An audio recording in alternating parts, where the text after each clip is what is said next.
C1230 Golden Aura. Chapter 1230 Golden Aura. 1230 Golden Aura. Several days later, after Tian recovered from his injuries, he began looking into the Golden Aura with the others. The first thing they did was beat Tian until he was near death, since that was what triggered it in the first place. "Go easy on me," Tian said with a stiff smile. "Sure," Dragon Goddess Yeyou said in a nonchalant manner. Clearly, she did not plan on going easy on him. But before they could even begin, Tian had to convince Eater of Stars, whom he named Xingrui, to not attack Dragon Goddess Yeyou when she beats him, as she was overly protective of him. After all, if he were to meet his demise, her insatiable hunger would undoubtedly resurface. The prospect of reverting to such a state, after tasting the satisfaction of a full stomach, filled her with a profound dread. It was a fate she was determined to evade at any expense. Eventually, their experiment began with Dragon Goddess Yeyou beating Tian until his entire body was soaked in blood. Meanwhile, Feng Yumming watched with great entertainment from a distance. As for Xingrui, she cleaned up the blood on the ground that was spewed by Tian. "Do you feel any different?" Dragon Goddess Yeyou asked Tian as he lay on the ground in a near-death state. "Besides immense pain all over my body?" "Nope," he replied in a low voice. "You probably aren't near death enough. We'll keep on going then." "Why?" Thus, Dragon Goddess Yeyou proceeded to continue the beating until he was truly on the verge of death. "How about now?" Tian couldn't even respond to her in his current state. Dragon Goddess Yeyou sighed. Then she proceeded to feed some medicine to him. Within minutes, Tian fully healed from his near-death state. "All right, let's do it again," Dragon Goddess Yeyou said afterward, sounding oddly eager to beat him. "I don't think physically torturing myself will do any good. According to you, the Golden Aura occurred during my fight with Xingrui. Perhaps I need an opponent and to be engaged in a real fight." Tian quickly stopped her. "That sounds reasonable. And since your opponent at that time was Xingrui, you should fight with her again." However, Xingrui immediately refused. "I will not partake in hurting Master no matter what. How about I do it?" Feng Yumming suddenly volunteered herself. "You?" Dragon Goddess Yeyou raised her eyebrows. She nodded and explained, "I have been wondering about his prowess since I learned that Head survived a fight with you 1,000 years ago. I want to see for myself his talents." "Let's do it then." Tian agreed to spar with Feng Yumming. Sometime later, Tian and Feng Yumming went back into the starry sky and started fighting each other. Much like Xingrui, Feng Yumming harnessed the formidable power of flames. However, in stark contrast to Xingrui, Feng Yumming exhibited flawless mastery over her fiery abilities, even boasting a vast repertoire of hundreds of unique techniques at her disposal. For the first several months, Feng Yumming faced Tian while in her human form, as she didn't really take the fight seriously. However, she eventually transformed back into a phoenix and started fighting him for real, with the intention of killing him. Their battle raged with an intensity beyond measure, and the very expanse of the starry sky was ablaze with the searing brilliance of Feng Yumming's phoenix flames. Her flames surged with such blistering heat that they tore through Tian's spiritual energy, reduced his clothing to ashes, and roasted his skin with relentless ferocity. Although it wasn't enough to endanger his life, it did drain his stamina and strength constantly and quickly. "That dumb pigeon has grown a lot stronger since our fight," Dragon Goddess Yeyou mumbled to herself as she watched them fight. Of course, she's still miles away from my level. Though Feng Yumming may be weaker than Dragon Goddess Yeyou when it comes to raw prowess, her undying and relentless flames were incredibly annoying and difficult to deal with, especially for a tiny human like Tian. After enduring what felt like an eternity in the deepest abyss of torment and bearing the ceaseless, scorching agony, Tian found himself approaching his limits. As he slowly approached his death, Tian subconsciously started recalling everything he felt during his fight with Xingrui. In the very moment when he teetered on the brink of being consumed by the relentless phoenix flames, an explosive surge of energy surged forth from the innermost depths of his being, before a resplendent golden aura emerged around his body. The atmosphere underwent an instantaneous transformation the very second the golden aura materialized, and Dragon Goddess Yu's face lit up like a lamp with an expansive smile on it as she detected the immeasurable might it exuded. "It's here." She did not hesitate to rush into the starry sky and towards Tian's location. Meanwhile, Tian faced Feng Yumming with his newfound strength. "So this is the golden aura." He looked at his glowing hands with great interest. Not only was his depleted energy quickly being restored, he felt a divine power that did not exist moments before now in the grasp of his own hands. After taking a brief moment to admire his new strength, Tian turned to look at Feng Yumming, who uncontrollably trembled in fear when she felt his gaze on her. As Tian steadily advanced toward her, Feng Yumming fell into a trance, unleashing a barrage of techniques upon him with an intensity that suggested her very existence hinged upon their success. Her flames quickly engulfed Tian's figure. Despite that, Feng Yumming's anxiety only intensified, as she could tell that her flames were unable to touch Tian and were merely dancing around him, almost as though the flames had their own consciousness and were consciously avoiding Tian. The following moment, with a nonchalant sweep of his arm, every ember surrounding Tian dispersed like mere insects in his presence. Seeing this, Feng Yumming did not hesitate to return to her human form. "I surrender. You win." Feng Yumming sighed out loud. "Oh." When Feng Yumming surrendered her will to fight, so did Tian, and the golden aura around him quickly started diminishing. However, just as it was on the verge of disappearing, the golden aura suddenly surged to life once more. Simultaneously, Tian was turning around to confront the encroaching dragon goddess Yeyou, who was enveloped in her own aura that resonated with an unquenchable thirst for battle. C1231 Unfathomable Talents. Chapter 1231 Unfathomable Talents. 1231 Unfathomable Talents. I have been waiting for this moment for over 1,000 years. Tian. Dragon Goddess Yeyou roared with a delighted smile on her face as she flew towards Tian like an unstoppable meteor. Tian confronted her with a smile on his face as well. Upon their collision, their intertwined spiritual energies and auras converged, birthing a cataclysmic detonation of such staggering magnitude that it would eclipse even the most potent nuclear forces known to Earth, rendering them insignificant in comparison. The force unleashed by their titanic clash was so overwhelming that had it erupted within the very heart of the divine heavens, it would have engulfed the entire realm, reducing it to mere cosmic dust in an instant. These two crazy fuckers. Are they trying to kill me, too? Feng Yumming nearly had a heart attack as she used her fastest movement technique to escape the blast and distance herself from them, barely escaping with the teeth of her skin. If she had been even slightly slower or reacted a second slower, she would have died there and then. This is what I've been yearning for. Finally, a worthy opponent whom I can unleash my full might. Dragon Goddess Yu's demeanor seemed to have veered into madness, consumed entirely by the singular obsession of their confrontation. In fact, she was so absorbed in their fight that she was fighting with the intent to kill Tian. As for Tian, he too had succumbed to a peculiar trance, his thirst for combat pushed to its utmost limits. Due to the grand impact of their battle, they were immediately noticed by other experts, humans and beasts alike. Holy shit, isn't that the same human who fought with the dragon goddess a little over 1,000 years ago? Has he returned for a rematch? Impossible. How did he get so strong in so little time? My cultivation barely advanced since then. Many of these individuals were present at their last battle, so they were greatly shocked to see Tian fighting dragon goddess Yeyou at her full strength when he was struggling to keep up with her before. Are you sure that's the same human from the Great Enlightenment? Surely, it must be a different person. No, it's definitely the same person. I have no doubt about it.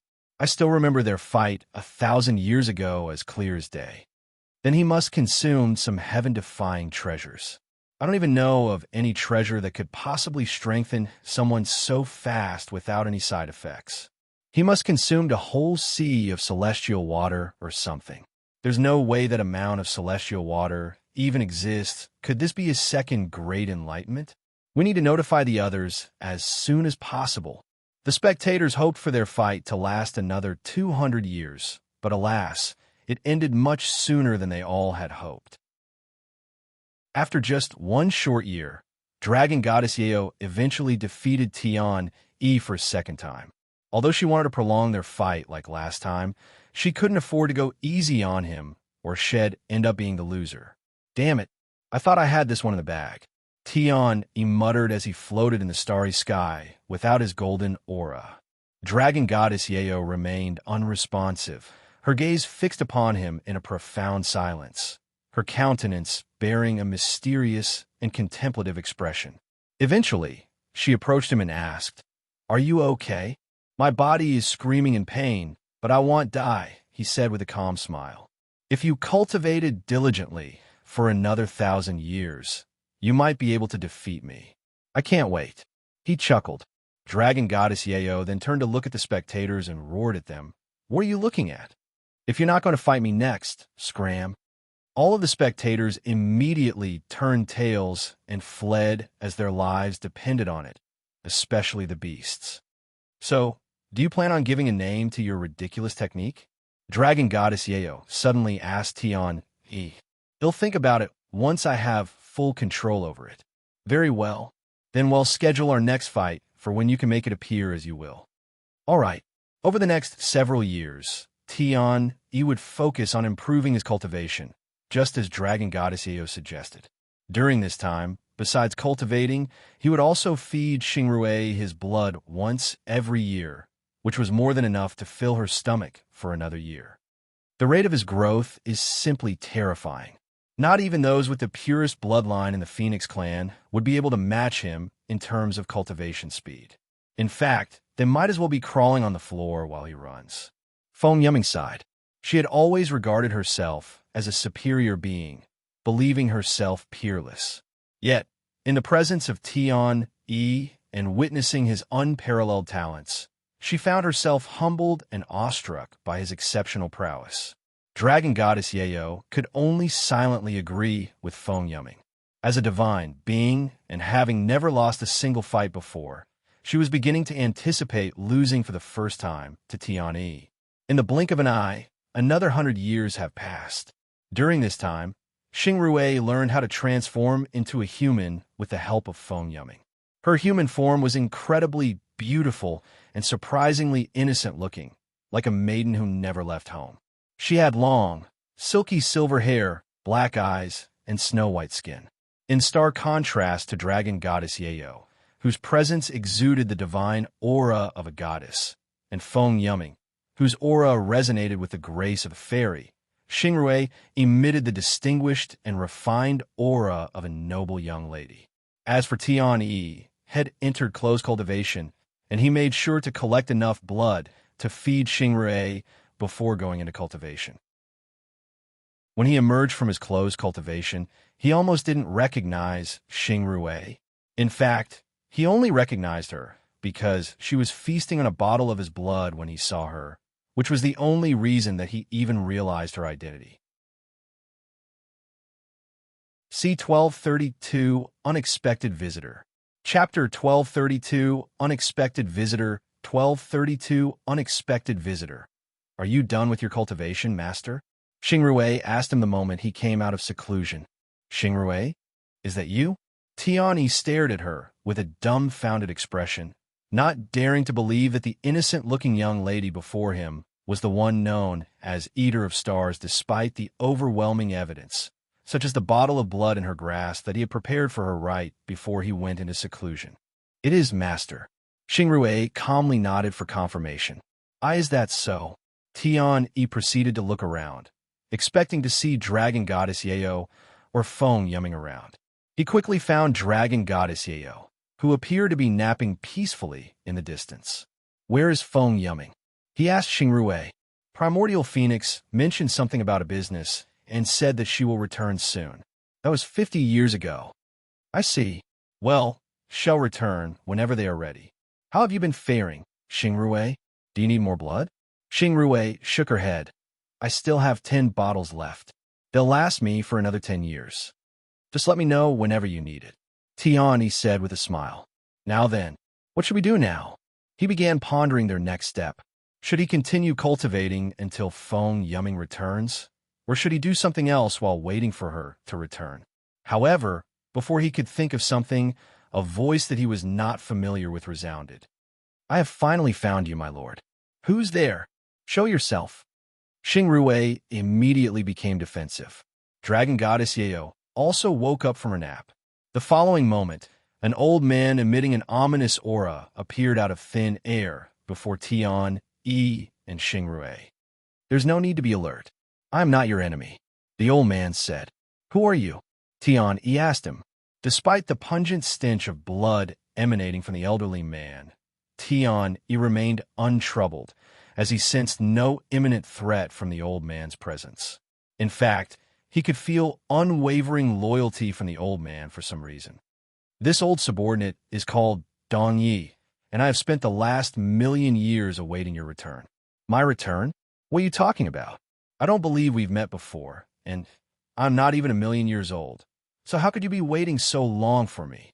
You must have gotten the wrong person. Tian, he expressed his doubts. I understand your confusion, and what I am about to tell you will sound crazy, but I am not messing with you. Dong Yi proceeded to tell Tian Yi of his true identity and his incarnation as the evil god and the divine paragon. Tian Yi listened to the whole story without interrupting, and on his face was a look of disbelief. If I am not mistaken, my lord, you have already been regaining your past memories. Tian Yi couldn't rebuke such a claim, as it was true. In fact, he's been seeing these memories even before he met with Dragon Goddess Yeyou. Even if what you say is true, what do you want me to do? What do you expect me to do? Those identities died with their body. Tian, he asked him. Nothing at the moment, my lord. I'm only here to fulfill my duties as your humble servant. If you ever need anything at all, please don't hesitate to use these old bones. Seriously? Seriously? Dong Yi nodded with a serious expression. Then I need some time to digest what I learned today. You may leave for now. Tian Yi sighed. As you command. Dong Yi bowed to Tian Yi before disappearing like a ghost. Do you believe what he said? Dragon Goddess Yeyou asked him. I do. He calmly nodded. Truth be told, I was already aware of my past lives even before he told me. To think you were the evil god's reincarnation. The human world would go into a frenzy if they knew, and they might even hunt you down like some kind of beast. What are you going to do now? No matter what you decide, I will follow you. Xingrue said. Nothing has changed, evil god or not. I will walk my own path until my dreams are realized. It's as simple as that. With that being said, let's return to the divine heavens and start our plans. Okay. Thus, Tian, he made his way back to the divine heavens with Xingrue and Dragon Goddess Yeyou. Feng Yumming would eventually rejoin with them later. Knock knock, Yuan, are you awake? Yuan slowly opened his eyes after hearing Ximei's voice. He went to open the door and greet her. I am. Do you need anything? My mother's wondering if you are ready for your training yet. Ximei said. It's been several days since they dealt with the Azure Dragon clan and the Emerald Dragon family, but it felt much longer for Yuan, who had been engrossed in Dragon Goddess Yu's memories. Please let her know that I am ready, Yuan replied. Okay. Shortly after Ximei left his room, Feng Yuxiang and the others showed up in his room. When Yuan saw Feng Yuxiang and Lan Yingying standing beside each other, he couldn't help but recall Feng Yumming and Xingrue, and he wondered if they were somehow related. Young master, what's wrong? Feng Yuxiang asked him when she noticed his dazed stare. He smiled and said, I was just remembering something that happened in my past life. Do you know anything about the Primordial Phoenix? Primordial Phoenix? Of course. There is no way a phoenix wouldn't know of her. She's like a god in our race. No, she's practically a god. In fact, she's the sole reason why I became a businesswoman. Why do you ask? Wait, do you? Your incarnation know the Primordial Phoenix? Feng Yuxiang suddenly became excited. Yuan nodded. Yes, I will tell you more about it later, after I finish my training. Please do. Feng Yuxiang was overflowing with enthusiasm. C1233 Immortal Monarch's Dominion. Chapter 1233 Immortal Monarch's Dominion. 1233 Immortal Monarch's Dominion. She merely returned to Yuan's room a couple of minutes after she left. Yuan, my mother will be waiting for you in the courtyard, she notified him. All right, thank you. He proceeded to make his way to the courtyard. Of course, having nothing better to do, Shi Meili and the others followed him. Once they arrived at the courtyard, they could see Shi Mingze casually standing on the sparring stage. Welcome, Yuan. I hope you had a good rest. Shi Mingze greeted him with a charming smile on her beautiful face as he made his way onto the stage. I did. Thank you for taking the time to train me, even though you were in the middle of something major. Don't even mention it. We are pretty much finished with the biggest issues in our investigations. In our current state, we need to take things slowly since we have 2 more cities to deal with. Shi Mingze said. Anyways, let's talk about your dragon's authority, shall we? Yuan nodded. As my husband had already mentioned, dragon's authority is a superior version of dragon's gaze, allowing you to command the dragon race as long as they have a weaker bloodline than you. With that being said, you're a human without a dragon's bloodline, so I am not exactly sure how things will work out for you, as I have never heard of such a thing before. Though, since it worked before, I don't think there will be any problems for you. And since you clearly haven't mastered the technique, I'm going to help you. It's quite simple, really. You will use dragon's authority on me until you have complete control over it. Normally, it would require millennials to master such a technique, but knowing your heaven-defying talents, I have confidence that you'll be able to master it within months, if not weeks. Any questions? He shook his head. Good. Then you may begin whenever you are ready. Shi Mingze proceeded to mentally prepare herself for his dragon's authority. Yuan took a deep breath and closed his eyes to recall how he felt when he first used dragon's authority by accident. When he reopened his eyes a few moments later, they gleamed with a profound golden hue, radiating an overwhelming and authoritative aura. The ambience in the vicinity underwent an abrupt transformation, as if a divine presence had descended upon the surroundings. Shi Mingze's body trembled in awe when she met Yuan's profound gaze.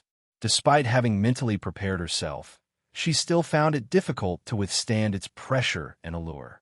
This will be good training for me, as well, she thought to herself. As Yuan continued to use dragon's authority on Shi Mingze, he could feel his mastery over it quickly improve. Shi Mingze had anticipated that her training with Yuan would span several weeks, if not months. However, by the day's end, Yuan had already achieved a complete mastery of dragon's authority. Ding! Immortal Monarch's Dominion. Rank, Supreme, Mastery Level. Description: a divine technique wielded by the Immortal Monarch, enabling him to exert dominion over any creature upon which his gaze falls. Huh? Yuan was taken aback as the notification displayed a technique named different from what he had anticipated. Immortal Monarch's Dominion? What happened to dragon's authority? Yuan mumbled in a dumbfounded voice. What's the matter? Shi Mingze asked him when she noticed his weird expression. It's somewhat difficult to put into words, but it appears I haven't been training in dragon's authority, Yuan admitted with a perplexed tone. What do you mean? Shi Mingze tilted her head in a puzzled manner. I understand the concept of dragon's authority, which commands dragons, but do you know of a technique surpassing it? One that exerts dominion over all creatures in the world? Yuan inquired with curiosity. A technique superior to dragon's authority, commanding all creatures in the world? Shi Mingze was speechless. Yuan nodded. I believe my dragon's authority is actually something different, and it allows me to command beasts beyond dragons. Shi Mingze began pondering with a serious expression on her face. I recall reading a particular scroll in the family library long ago that recounted the tale of a man from ancient times possessing such an ability, the capability to command all the creatures of the world. However, its accuracy is dubious at best. Shi Mingze looked at Yuan with a nervous face as she inquired, Are you suggesting that your dragon's authority possesses such a remarkable capability? Do you comprehend the weight of the assertion you are making? I know it sounds ridiculous, but I'm serious. I'm not accusing you of falsehood, Ximingzi suddenly added. But if I am to persuade myself that such an ability truly exists, I must witness it firsthand with my own eyes. Yuan smiled. I understand completely, and I don't blame you. He proceeded to turn his head to look at Feng Yuxiang and Lan Yingying, who were sitting not far away from the stage. Feng, Yingying, do you mind coming on the stage for a quick experiment? It would be my honor to assist you, young master. Feng Yuxiang exclaimed enthusiastically as she stepped forward toward the stage. I also don't mind, Lan Yingying said as she followed behind Feng Yuxiang. What's happening? Ximingzi was intrigued by the sudden turn of events and also made her way to the stage, wondering what they were going to do.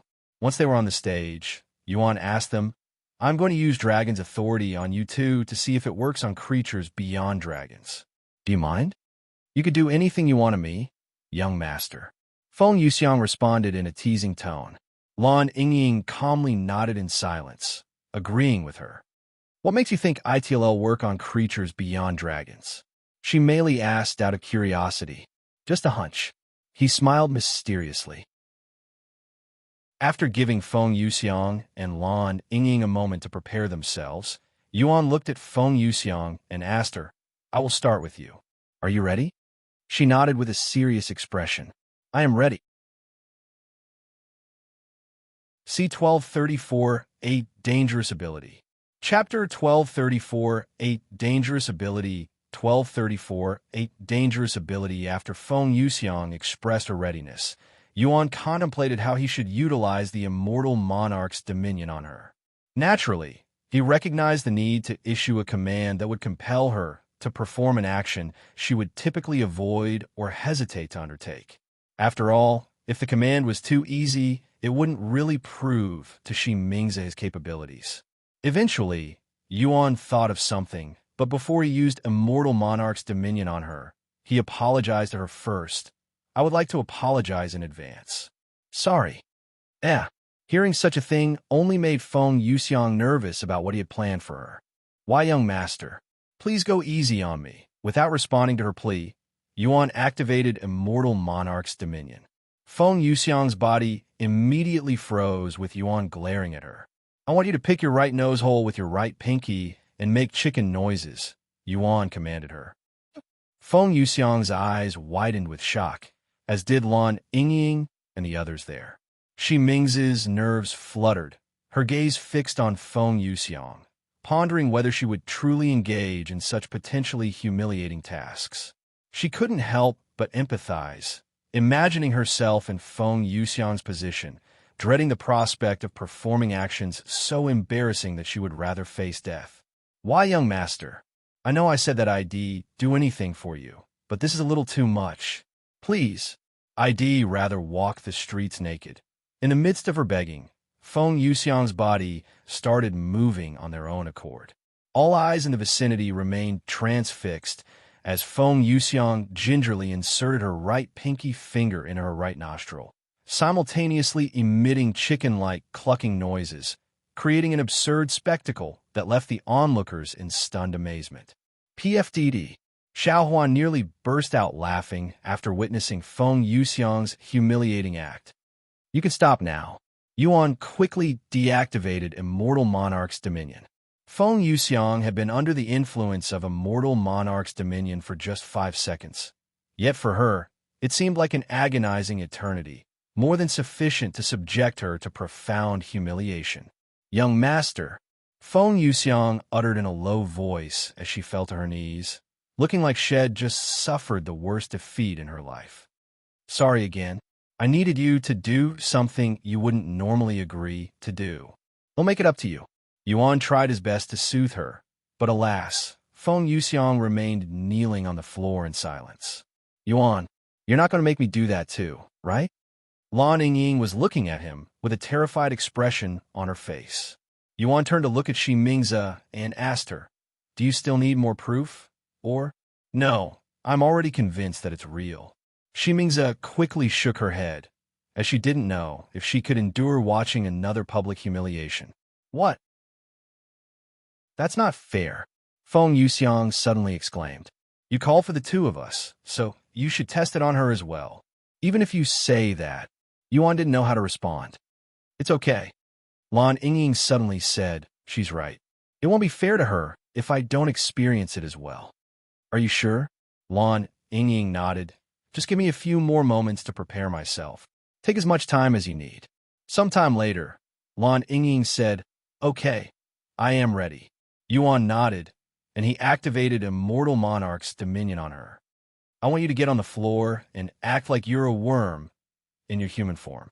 Lan Yingying subconsciously tried resisting the Immortal Monarch's dominion, but almost as though she had turned into a puppet with strings tied to her body, she lay on the floor and started squirming around like a worm. One could argue that Feng Yuxiang still got the shorter end of the stick, but she seemed satisfied with the results and didn't complain. You can stop now, Yuan said a moment later. However, Lan Yingying did not immediately get off the floor. Instead, she remained lying there with her face kissing the floor, almost as though she was too embarrassed to even show her face. You can be quite cruel if you want to be, Yuan. This was truly unexpected. Shi Mingzi said to him. Yuan could only respond with a stiff smile. A few moments later, Shi Mingzi turned to look at Feng Yuxiang and asked her, can you tell me how it felt? Did you try resisting his command? Feng Yuxiang nodded. I did, but it felt like my body had stopped listening to me. No matter how hard I tried to resist it, I couldn't prevent the humiliation. Indeed, it was like someone else had taken control over my body. It was a more terrifying experience than I expected. Lan Yingying shuddered just recalling it. A dragon's authority that works on all creatures. As powerful as it may sound, it's also an incredibly dangerous ability to have, Yuan. If word gets out that you can command any beast at will, they will hunt you down because you are a threat to their very existence. Shi Mingzi warned him. In the event that a magical beast with the ability to control humans and make them act against their will were to appear, there would be no question that humans would relentlessly pursue and hunt down such a creature. This same logic applied to humans as well. It would be for the best if you kept this ability a secret. Even better if you don't use it at all if you don't need to. Yuan nodded. I agree. I don't enjoy forcing others to do things against their will, too. Sometime later, Shi Mingzi said to Yuan, I'm going to make a trip to the family library to see if I can learn more about your ability. In the meantime, you can go back to rest. I understand. Shi Mingzi left the scene shortly after. Young master, you owe us for today. Feng Yuxiang said to him as they returned to their rooms. I know. C1235 Primordial Phoenix's Contribution. Chapter 1235 Primordial Phoenix's Contribution. 1235 Primordial Phoenix's Contribution. After returning to his room with Xiao Hua and the others, Yuan asked Feng Yuxiang, can you tell me what you know about the Primordial Phoenix? After that, he'll tell you about what I know. Feng Yuxiang nodded. Although the Primordial Phoenix wasn't the first phoenix in existence, she somehow managed to surpass the first phoenix's bloodline, which was thought to be impossible. She's also done a lot for the phoenix race, such as giving birth to many phoenixes with a superior bloodline. She gave birth? Yuan couldn't help but stop her after hearing this information. Feng Yuxiang chuckled and said, not literally. Just like how dragons can improve their bloodlines by absorbing a superior bloodline. The Primordial Phoenix shared her bloodline with many phoenix families, hence giving birth. If it weren't for her, the phoenix race wouldn't have as many royal families in this era and lack behind the dragons. Due to her contributions, the phoenix race flourished and became established as a top 3 global power in our world. Hence her importance to the phoenix race. I see. Yuan mumbled as he digested the information. Now tell me about your experience with the Primordial Phoenix. Feng Yuxiang urged.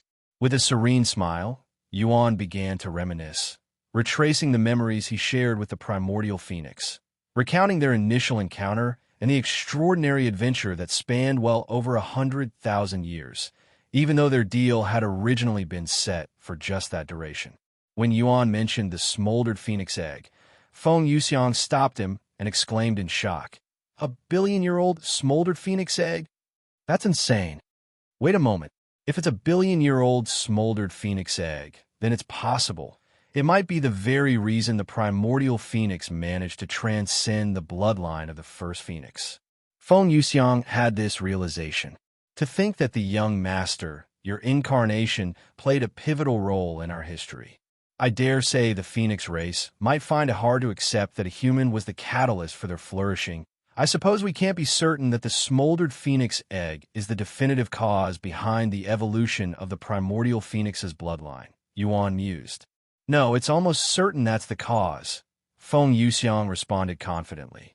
A mere 10,000-year-old smoldered phoenix egg would incite a war among the phoenix race in our present era. I can scarcely fathom the potency of a billion-year-old smoldered phoenix egg. Nothing is more effective than the smoldered phoenix egg when it comes to improving a phoenix's bloodline. Anyways, tell me more about the primordial phoenix herself. Did she have any hobbies? What did she like to eat? I want the personal details. Yuan nodded and continued to recall Dragon Goddess Yu's memories of Feng Yummy. Meanwhile, on the other side of the palace, inside Shi Mingze and Shi Shengmo's room.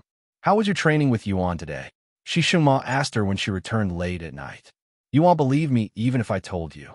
She shrugged. Try me. She sighed deeply before speaking. Not only did he achieve mastery over Dragon's authority in just one day, but it appears that his Dragon's authority was an entirely different power altogether. Huh? What do you mean by a different power? It's not Dragon's authority? Shi Shengmo raised an eyebrow. No, it's not. In fact, it's even stronger than Dragon's authority. Incomparably stronger.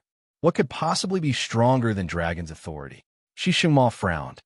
I don't have a name for it, but if I were to give it one, it'd be perfect authority, as he has the ability to command not only dragons, but other beasts as well. What? Shi Shengmo exclaimed in astonishment upon learning about Immortal Monarch's dominion for the first time. That's not possible. The heavens would not allow such a technique to exist. Despite that, it exists. I watched him make a phoenix and a divine serpent do things that I'd rather die than do myself. And apparently, there used to be another man who had such an ability in ancient times. Unfortunately, I couldn't find any information on him. Shi Shengmo clasped his hands together as he tried to stop them from shaking. The power to command all creatures under the heavens. If other races were to discover this, Yuan would be in grave peril, hunted from all sides. Such an ability should never be allowed to exist. Shi Shengmo spoke with a somber tone. I already warned him about it, but I still cannot help but worry. Shi Shengmo closed his eyes and sighed. I'm more worried for our daughter, who will be following him. If you're thinking about, don't worry, I'm not even thinking about it. She's already made her decision, and we made ours. No matter what happens from this point forth, it's the path that she chose to walk, and I will support it. Back in Yuan's room, Xiao Hua suddenly asked him, Brother Yuan, when do you plan on leaving this place? Yuan had a dumbfounded look on his face when he heard Xiao Hua's question. Now that you mention it, we've been here for a while. The Nameless Emperor's tomb should have been sealed shut by now. I wonder whether we'll emerge within the tomb or find ourselves outside when we depart from this location. Anyways, they'll see if there's anything else for us to do here. If not, we'll make our way back. The following day, she merely knocked on Yuan's room again. Yuan, my parents would like to speak with you whenever you're free. I would also like to speak with them. Let's go now. Yuan said. Okay. Sometime later, she merely brought Yuan to her parents. Yuan, I scoured the entire library yesterday, but I couldn't uncover any additional information about the individual who might have possessed the same ability as yours. It simply mentioned the existence of such a person in ancient times and nothing more, Shi Mingze reported. I see. Thank you for trying anyway. Yuan said. C1236 The War Between Humans and Dragons. Chapter 1236 The War Between Humans and Dragons. 1236 The War Between Humans and Dragons. Ahem. Shi Shengmo cleared his throat and began speaking.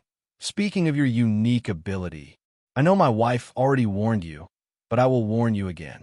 You must never let anyone know of your ability to command all beasts under heaven.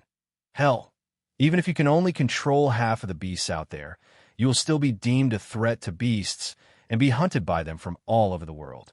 I cannot stress how important it is that you keep that knowledge yourself, especially since my daughter will be following you from now on. Yuan nodded and spoke as he pounded on his chest. Don't worry, I won't let anyone that I want trust with my life know about it, and I won't even think about using it unless it's a life or death situation. As for your daughter, I will keep her safe even at the cost of my own life. She merely blushed after hearing his words, and she quickly responded, and I will do my best to keep out of trouble so you won't have to do that. Now then, there's one more thing I would like to tell you, Yuan. C1259 Hua said, although we cannot tell you any more about this man from ancient times, I know where you may be able to acquire such information. In the fourth heaven, there exists a place called the Pavilion of Knowledge that is managed by the Tian family. They are of the dragon race and were great friends to my father. In fact, they used to work for him. Let them know that I sent you. The Tian family, correct? I will definitely look for them once I enter the fourth heaven. Good, because the Tian family specializes in record keeping and has vast knowledge when it comes to the world of beasts. If anyone knows about a man who can command beasts, it'll be them. You'll be leaving soon, right? Mingze suddenly said, deducting his plans before he even uttered a word about it. Yuan nodded. Yes, I came here by accident again, so I still have some unfinished business back in the third heaven. If there's no need for my presence here, I will leave. As much as I want to keep you here to be my sparring partner, I will have to wait for the next time you accidentally return to the ancient dragon city. Mingze chuckled. Yuan also laughed. I wouldn't be surprised if that happens. In fact, I have a feeling that I will return here again.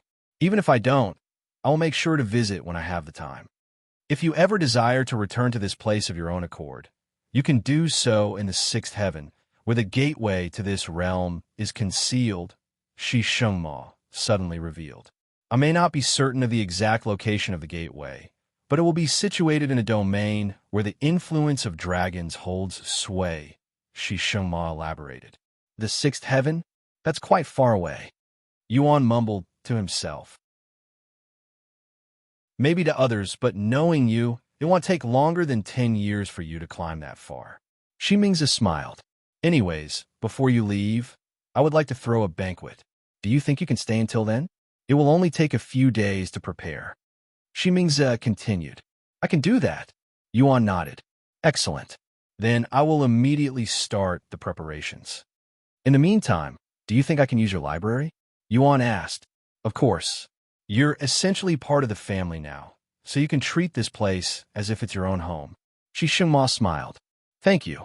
C1259 turned to look at Mei and said to her, since you'll be leaving soon, you should start packing your things. I know. I already started. You seem eager to leave. C1259 sighed. Obviously, I have spent too much time in this small world already. If you'd spent too much time, what about me? I've spent over 1,000,000 years in here. C1259 shook his head. If you don't like it here, why don't you just leave? Are you still worried about the humans outside? Mei asked. Hardly. I am staying here because it's my duty as its ruler. The people here need me, now more than ever.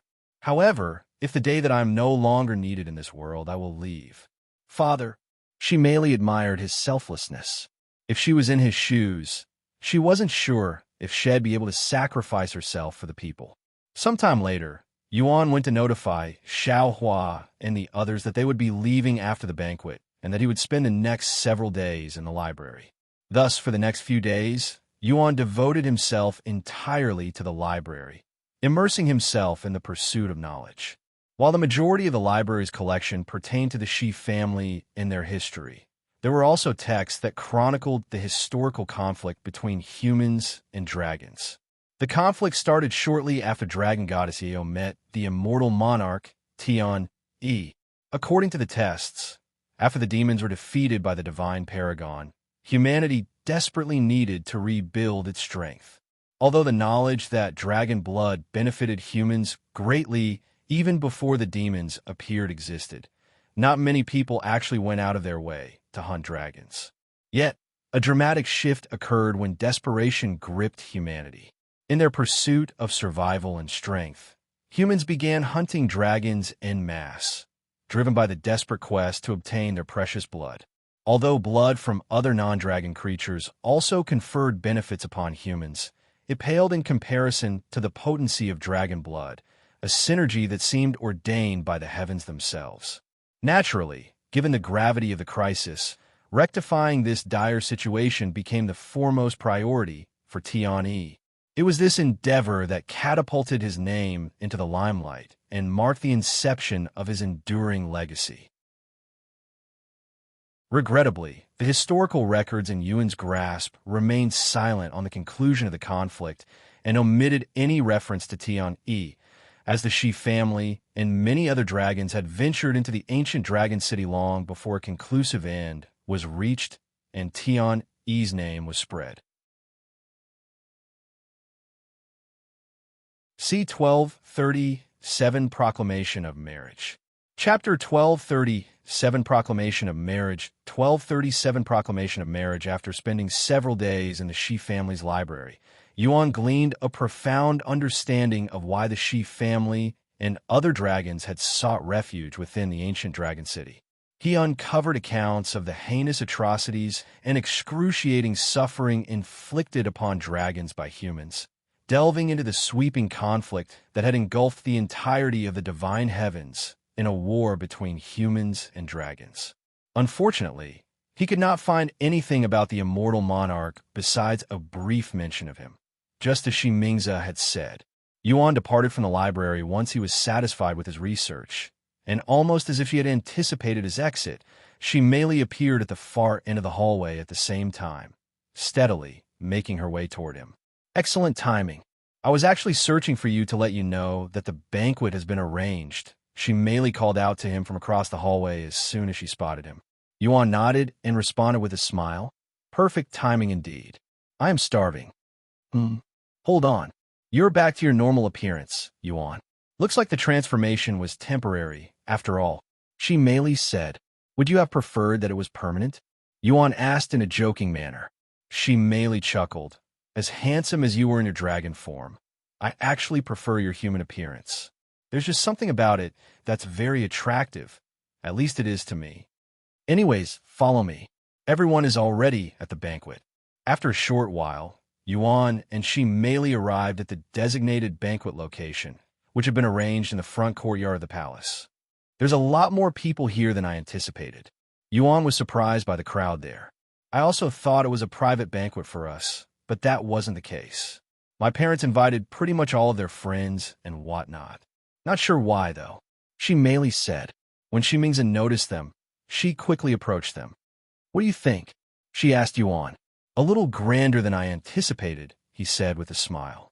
I had initially planned for a private banquet, but upon further consideration, I've chosen to make it public.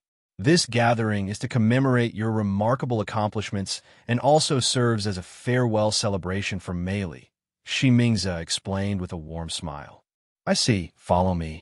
He'll introduce you to everyone. Shi Mingze suddenly grabbed Yuan's hand and guided him toward a platform. Once they were standing on the platform, Shi Mingze cleared her throat loudly, her voice rippling throughout the entire courtyard. The thousands of guests there halted whatever they were doing and turned their attention to her. Ladies and gentlemen, thank you for coming to our banquet despite the short notice and the evolving situation after our recent incident with the Azure Dragon family and the Emerald Dragon family. I would like to take a moment to introduce you to the hero of our city, Yuan. Shi Mingze introduced him to everyone. Everyone immediately started cheering, causing the area to tremble with excitement. Yuan's name had permeated every corner of the ancient dragon city and beyond after the resolution of the conflict. Despite wanting to remain low-key, the sheer magnitude of his achievements made it impossible to evade the spotlight. His actions left an indelible mark, and the tales of his accomplishments will be woven into the fabric of the cities and their histories. The people learned of his unparalleled bravery during the conflict, and they marveled at the depths of his prowess that had thwarted the Azure Dragon family and the Emerald Dragon family's audacious schemes to challenge the Shi family's authority pretty much by himself. Once the cheering eventually calmed down, Shi Mingze continued. As you all know by now, if he hadn't stepped in to stop the Azure Dragon family and ended the war before it even began, our city would have suffered irreparable damage, and thousands would have died. Shi Mingze proceeded to speak of the incident for a bit before changing the subject.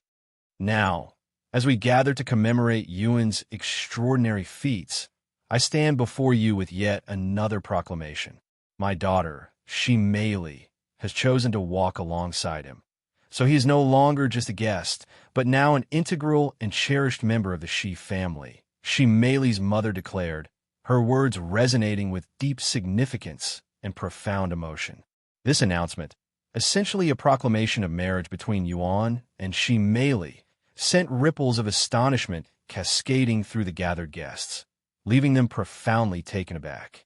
Despite the enormity of Yuan's accomplishments, no one there had anticipated that the Shi family would allow a human to become part of their lineage, let alone entrust their precious daughter to him.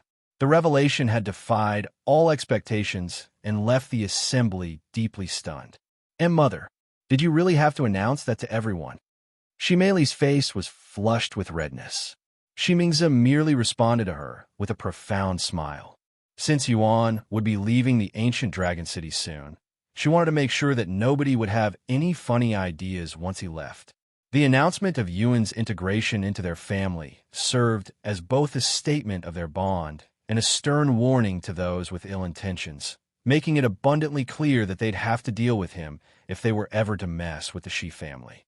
When the guests snapped out of their shock, they started cheering for them. "See, congratulations, Princess Shi. Congratulations, Yuan." Someone there suddenly cheered. "I extend my heartfelt well wishes for your future together, Princess Shi and Yuan." Another guest chimed in, offering their blessings to the couple. "We were not even in that kind of relationship yet." Shi Mei cried inwardly, and she could feel her entire face smoking from embarrassment. As for Yuan, he could only stand there with a stiff smile on his face. Shi Shima gave his own speech shortly after. Eventually, the banquet began, and Yuan immediately started stuffing his face with food. Perhaps it was because of his transformation, but had never felt hungrier before.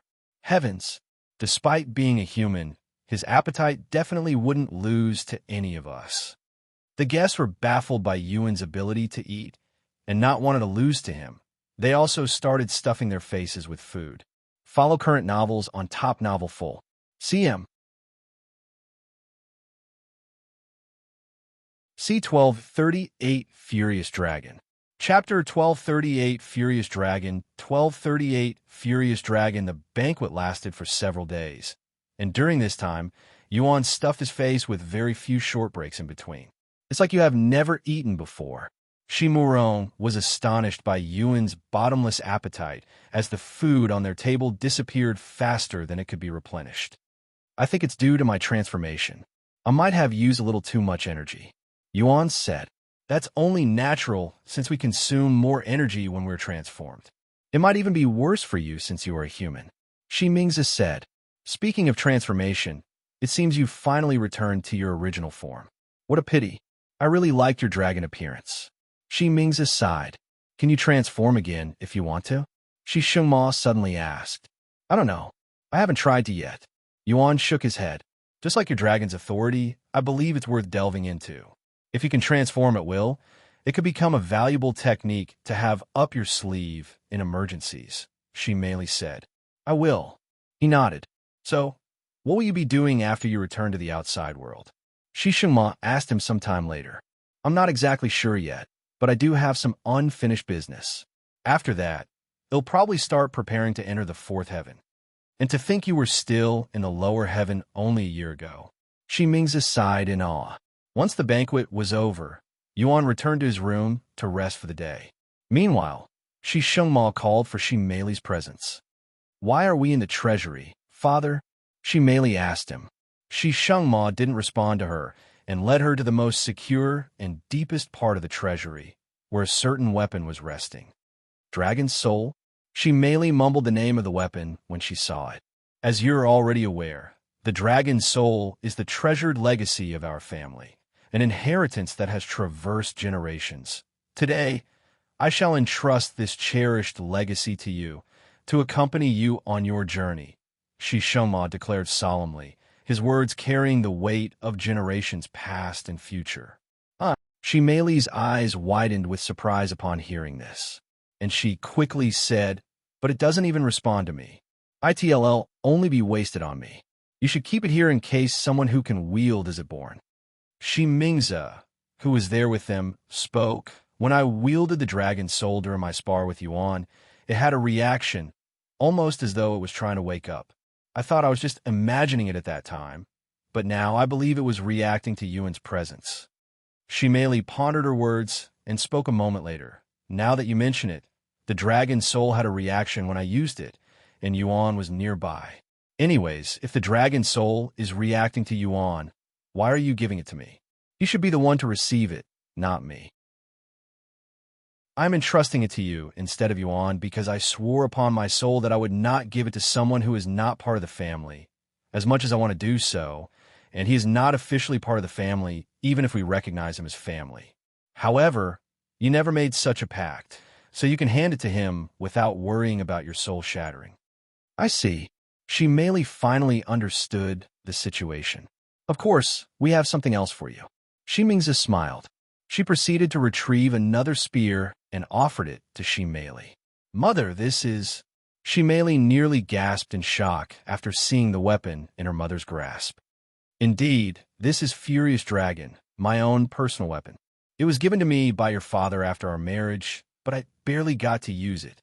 So, instead of letting it rot in storage, I have decided to give it to you, with your father's approval, of course." "Are you sure, Mother?" Shimei swallowed nervously, her hesitation as clear as day. "Take it. I prefer using my hands, anyway." Shimingza chuckled. Shimei turned to look at Shima, who nodded his head in approval. "Thank you, Mother. Thank you, Father." Shimei accepted the spear with a bright smile on her face. It may not be a soul weapon like the dragon's soul, but it's a mythic-grade spiritual treasure nonetheless, and it was forged by the renowned dragon family. You may not be familiar with their name, as they chose to remain outside this world, but they were a famous family of blacksmiths back in the day, and it was an honor to have something crafted by them even for those with royal bloodlines. Shima explained. "Soul weapon or not, I will treasure it," Shimei said as she caressed the spear lovingly. "Don't forget this one," Shima said as he handed her the dragon's soul. Shimei nodded and stored both spears in her spatial ring shortly after. "Take this one too. It has some essentials for your journey, such as medicine and cultivation resources." Shimingza handed a different spatial ring to her. Shimei accepted the spatial ring with a solemn expression, and she said, "This feels really weird.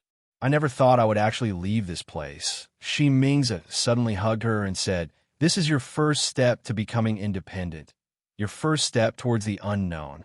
It's only natural that you feel a little nervous. It's not too late to change your mind." Shima said in a somewhat joking tone. "No, I won't." Just as Mother said, "I'm a little nervous about leaving you guys, but I'm also very excited to explore the unknown. And it's not like I will be doing this by myself. I will have Yuan and the others by my side," Shimei said with a resolute expression on her face. Follow current novels on topnovelful.com. C1239, Returning to the Nameless Emperor's Tomb.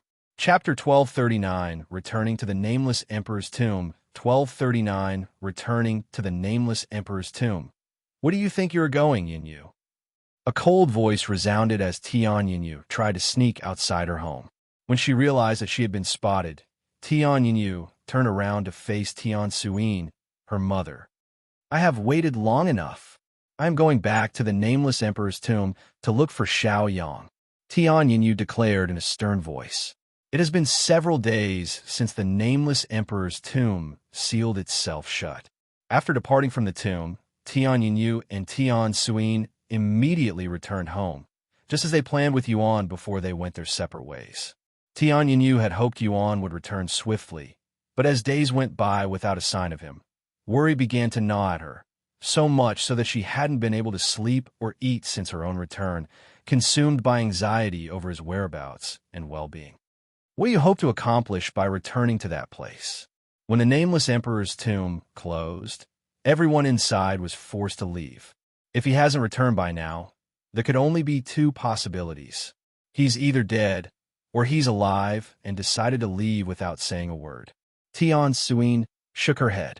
He's not dead. He cannot be dead. Tian Yanyu refused to believe such a thing. If he's not dead, then he's purposefully avoiding us. In the first place, we don't know his true intentions, why he approached us. I wouldn't be surprised if he used us. And why would he do something like that? It doesn't make any sense. Tian Yanyu exclaimed. How would I know? Just forget about him, Yanyu. You cannot wait for him forever. You're wrong. Xiaoyang wouldn't just abandon us like that. There must be a valid reason for his absence. Maybe even something keeping him trapped inside the Nameless Emperor's tomb. Tian Yanyu vehemently argued, clinging to her refusal to accept that Yuan had simply deserted them. What kind of nonsense is that? No one can stay inside the tomb once it's sealed shut. Even if you were trapped in there, what could we possibly do except wait for it to reopen in 7 years? Tian Suyin retorted, her skepticism undeterred by Tian Yanyu's hopeful perspective. That's... Tian Yanyu fell into a speechless silence, unable to counter Tian Suyin's straightforward logic. Oomph. And without saying anything else, Tian Yanyu ran back to her room. Tian Suyin, though deeply concerned for her daughter, recognized the limitations of choices she had in this kind of situation. Drawing upon her own experiences, she understood that even the most gifted cultivators were not immune to death, and attempting to bite off more than one could chew often led to perilous consequences. I'm sure she'll calm down and come to accept the situation when enough time passes. Tian Xianzu materialized seemingly from nowhere, offering his perspective.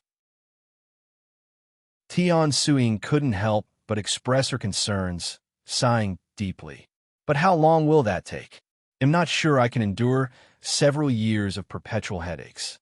We must be patient, just like our ancestors, who waited decades for Tian Xinyu to sort his emotions. Tian Xinzu said with a profound smile. Meanwhile, outside the Nameless Emperor's tomb. Hey, why the hell are we still standing around here like some dumbass? Zhao Hui glared at Xiong Lu in a pissed-off manner. I didn't see Yuan come out of the Nameless Emperor's tomb. Xiong Lu said, then you either missed him or he's dead. There's no way for anyone to remain inside the tomb once it seals its doors shut. Him? Dead? No way. Xiong Lu immediately disregarded such a possibility. And he continued, just wait a few more days. If he doesn't show up after that, we'll give up for now. What a waste of time. Zhao Hui sneered as he sat on the ground and began cultivating in silence. The day after the banquet, Yuan and the Shi family gathered at the portal outside Ancient Dragon City, the same one that he came from. Once again, I want to extend my sincere thanks for everything you've done for our family and our city, Yuan. Your presence during this time has been an immeasurable blessing. Shi Mingze expressed her heartfelt gratitude to Yuan, her words filled with deep appreciation. She turned to look at Shi Meili, who was nervously standing beside him, and continued, don't cause too much trouble for him. You hear? Why would you assume that I'm going to cause trouble? Shi Meili said with a cute, angry face. Because you're my daughter. Shi Mingze smiled confidently. Please, take care of our daughter, Yuan. Shi Shengma then said. Yuan nodded solemnly, assuring Shi Mingze, rest assured, they'll do everything in my power to ensure her safety. Good luck, boss, and see you next time. Shi Morong also said his goodbyes. Best of luck to you in your training as well. They would continue to exchange farewells for several more minutes before Shi Shengma started activating the portal. The next moment, Xiao Hua and the others seamlessly entered Yuan's body, prompting a puzzled expression from Shi Meili. She couldn't help but inquire, how did you manage to do that? How'd you guys do that? Shi Meili had a puzzled look on her face. Feng Yuxiang explained, we have the privilege of residing within his body as his servants. Unless you also choose to become his servant, you'll have to stay outside. Really? Is it even comfortable in there? Very.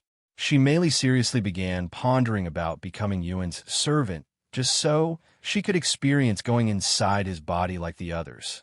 However, before she could come to a conclusion, the portal activated, teleporting them away. "Stay safe, you all," Shimingza mumbled in a low voice afterward. Meanwhile, Yuan and she merely found themselves transported into an empty room. "Looks like we're still inside the Nameless Emperor's tomb," Yuan said as he recognized the room to be the same one he used to teleport to ancient Dragon City. Follow current novels on Top Novel Full. Calm. C1240 Master of the Nameless Emperor's Tomb. Chapter 1240 Master of the Nameless Emperor's Tomb. 1240 Master of the Nameless Emperor's Tomb. "So, this is what it's like outside, huh? The air and everything just feels so different," she merely remarked casually as she and Yuan exited ancient Dragon City. She took a deep breath, savoring the change in atmosphere. "Well, we're not exactly outside yet, since we're still within the Nameless Emperor's Tomb," Yuan said. As they left the portal platform, a notification appeared before Yuan. A real-time projection of she merely appeared the next moment, causing Yuan to raise an eyebrow. "Since when did I become the master of this place?" He wondered inwardly. Naturally, he refused to kick she merely out of the Nameless Emperor's tomb. "Do you want to look around before we leave?" Yuan asked she merely, who immediately nodded her head. "All right, give me a minute to figure something out. You can look around this building in the meantime." "Sure." As she merely wandered the building, Yuan began trying to figure out what he could do as the master of the Nameless Emperor's tomb. A menu with multiple options showed up when he tried to sense his connection with the Nameless Emperor's tomb. Map, NPC, treasures, trials, other. When he tapped on the map option, the entirety of the Nameless Emperor's tomb showed up on a massive map, and on this map marked all of the available trials within the tomb, as well as all of the hidden treasures and traps. "There's a lot more to this place than I thought. Why did I even make such a place? Surely, it wasn't prepared just for me, as there are trials and treasures that won't benefit me." When he tapped on a location map, another notification appeared before him. "Oh, this is really convenient, especially for exploration." Next, he opened up the treasures option, and just as its name suggested, it listed all treasures in the Nameless Emperor's tomb, including those that weren't available at the moment, such as treasures that have yet to spawn, as well as treasures that would only appear if certain conditions are met. There were hundreds of thousands of treasures available, and when Yuan tapped on a random treasure, a new notification appeared. Out of curiosity, Yuan retrieved the treasure. The treasure materialized right in front of him the next moment. Yuan was speechless. Having unrestricted access to all the treasures concealed within the Nameless Emperor's tomb was a game-changer of epic proportions. If word got out to the outside world, it would undoubtedly drive people into a frenzy. After all, while most had to risk life and limb to lay hands on something valuable, Yuan could simply obtain it with a mere whim. Unfortunately, most of these treasures were useless for him. There were some decently valuable resources, but he didn't really need them at the moment, as he wouldn't be able to transcend Spirit King without evolving his physique. Yuan proceeded to sort the treasures from the rarest to the most common. The highest grade of equipment available was Ancient Grade, and there were only 6 of them left. Although I won't have any use for them, I can sell them for some money. Yuan remembered how poor he was in terms of currency and decided to snatch the Ancient Grade treasures to sell later. He also retrieved a bunch of cultivation resources and some Divine Grade treasures, but he had no intentions of selling those, as he planned on giving them to his friends. He thought about giving the Ancient Grade treasures, but they were simply too powerful and had extremely high stat requirements that would require them years of cultivating to meet. Since these are technically mine, there shouldn't be any problems if I take some. Yuan thought to himself as he stored the treasures in a separate spatial ring. He looked at the Trials option next, and, as expected, it showed all of the available trials in the Nameless Emperor's tomb, as well as their intricacies. Next, he peeked into NPC, which listed all of the NPCs that assisted the Nameless Emperor's tomb. Yuan noticed Jean Zai's name at the very top of this list, and his immediate response was to try and summon her.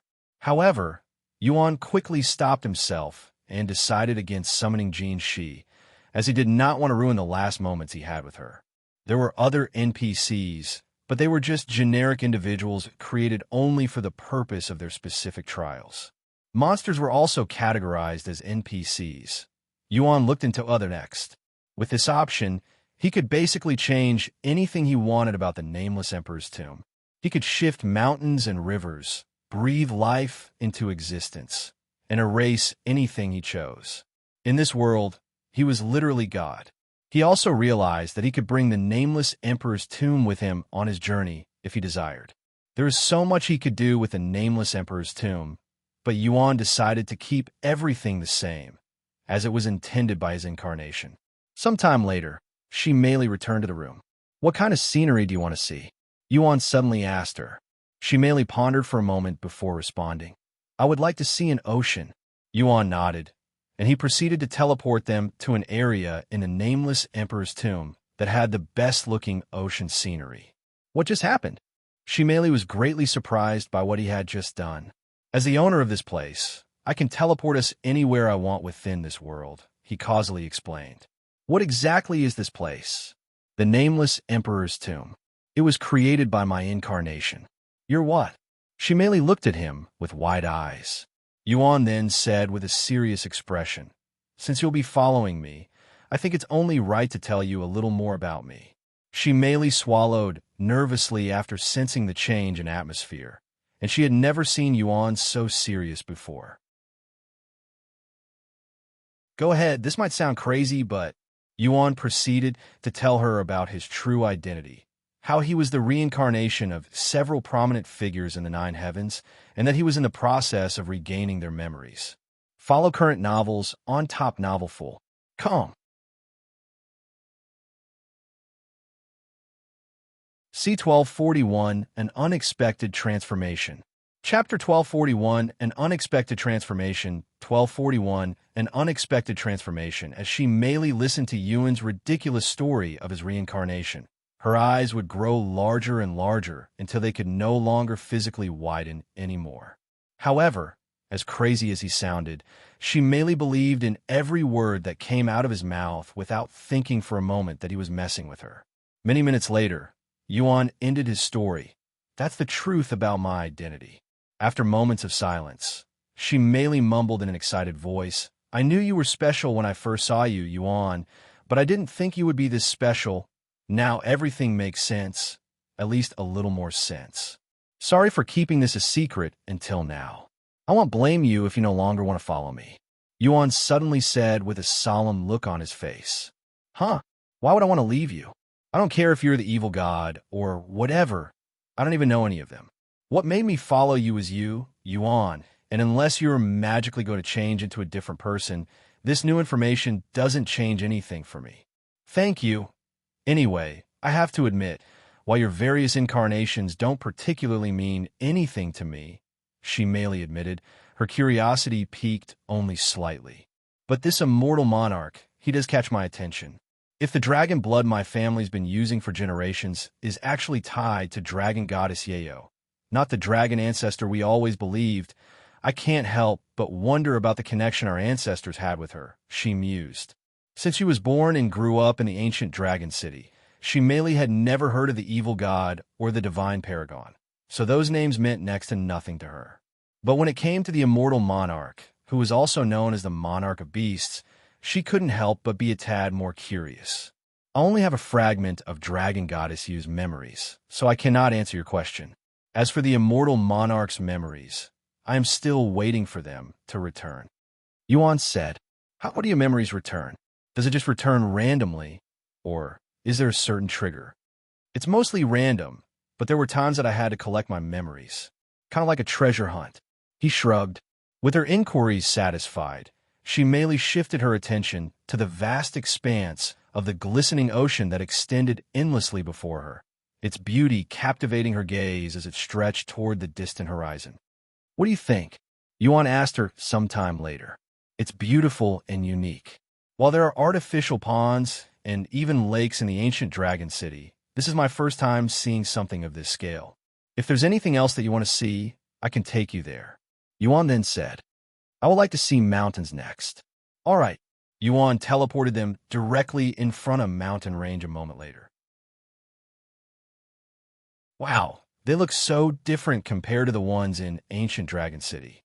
They're so much taller and majestic. Over the next several hours, Yuan would take Shimeli around the Nameless Emperor's tomb, satisfying her desire to explore to her heart's content. Once she was satisfied, Shimeli requested to return to their first scenery by the ocean. Yuan complied, and the next moment, they returned to their original spot. If the world in this place is already so beautiful, I cannot wait to see what the real world has in store for me. Shimeli spoke with a smile. Are you ready to leave? Yuan then asked. Just one more thing. Shimeli proceeded to retrieve a familiar-looking spear and extended it towards Yuan, seemingly offering it to him. Isn't this the dragon's soul? You brought it with you? Yuan recognized the soul weapon at a glance. Yes, my father gave it to me. Now I'm giving it to you. Huh? Isn't this your family's heirloom? I cannot accept it, especially when your parents gave it to you. Yuan immediately refused to accept the dragon's soul. Shimeli proceeded to explain, while father did give it to me, he had no choice but to do so because he made a pact that he could only pass it down to a family member. He wanted to pass it down to you, but since you're not officially part of the family, he couldn't do so without risking his soul. However, I didn't make such a pact, hence why he gave it to me, so I could hand it to you. Shimeli pushed the dragon's soul closer to him.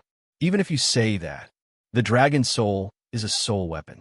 Unless it accepts me as its master, I won't be able to use it. You won't know until you give it a shot, Shimeli said, wearing a confident smile on her beautiful face. If you say so, Yuan eventually accepted the dragon's soul. As his fingers closed around the spear's handle, he sensed a surge from within, an immense power stirring, as if eager to awaken. Without any hesitation, Yuan offered his blood to the dragon's soul, which greedily absorbed it without delay. The dragon's soul began to tremble, and the dragon around it suddenly began to move as though it was alive. Before long, the dragon's soul, which had initially appeared rather ordinary, underwent a remarkable transformation, morphing into a stunningly beautiful spear. As the transformation reached its end, the dragon's soul unleashed a thunderous dragon's roar, a sound so deafening that it resonated throughout the entirety of the Nameless Emperor's tomb. Upon hearing the dragon's roar, Yuan felt an uncanny sense of familiarity wash over him, as if he had encountered this very sound in some distant memory. His gaze locked onto the transformed dragon's soul with a look of disbelief, and he mumbled in a dazed tone, "Dragon Goddess Yeyou?" In response to Yuan's utterance, the dragon's soul emitted a brilliant golden radiance. A moment later, the dragon's soul vanished from Yuan's grasp, and a tall figure materialized before him. It's truly you. Yuan swallowed nervously as he stared at Dragon Goddess Yeyou's ethereal face. Follow current novels on Top Novelful. Come. C1242 Dragon Goddess Yeyou's Soul. Chapter 1242 Dragon Goddess Yeyou's Soul. 1242 Dragon Goddess Yeyou's Soul. Yuan found himself profoundly shaken as Dragon Goddess Yeyou materialized before him, emerging from thin air. Yet, as he snapped out of his daze and observed her form more closely, he noticed that she appeared semi-transparent, as if she were naught but a ghost, an illusion. Dragon Goddess Yeyou? Why are you? Yuan tried calling out to her, only to halt abruptly as a mysterious furrow formed on her brow, seemingly displeased about something. Suddenly, without any further explanation, Dragon Goddess Yeyou disappeared like a cloud of smoke, and the dragon's soul reappeared in Yuan's grasp. Dragon's Soul, Level 0, Rank, Soul Weapon, Growth Rate, Fast Requirement. Description: a beautiful golden spear with an unknown origin. It is shrouded with a mysterious aura that will render all spiritual energy useless. Partially? Yuan wondered inwardly. What in heaven's name was that about? Who was that beauty just now? Shimeli exclaimed a moment later, her voice tinged with bewilderment and astonishment. That person was Dragon Goddess Yeyou. Yuan responded. What? That was Dragon Goddess Yeyou. She immediately became even more shocked after learning of this information. So the dragon soul is actually related to Dragon Goddess Yeyou. No wonder why it reacted to you, who is the reincarnation of the Immortal Monarch. She immediately said, do you have any idea why or how Dragon Goddess Yeyou showed up just now? Yuan asked a moment later. Unfortunately, I have never seen or heard of anything like this before. She immediately shook her head. I have. Xiao Hua's voice suddenly resounded. Really? Yuan was pleasantly surprised and eagerly awaited her explanation. While soul weapons may attain a form of consciousness, they can never become a real soul on their own. However, they do possess the capacity to house another soul, should someone choose to bestow one within. Although I cannot state this with absolute certainty, it is conceivable that Dragon Goddess Yu's very soul may have been placed within this soul weapon, and what you witnessed moments ago could have been a manifestation of her soul, Xiao Hua explained. Yuan swallowed nervously at the notion that Dragon Goddess Yu's soul could be resting within the dragon soul. If she is really inside the dragon soul, is there any way to bring her out? Yuan then asked. Even if there's a way to do so, it wouldn't be a good idea, Xiao Hua said while shaking her head. After all, she is only a soul without her body at this moment. If you bring her out of the soul weapon in her state, her soul will definitely disappear, or worse, be destroyed. Hearing this, Yuan felt helpless. Is there really no way to help her? He sighed. As Xiao Hua said, we don't know if it really contains Dragon Goddess Yu's soul. What happened just now could be an entirely different matter, she immediately suddenly said. For now, we should try to learn more about the soul weapon before we start trying things. Yuan nodded. You're right. I shouldn't be so impatient. If it really contains Dragon Goddess Yu's soul, I'm sure we'll figure out how to bring her out safely, if that's even what she desires. Sometime later, Yuan stored the dragon's soul inside his body alongside Empyrean Overlord and Starry Abyss. So, are we ready to leave now? Yuan asked Shi Meili, who quickly nodded. Wait. Feng Yuxiang's voice suddenly resounded. What's the matter? Yuan asked. We're fine right now because we're still inside the Nameless Emperor's tomb, but once we go outside, Shi Meili's cultivation will be too high for the third heaven, and she might be forced to ascend. Feng Yuxiang reminded him that only those below Spirit Emperor could remain in the third heaven, and Shi Meili was a Spirit Emperor. You're right. I completely forgot about this rule. Yuan facepalmed. There's an easy fix to that.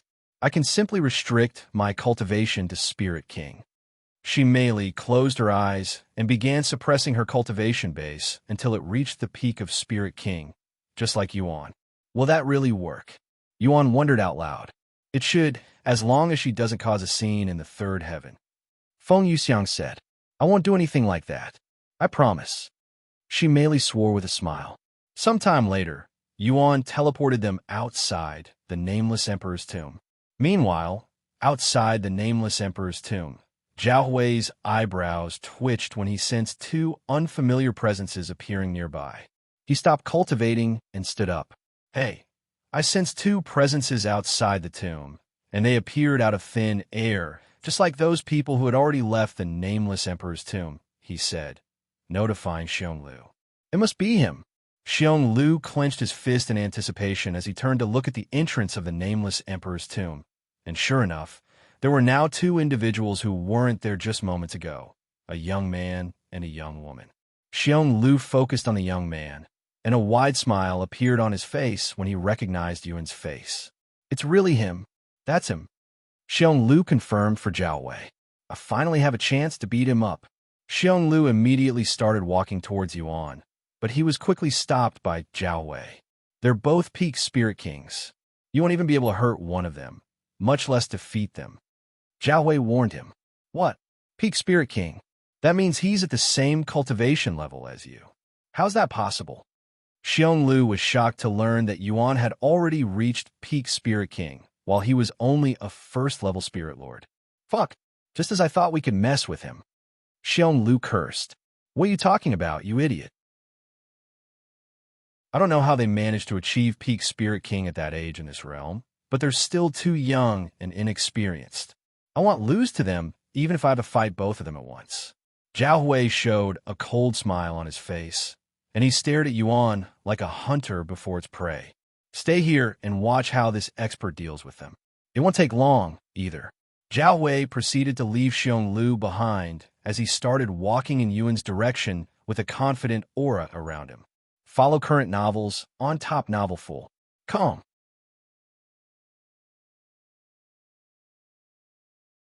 C1243, A Common Thief. Chapter 1243, A Common Thief. 1243, A Common Thief. Shortly after they exited from the Nameless Emperor's tomb, Yuan could sense two individuals watching them from a distance. One of them had the cultivation of first-level Spirit Lord, while the other one exuded the presence of a peak Spirit King. Furthermore, the peak Spirit King had a unique aura that felt oddly familiar to Yuan. However, Yuan didn't pay too much attention to them, at least not until the peak Spirit King started approaching them with an aggressive look on his face. "We have company," Yuan said to Shimei, who was absorbed by the Nameless Emperor's tomb's entrance. They turned their attention to the approaching figure and saw Xiao Hua strolling toward them, his posture slightly hunched. He was a tall, somewhat skinny man with long, messy black hair. His violet eyes had a sharp and slightly menacing look, almost like that of a troublemaker. In fact, his clothes seemed similar to what a bandit might wear. "He seems like trouble," Shimei muttered as she caught sight of him. Yuan nodded and said, "He may appear as a Spirit King, but he possesses power that surpasses it. Besides a few individuals I've met in the Nameless Emperor's tomb, I've never seen a Spirit King as powerful as him, and those few individuals came from the upper heavens." "So he's from the upper heavens? What do you suppose he wants from us? Surely, he's not going to ask us for directions." "Brother Yuan, that man is an exile." Xiao Hua's voice suddenly resounded. "What? An exile? No wonder why his aura seems so familiar." "What's an exile?" Shimei asked. "He'll explain it after this," Yuan said. "What do you think he wants from us?" He proceeded to ask Xiao Hua. "I don't know. Perhaps he can sense you." Yuan suggested that Xiao Hua was actually here for Xiao Hua. "No, that's not possible." Xiao Hua immediately rejected such a possibility. "Then let's just wait and see what he wants." "Xiao Hua, stay hidden for now." Once Xiao Hua was close enough, Yuan asked him, "How can we help you?" Xiao Hua halted in front of Yuan and silently stood there, looking disinterested, as though he regarded them with the same indifference one might reserve for ants. Receiving no response from Xiao Hua, Yuan continued, "If you're not inclined to speak, then..." Mid-sentence, Xiao Hua abruptly sprang into action, thrusting his claw-like hand directly toward Yuan's throat with the intention to kill. Xiao Hua's lightning-fast movement caught Shimei off guard, leaving her momentarily stunned. However, Yuan's quick reflexes allowed him to evade the sneak attack by tilting his body to the side, narrowly dodging it. In that suspended moment, time seemed to stand still as everyone tried to comprehend what had just occurred. "Oh, you managed to dodge that? You're a little better than I thought." Xiao Hua spoke with a slightly surprised look on his face. "How dare you?" When she snapped out of her daze, Shimei angrily threw a punch at Xiao Hua. And while she was angry at Xiao Hua for attacking Yuan, she was more angry at herself for not being able to react to it, as their journey could have ended before it even started right there and then. "Whoa!" Xiao Hua exclaimed in a playful manner right as he dodged Shimei's strike, even doing so with ease. "What?" Shimei was surprised to see this, and she prepared to chase after him. However, she was stopped when Yuan grabbed her arm. "Wait," he said to her in a calm voice. "But he just tried to kill you." "I know, but you won't be able to defeat him. As an exile, he's definitely much older and more experienced than he appears. Also, you promised that you wouldn't cause a scene, right?" Shimei gritted her teeth in frustration, but she couldn't argue with him. It was clear that Xiao Hua was a formidable opponent, one that required her to unleash her full strength to deal with.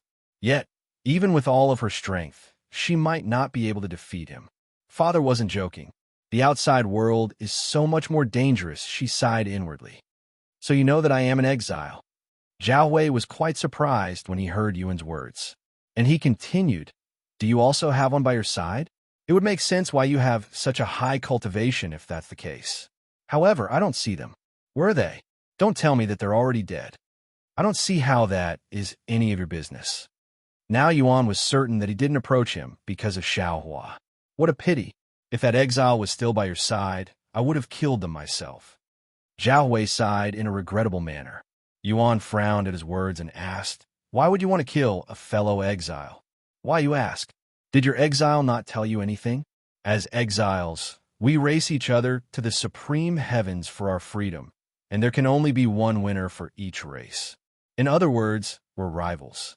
Just because we're fellow exiles doesn't make us companions. Xiao Hua sneered. Of course, Yuan knew the purpose of the supreme heaven's legacy. However, he didn't expect exiles to hunt each other as well. I think I've grasped the situation, Yuan suddenly stated with a discerning tone. If you didn't approach us due to my association with an exile, then it's likely you're carrying out the orders of your elusive master, the one who's been lurking in the shadows all this while. Master? Ah ha ha ha ha. Xiao Hua burst out laughing. While it's true that I need that weakling to finish the supreme heaven's legacy, it doesn't mean I obey his orders. I approached you because I heard that you had some good treasures on you, not because he told me to. So you're nothing more than a common thief? I was expecting more of you since you're in exile. How disappointing, Yuan remarked, shaking his head. Just a common thief. How dare you? Xiao Hua's body quivered with anger, stung by Yuan's words. Before I became an exile, I was infamous as the harbinger of agony, and just the mere utter of my name would send shivers across the entirety of the 9 heavens. Xiao Hua declared with a hint of pride before continuing in a grim voice. Now, I shall teach you the meaning of agony. Follow current novels on Top Novel Full. Come.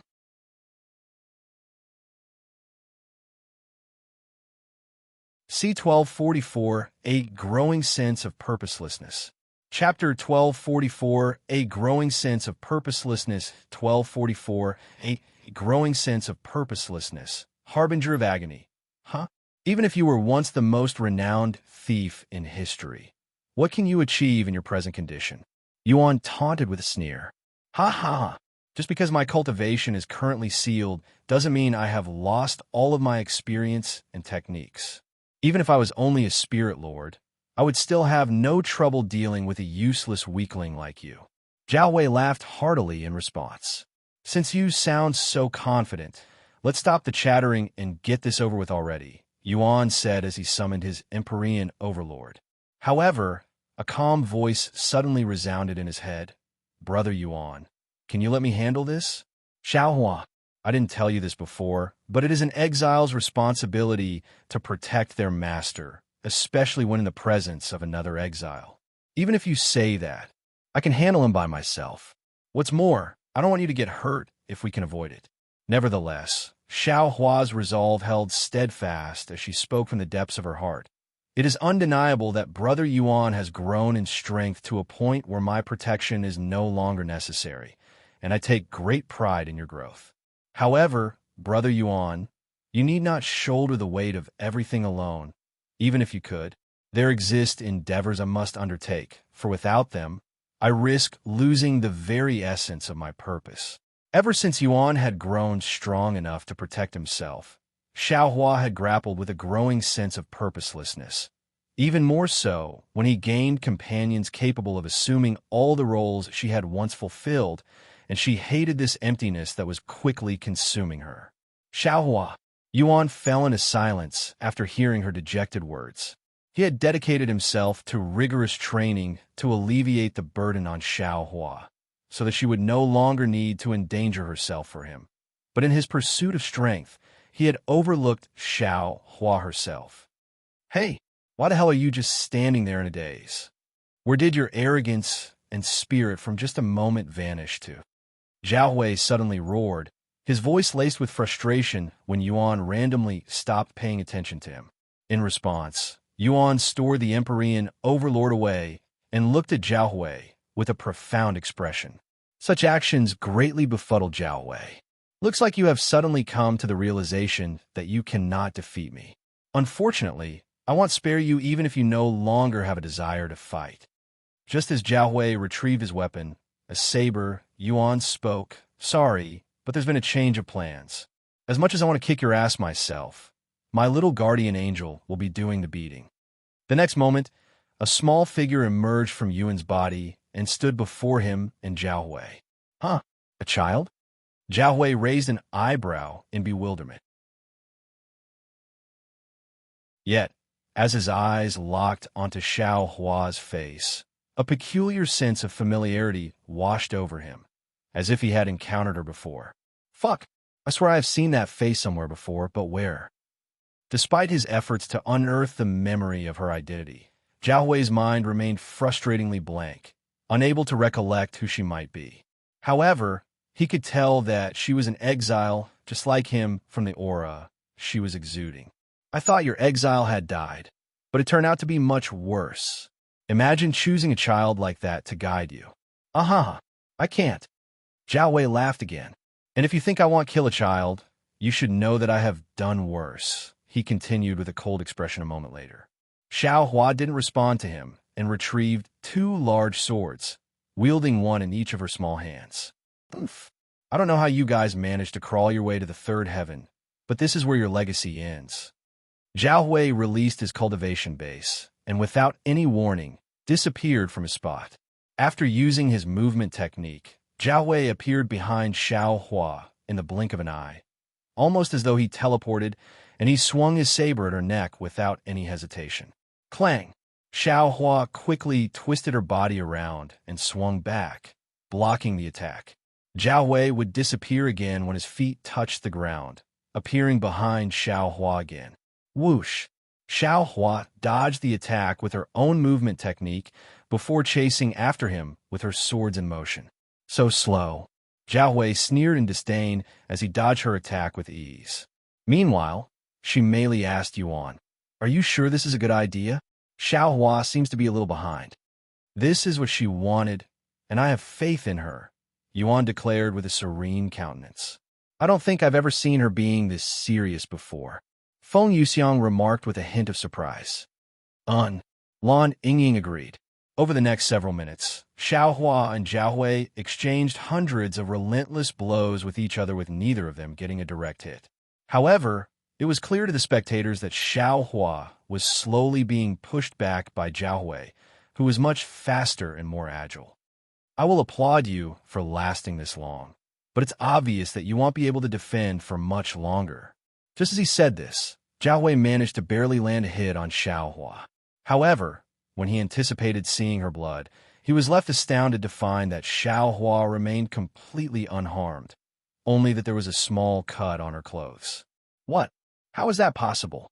Xiao Hua was certain that his blade had reached her flesh, yet had only managed to cut her clothes.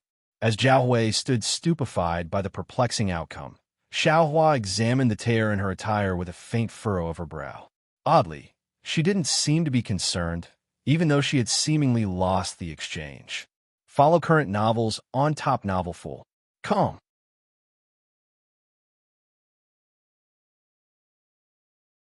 C1245 Xiao Hua. Chapter 1245 Xiao Hua. 1245 Xiao Hua. My saber definitely reached her. Yet, why isn't there a scratch on her? Why isn't she bleeding out?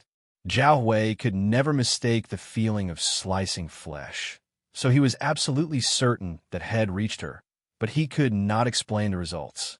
Meanwhile, Xiao Hua had an annoyed look on her face, but not because she had just lost the exchange. "My clothes," she muttered in a low voice. "I don't know what you just did to avoid that attack, but it won't happen a second time." Xiao Hua tightened his grip on the saber before rushing at Xiao Hua again, his speed much faster than previously, almost as though he had been holding back. "How annoying," Xiao Hua muttered as she confronted Xiao Hua with her swords. Herald of Agony.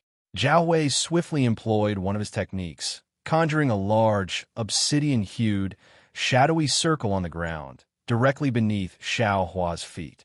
Reacting instantly, Xiao Hua leaped out of the circle's grasp. Yet, to her surprise, the shadowy formation clung to her like a relentless specter, maintaining its position beneath her. In response to this relentless pursuit, Xiao Hua made a swift decision to ascend into the sky. However, as she made her move, the edges of the black circle abruptly rose from the earth, ensnaring her within a pitch-black ball. "Hey, that doesn't look good at all. Shouldn't we help her?" Shimeli's voice trembled with concern as she observed the dire situation unfolding before them. Yuan calmly shook his head and said, "Don't underestimate her. She'll be fine." "Ha ha ha. No matter what tricks you have up your sleeves, your spiritual energy has been sealed by my Herald of Agony. Once trapped by it, you're just a sitting duck waiting to be slaughtered." Zhou laughed like a maniac as he started slashing and stabbing his saber at the void-like prison that had Xiao Hua trapped inside. "I can feel it. I can feel your flesh being torn apart by my saber. Nothing beats this sensation." "Aha, Xiao Hua." Yuan subconsciously gritted his teeth. He would be lying if he said that he wasn't worried about Xiao Hua. However, his confidence and trust in her far outweighed his worries. 1,000 years of agony. Zhao Hui's saber suddenly became covered in black energy before swinging it at the prison. Sha! The prison was sliced in half, alongside everything trapped inside. She merely covered her mouth, trying her best to remain calm. Zhao Hui took several deep breaths afterward, and without looking at his results, he began approaching Yuan with intense bloodlust in his gaze. After taking just a few steps, Zhao Hui's movements froze when a calm voice resounded behind him. "Where do you think you are going?" "What?" Zhao Hui muttered in disbelief. "Impossible. No, there's no way that you could have survived that." Zhao Hui's gaze shifted slowly, and his eyes widened in profound shock when he beheld Xiao Hua standing calmly behind him, completely unscathed save for a few additional cuts on her clothing. "No way. How did she do that?" Even Shimeli was completely shocked to see Xiao Hua unharmed. Despite Zhao Hui's inquiries, Xiao Hua remained conspicuously silent, almost as though she wanted to torment him mentally. Following her silence, Xiao Hua proceeded to stow away her weapons, leaving everyone present, including Yuan, profoundly perplexed. "I didn't want to show Brother Yuan this side of me, but I won't be able to defeat him unless I do so." Xiao Hua sighed inwardly, and continuing her confusing actions, she closed her eyes before her enemy. "You dare close your eyes before my presence? Don't you dare look down on me, you little bitch." Zhao Hui let out a thunderous roar, his form enveloped in a dark, blood-tinged aura. Remaining firmly planted in his position, Zhao Hui swung his saber with astounding swiftness at Xiao Hua, unleashing a series of razor-edged waves of saber aura. The next moment, Zhao Hui watched as a saber aura sliced right through Xiao Hua's small body, cutting it in half. However, no blood was shed by Xiao Hua, and the severed portions of her body dispersed like mist, as if her very essence had transformed into vapor, leaving behind a cloud of purple-colored mist. In a matter of seconds, the purple mist reassembled itself, shaping into a completely unharmed Xiao Hua. Shimeli's astonishment was palpable as she blurted out, "What sort of technique is that?" Meanwhile, Zhao Hui's countenance contorted with sheer terror, his words trembling as he grappled with the realization of Xiao Hua's identity. That's... No, it can't be." He appeared unwilling to accept the undeniable truth. In that precise moment, Xiao Hua's eyes gently flickered open, their once familiar hue now transformed into a mysterious shade of violet. Simultaneously, a dark aura enveloped her form, tinged with an eerie touch of ethereal purple. As Xiao Hua's menacing aura solidified, an ominous transformation seized the very surroundings. The heavens above them abruptly darkened, and a chill settled upon the atmosphere, akin to the arrival of the grim Reaper himself. Not only did Xiao Hua's presence undergo a profound metamorphosis, but she also experienced a slight growth in stature, and her face appeared more mature and carried an icy, distant demeanor. In the blink of an eye, Xiao Hua underwent such a drastic transformation that even Yuan struggled to recognize her by the end of it. In fact, it felt like he was looking at an entirely different individual. Ding. Name: Xiao Hua. Servant grade: Mythical Master. Yuan: Cultivation. 9th level Spirit King. Legacy: Supreme Heaven's Legacy plus Evil God's Legacy. Bloodline: Evil God's True Bloodline. Physique: Violet Nebula Physique. In addition to her new status, Xiao Hua also acquired several new techniques that were not there before. In a voice quivering with terror, Zhao Hui cried out, "That ominous violet aura. That overwhelming presence. You're a member of the Azura clan? Follow current novels on Top Novel Full. Com."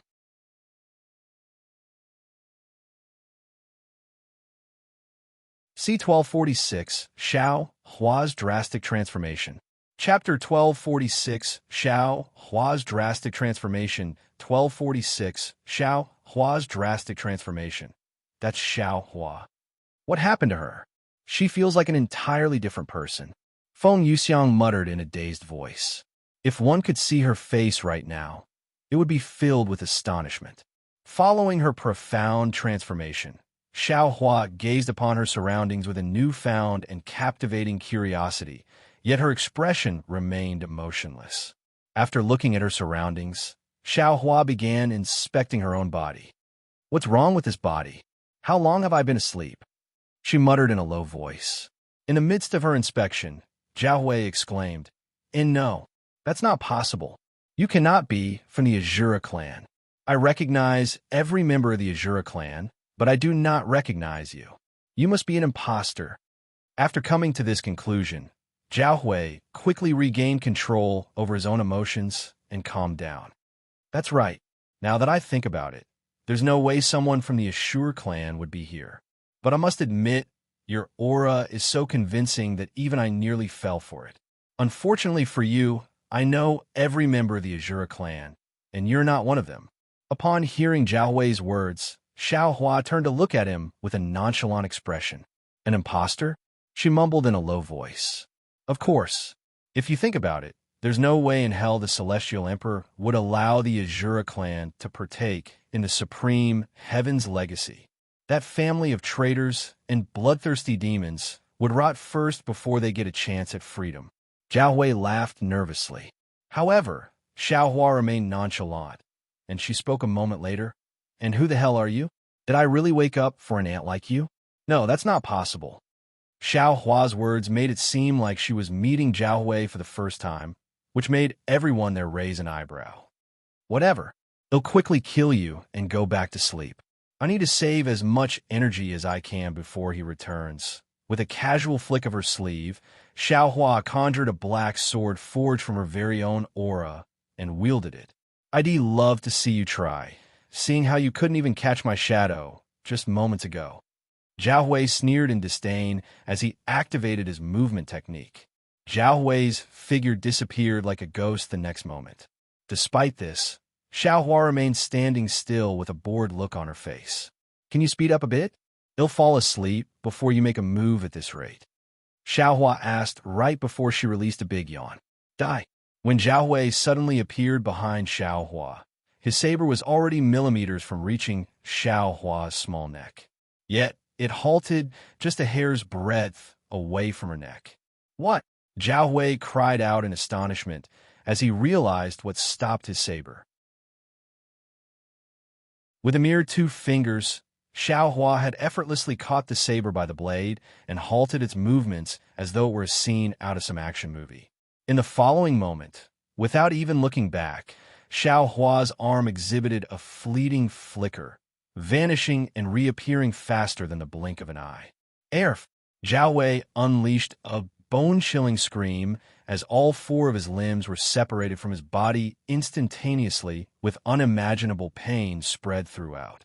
After Zhao Hui's limbless body fell to the ground, Xiao Hua turned around to look at him with a disappointed look on her face. "I've slumbered for so long that my movements have grown rigid. Most displeasing indeed." I cannot afford to show such a shameful performance in his presence, Xiao Hua lamented. And I've decided. He'll go back to sleep after I do some stretching. Xiao Hua then extended her finger, directing it towards Zhao Hui, who remained in a state of shock, motionless on the ground. Get up, Xiao Hua muttered as she released some of her black aura at Zhao Hui, engulfing his body like flames. In the next moment, a shocking spectacle unfolded as Zhao Hui's body miraculously began to regenerate its lost limb. What? What did you just do to me? Zhao Hui screamed in a terrified manner as he crawled backward and away from Xiao Hua. Be grateful, for this princess has bestowed upon you the privilege of a little more time in this world, Xiao Hua declared with a grim smile on her face. And no, stay away from me, you monster. Zhao Hui cried out, his previous combativeness replaced by sheer terror as he gazed upon Xiao Hua as if she were a nightmarish creature. Don't tell me you're frightened by this. Imposter? How mundane. If you're not willing to stand and fight, there's little reason to prolong your existence any further, Xiao Hua remarked with an air of disdain. It was in this very moment that Zhao Hui recognized Xiao Hua's face, albeit slightly altered from his recollections. His eyes widened in sheer horror as he stammered, Why you can't be? Azura clan's little da sha. Zhao Hui's head suddenly flew off its body before he could finish his sentence. After Zhao Hui's death, a profound and eerie silence enveloped the entire vicinity. I don't think that's Xiao Hua. It can't be her. Lan Yingying suddenly broke the silence. I'm inclined to agree. The disparity is too striking. Feng Yuxiang concurred with a shared sense of disbelief. Yuan gritted his teeth and began approaching her. Xiao Hua, he called out to her. Xiao Hua's body trembled slightly after hearing her name. Who dares utter that name in my presence? Xiao Hua's voice thundered with wrath as she whirled around to confront Yuan, her aura surging with a tempestuous intensity. Prepare to endure 1,000 times the torment this insignificant insect just faced. Without any hesitation, Xiao Hua pointed her sword at him.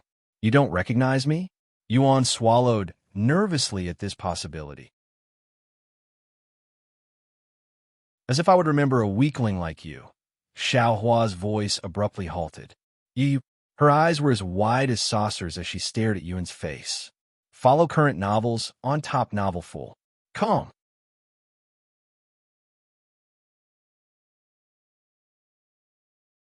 Chapter 1247. Published at 23rd of October, 2023, 8:57 and 9 seconds a.m. Chapter 1247.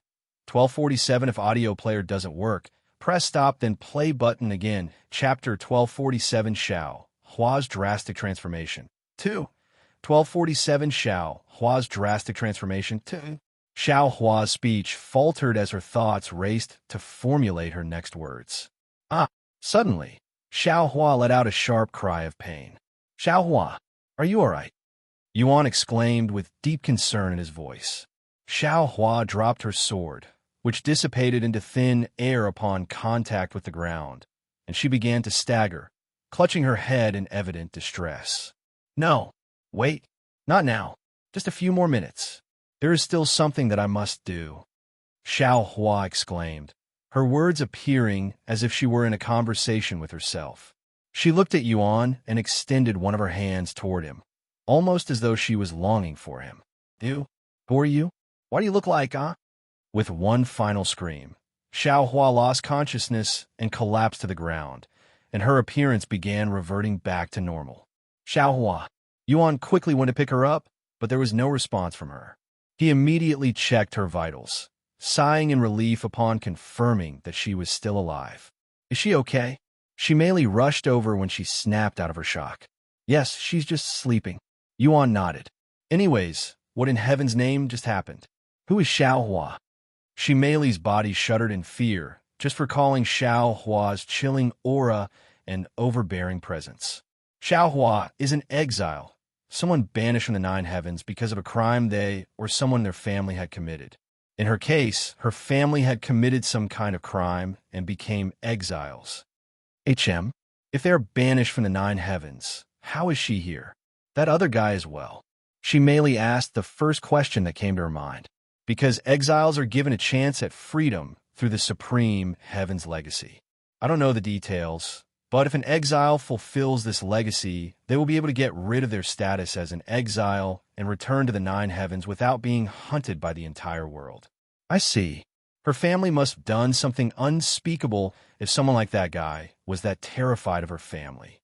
She merely sighed as she glanced at Xiao Hua's headless body. Yuan wanted to defend the Azura clan, but after witnessing Xiao Hua's aura that reeked of blood, he couldn't utter a word.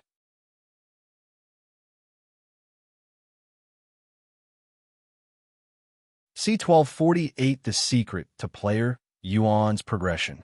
Chapter 1248 The Secret to Player Yuan's Progression. 1248 The Secret to Player Yuan's Progression. After logging off the game, Xiong Lu shouted in anger as he tossed the console at the wall, shattering the headpiece. Damn it! Who the fuck was that little girl? How did she manage to butcher Xiao Hua, who claimed to be an immortal, as though he was a mere baby? And why is someone like that with Yuan? Xiong Lu couldn't believe what Head just witnessed. However, once he thought about it, it finally made sense why Yuan was progressing so fast when compared to other players, not to mention his tremendous prowess. It must be due to that little girl. She must be the source of his strength. She must be a true immortal, while Xiao Hua was a fake. Fuck, why is he so fucking lucky? Upon hearing the commotion inside Xiong Lu's room, the servant waiting outside knocked on the door and inquired with a concerned voice, "Is everything all right, young Master Xiong?" After a moment of silence, Xiong Lu responded in a commanding voice, "Summon everyone to the round table immediately. Tell them that I have some new information on player Yuan." All right, away. The servant scurried to call the 10 great families. Several hours later, 10 individuals sat around a round table made of white marble. However, 9 of these individuals did not have a physical body and appeared to be projections. The round table consisted of the top player from each of the top 10 legacy families. So prominent individuals such as Fiery Queen and White Lotus were present. Hey, Xiong Lu, you'd better not be bluffing about having information on player Yuan. I was in the middle of heading to a dungeon. One of them declared in a discontented tone. "I'm more intrigued by your sudden willingness to share information about player Yuan," Fiery Queen remarked. "I doubt he'll share it with us for free." Another sneered. "Enough of the pointless chattering, and let's get to the topic. I want to return to my cultivation as soon as possible," said a bulky man. Xiong Lu then spoke. "I won't charge anyone for this information since I believe we should work together to catch up to player Yuan." "Catch up to player Yuan? Are you out of your mind, Xiong Lu?" retorted another member. "I may not know his exact cultivation level, but I'm well aware that he possesses treasures beyond our reach for years to come. It might sound preposterous at the moment, but what if I were to tell you that I've uncovered the secret to player Yuan's inexplicable growth and formidable strength?" Xiong Lu spoke with a solemn expression. "You what?" The revelation left everyone at the round table utterly stunned. "Are you for real, Xiong Lu? You better not be pulling my fucking legs." Fiery Queen stood up and slammed the desk. The sound of her smacking her own table would resound through her speaker, but the actual table remained unmoving. The Secret to Yuan's Strength by Liya muttered with a slight frown on her face as she continued. "How can we even trust this information?" Xiong Lu glanced at her and said, "Because I witnessed it with my own eyes." "You met with Yuan?" "Yes, in the third heaven." "If you're serious, then don't keep us in suspense, Xiong Lu." The others, understandably impatient, were eager to hear the details of this potentially monumental discovery. Xiong Lu nodded and proceeded to ask them, "Before I tell you a secret, I have a question for all of you. Do you know what an exile is? Are you asking us for the definition? Be more clear." Xiong Lu shook his head and said, "No, I'm talking in the context of cultivation online. There are certain individuals in that world that are known as exiles. Do you know about them?" A few individuals there had subtle movements on their faces after Xiong Lu's clarification, yet none of them responded to his question. Xiong Lu noticed this and sneered. "So a few of you in here are already aware of their existence. Don't worry, and not going to blame you for wanting to keep their existence to yourself, as they're the key to progressing fast in Cultivation Online. And there's no point to keep it to yourself any longer, since I will be exposing them to everyone today. What? What on earth are you talking about? Were these exiles? Fiery Queen demanded, her curiosity piqued. Someone who wasn't Xiong Lu suddenly responded, there are powerful NPCs within Cultivation Online that carry a legacy known as the Supreme Heaven's Legacy. These individuals are essentially criminals that have been banished to the Primordial realm, hence why they are called exiles. In exchange for helping them complete their legacy, which grants them freedom, they will assist you in many ways, such as granting you knowledge and techniques that aren't accessible elsewhere, and protecting you from harm, like a guardian angel. These exiles are very powerful and are usually immortal cultivators, so they have many priceless knowledge and techniques that will greatly assist your progression in Cultivation Online. If you have an exile by your side, you will, without a doubt, progress countless times faster than those without one. The only downside is that you'll be hunted by other NPCs if they find out you're working with an exile. And since they are criminals, they have questionable morals and will do nasty things that you need to turn a blind eye to if you want their help. The room fell dead silent afterward. Those who did not know about the existence of exiles until today tried their best to digest the information, while those who were already aware of their existence pondered about their own exiles. Eventually, someone there broke the silence. Xiong Lu, are you trying to tell us that player Yuan's secret is that he has an exile by his side? If so, I'd already come to that conclusion when I met mine. Me too. However, that still doesn't make any sense. I also have an exile by my side, but I still can't seem to catch up to him. Though, I only met my exile about a month ago, so that might be the real reason why I'm still behind. Chun Hua Chung, you sly bastard. How could you keep this information to yourself? Aren't we in the same alliance? Fiery Queen gritted her teeth in frustration, feeling left out. Don't give me that crap. If you were in my shoes, you would have done the same thing. Chun Hua Chung sneered. Follow current novels on top novelful. Calm.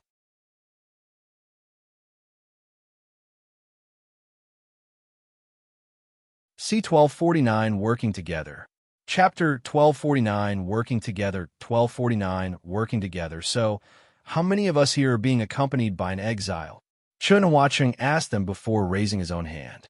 And he continued, I met mine a month ago, and my progress has skyrocketed since then. 3 more individuals there raised their hands. Wilson Jr., Zheng Yanyu, and Gu Ban Xiao Hua. Fiery Queen named these 3. Xiong Lu, you don't have an exile? Chun Huacheng asked him. And no. Xiong Lu hesitated, unable to divulge the grim truth that his exile had already met their demise at Yuan's hands, as he was certain that they would make him into a laughingstock for such a blunder. So, 4 out of 10 of us have an exile, huh? This makes me wonder just how many more players out there are receiving assistance from them. Mused Zheng Yanyu, a young man with a scholarly appearance. Wait, how does one even acquire an exile? Fiery Queen suddenly asked. She turned to look at the 4 with an exile and continued. How did you guys meet yours? Is there a specific location where you meet them? As far as I am aware, they don't have any specific locations or triggers. They're scattered about in the 9 heavens, so it's entirely up to fate whether you encounter one or not. Kind of like hidden quests. Wilson Jr. said, and he continued, I encountered my exile in 2nd heaven about 3 months ago during a quest. I also encountered mine randomly while adventuring in 3rd heaven. Gu Banxiao added. Same here. Chun Hua Chung chimed in. Damn it, there must be some kind of pattern or method to encounter them. Queen Fiery exclaimed in frustration, her desire for an exile's assistance burning within her. At this rate, they'll end up lagging behind everyone, even to some nobody who lucked out with an encounter, like player Yuan. Fiery Queen's concerns were shared by those without an exile.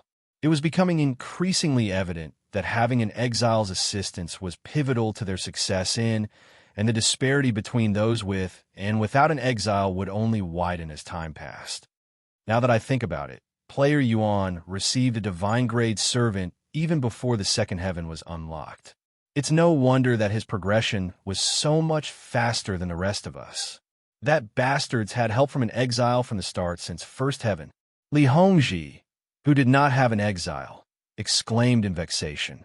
Xionglu then spoke. Not just that. His exile was terrifyingly powerful.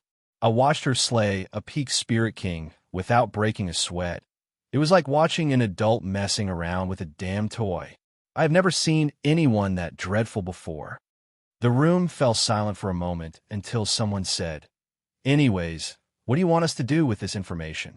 After a moment of silence, Xionglu spoke in a cold voice. His exile may be powerful, but I doubt she's strong enough to handle multiple exiles at once.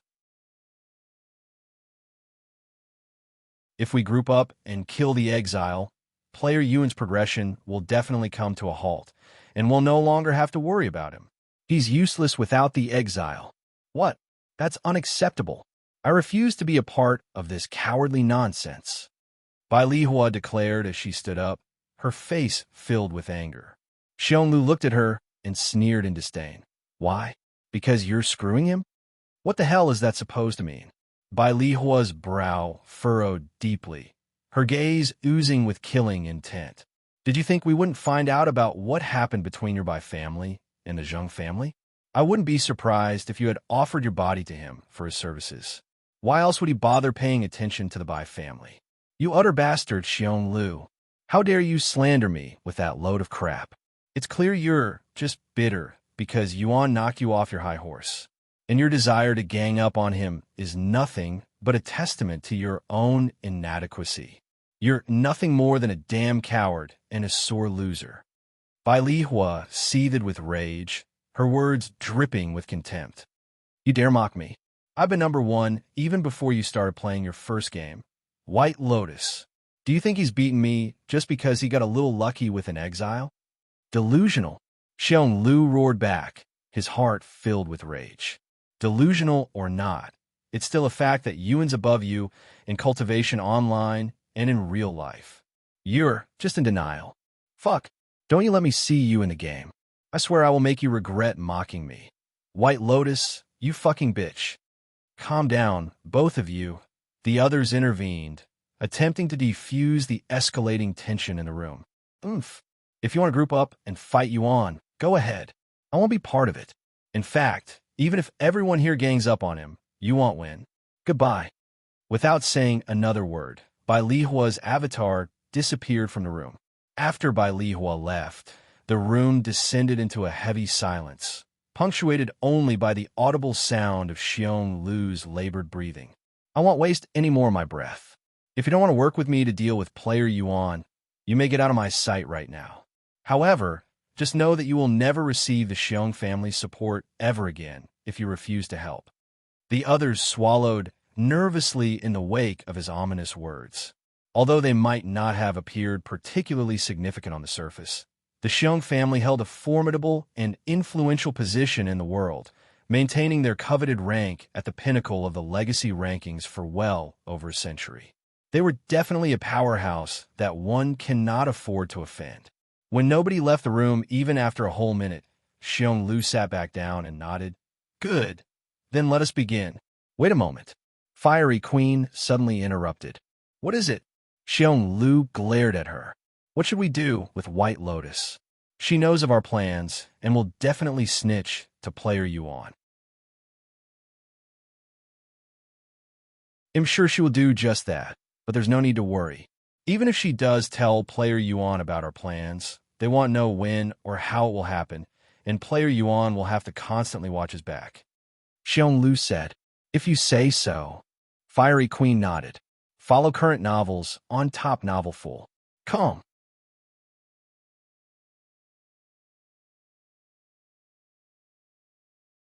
C1250 The Plan to Take Down Player Yuan.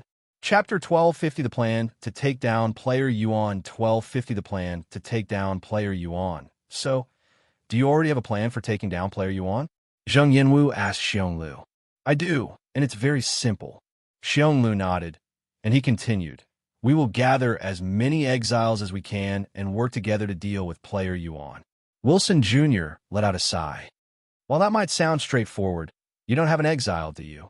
So, you might not be aware that exiles don't typically cooperate with one another. Junior is right. Xiong Lu. Gu Banxiao agreed. Exiles won't work with other exiles. Do you know why? Because only one exile may complete the Supreme Heaven's legacy. There's no reason for them to help each other. In fact, they rather kill each other to lessen the competition. What the hell? If that's the case, they will never work with each other. Fiery Queen exclaimed. What's our plan now, Xiong Lu? The plan remains. Xiong Lu calmly replied. Huh? Didn't you hear what I just said? Wilson Jr. frowned, and he repeated, Exiles won't work with each other. It's the last thing they'll do. I heard what you said. They won't collaborate with each other because they're rivals, correct? Xiong Lu inquired with a grave expression. But what if there were an exile capable of threatening them all? Won't they work with each other to deal with that threat? Despite his lack of knowledge about the Azura clan, Xiong Lu could discern that Xiao Hua was a formidable presence solely by observing Jiao Hui's extreme reaction to her presence. An exile capable of threatening them all? Where did you get such information? Fiery Queen asked. I witnessed her effortlessly slaughter a peak spirit king as if it were child's play, Xiong Lu recounted, his tone carrying a weight of awe and dread. The others swallowed nervously upon seeing his frightened expression, this being their first time seeing such an emotion from Xiong Lu. So what if this exile is a little strong? I doubt it will make the others work together. Gu Banxiao sighed. Tell your exiles that this particular exile is from the Azura clan and see how they react. If they show even the slightest hint of fear, ask them if they would be willing to work with others to take her down. We can postpone the meeting until you have received an answer. Xiong Lu said. Azura clan? Who are they? Someone asked. I don't know. Xiong Lu shook his head. All right, I will speak with my exile now. He'll be back soon. Wilson Jr. said before disappearing from the room. The others with an exile followed suit. For those without an exile, I think I can help you find one. Xiong Lu said to them. What? Is that true? Fiery Queen exclaimed in excitement. Xiong Lu nodded and continued. Exiles have a unique aura to them, so we can let those who already have an exile search for them. Once they find an exile, those without one can try and make a contract with them. Seriously? Will that really work? Everyone swallowed nervously. We won't know until we try it, but it's theoretically possible. We'll know soon enough. While Xiong Lu and the others waited for those who left to speak with their exile to return, Liya tried to contact Yuan. Unsurprisingly, Yuan did not respond, so Liya called the Demon Sealing faction instead. This is the Demon Sealing faction.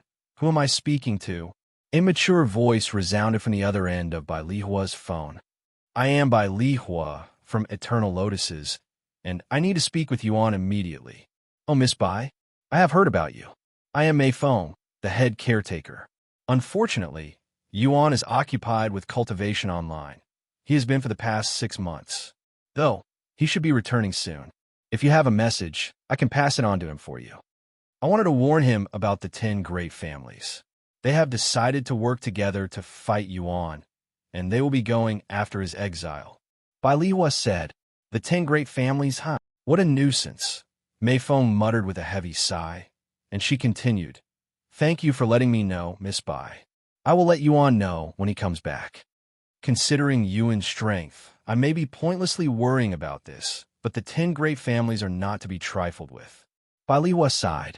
Meanwhile, inside Cultivation Online, Wilson Jr. asked his exile, who was a skinny man with a murderous aura. That's the gist of it, Wu Wenjun. You want me to work with other exiles? Fuck no. I'd rather kill all of them. No, I will kill any exile I see. Wu Wenjun declared in disdain. Wilson Jr. frowned slightly before uttering the magic words that Xiong Lu taught him. What do you know of the Azura clan? What did you just say? A look of sheer terror instantly washed over Wu Wenjun's face upon hearing the name of the Azura clan. Seriously? It works? Just what the hell is this Azura clan? Wilson Jr. was taken aback when he witnessed Wu Wenjun's terrified face, as he had never seen him display such intense emotions before. Junior, where in heaven did you hear that name? Wu Wenjun inquired urgently. I heard it from a friend, and there's an exile out there that is from this Azura family. Wilson Jr. explained. And no, that's impossible, Wu Wenjun exclaimed with a look of disbelief. There's no way the Azura clan would be allowed to partake in the supreme Heaven's legacy. In fact, they have been barred from participating since the first day they were banished. Unfortunately, my friend encountered this exile from the Azura clan, and she was extremely powerful, hence why he wants to gather exiles to fight her together. Is it really possible for the Azura clan to partake in the supreme Heaven's legacy? I've been out of the Primordial realm for 10,000 years, so things could have changed since then. Wu Wenjun mumbled to himself with a solemn expression. If that's indeed the situation, then it's imperative that we unite to eliminate them first, or else the Azura clan will annihilate every last one of us. Follow current novels on Top Novelful. Come.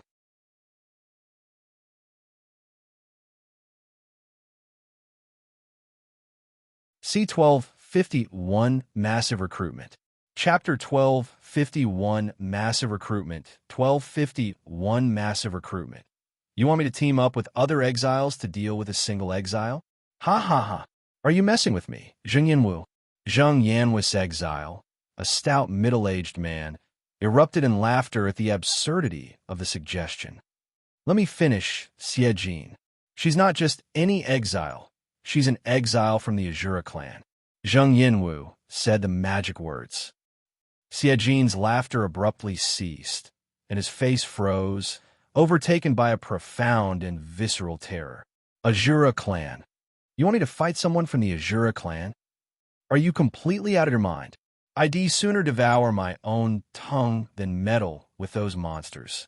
Xie exclaimed, his voice quivering with dread. Is this Azura clan really that terrifying? I've only learned about them from a friend. Zheng Yanwu frowned. Are you seriously proposing that we take on the Azura clan when you know absolutely nothing about them? Xie retorted incredulously. The Azura clan was once one of the most notorious powerhouses in the Nine Heavens. They aligned themselves with the evil god and massacred countless cultivators, ultimately even killing the celestial emperor himself. Because of their crimes, their entire clan was banished to the primordial realm for the rest of their lives. Xie explained with a tone of gravity, providing context about the Azura clan's dark history. And he continued, even 100 of us would not be able to defeat one of them, much less a dozen of us. Zheng Yanwu was inclined to believe that Xie might be exaggerating and responded, even if that's the case, their powers should be restricted as an exile. You clearly know nothing about them. What's terrifying about the Azura clan isn't just their power, it's their very nature. Xie sighed in a defeated manner, emphasizing the sinister essence that made the Azura clan so fearsome. They're a bunch of crazy bastards that wouldn't hesitate to torture your entire family if you accidentally bump into them. In any case, I strongly recommend against getting involved in this endeavor, unless you have a desire for a gruesome demise, Xie warned with utmost seriousness. Zheng Yanwu lapsed into silence upon witnessing Xie strong reluctance to join their campaign against Yuan's exile. Xie was known for his ruthlessness, even willing to slaughter innocent bystanders without hesitation, yet his unwavering determination to avoid the Azura clan was a revelation that left him astounded. Fine, if you don't want to join, I won't pressure you. But I'm going to be a part of this, even if I have to go alone. That scoundrel Yuan. He murdered my cousin and wreaked havoc in my family. I won't let him go unpunished. Zheng Yanwu declared with determination. Following Yuan's intervention in the conflict between Bai Lihua and Zheng Weimin, the Bai family and the Zheng family became sworn enemies. Furthermore, the Zheng family, which was ranked 5th in the legacy ranking before the drama occurred, was dropped to the 8th place, slapping their faces even further. You stubborn fool. Xie shook his head and thought, I will probably have to start looking for a new master soon, several cities away, Gu Banxiao was having a similar conversation with his exile, who was a pretty lady.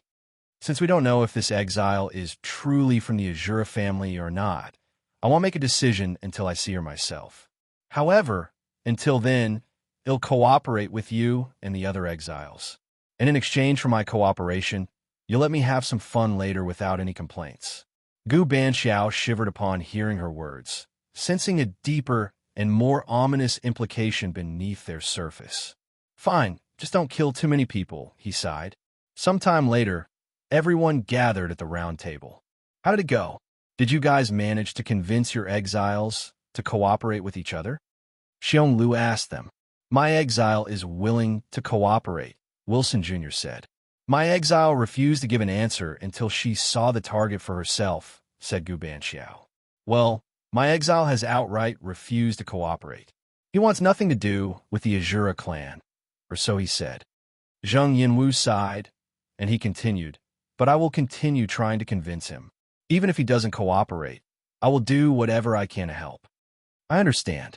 I'm sure those who are unwilling to cooperate will change their mind once we gather more forces. Xiong Lu said, and he continued, now, on to the next matter.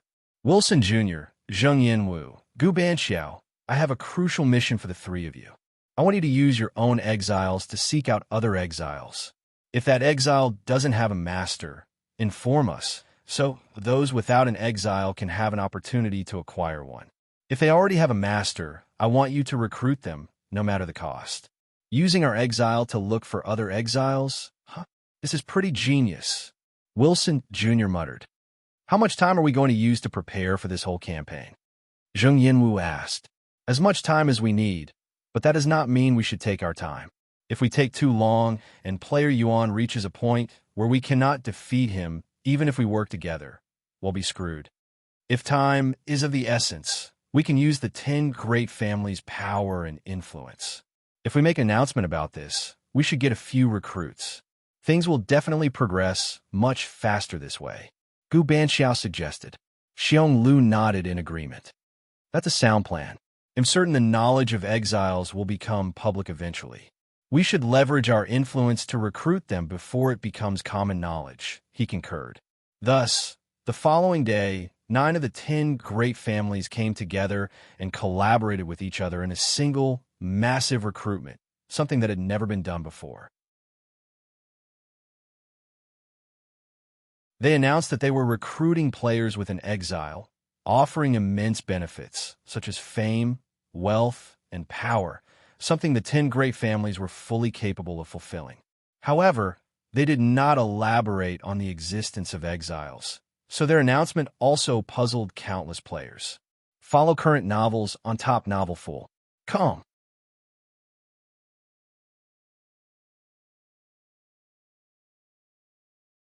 Chapter 1252, published at 24th of October, 2023, 7:06 and 8 seconds p.m. Chapter 1252.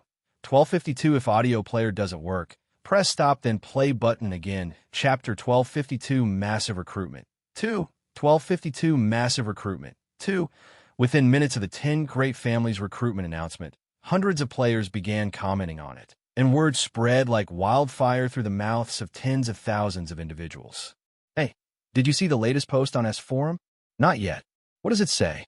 You probably won't believe it until you see it yourself, but the 10 great families have joined forces for a recruitment drive. The 10 great families are working together? Now that's something you don't hear every day.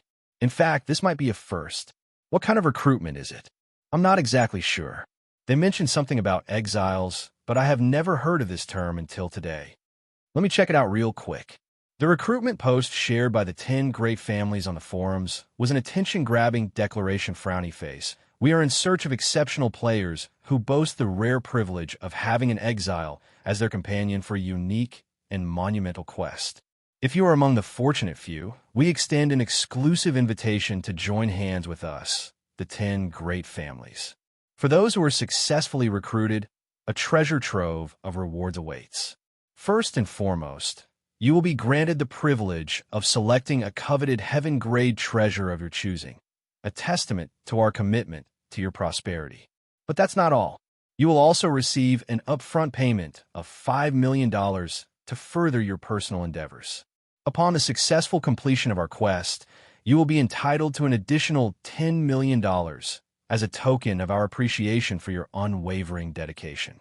Moreover, your association with the 10 great families extends beyond mere material benefits. You and your family will receive official recognition as our valued associates, opening doors to a future of boundless opportunities and security under our patronage. Your success will be our success, and your ambitions will become our shared goals.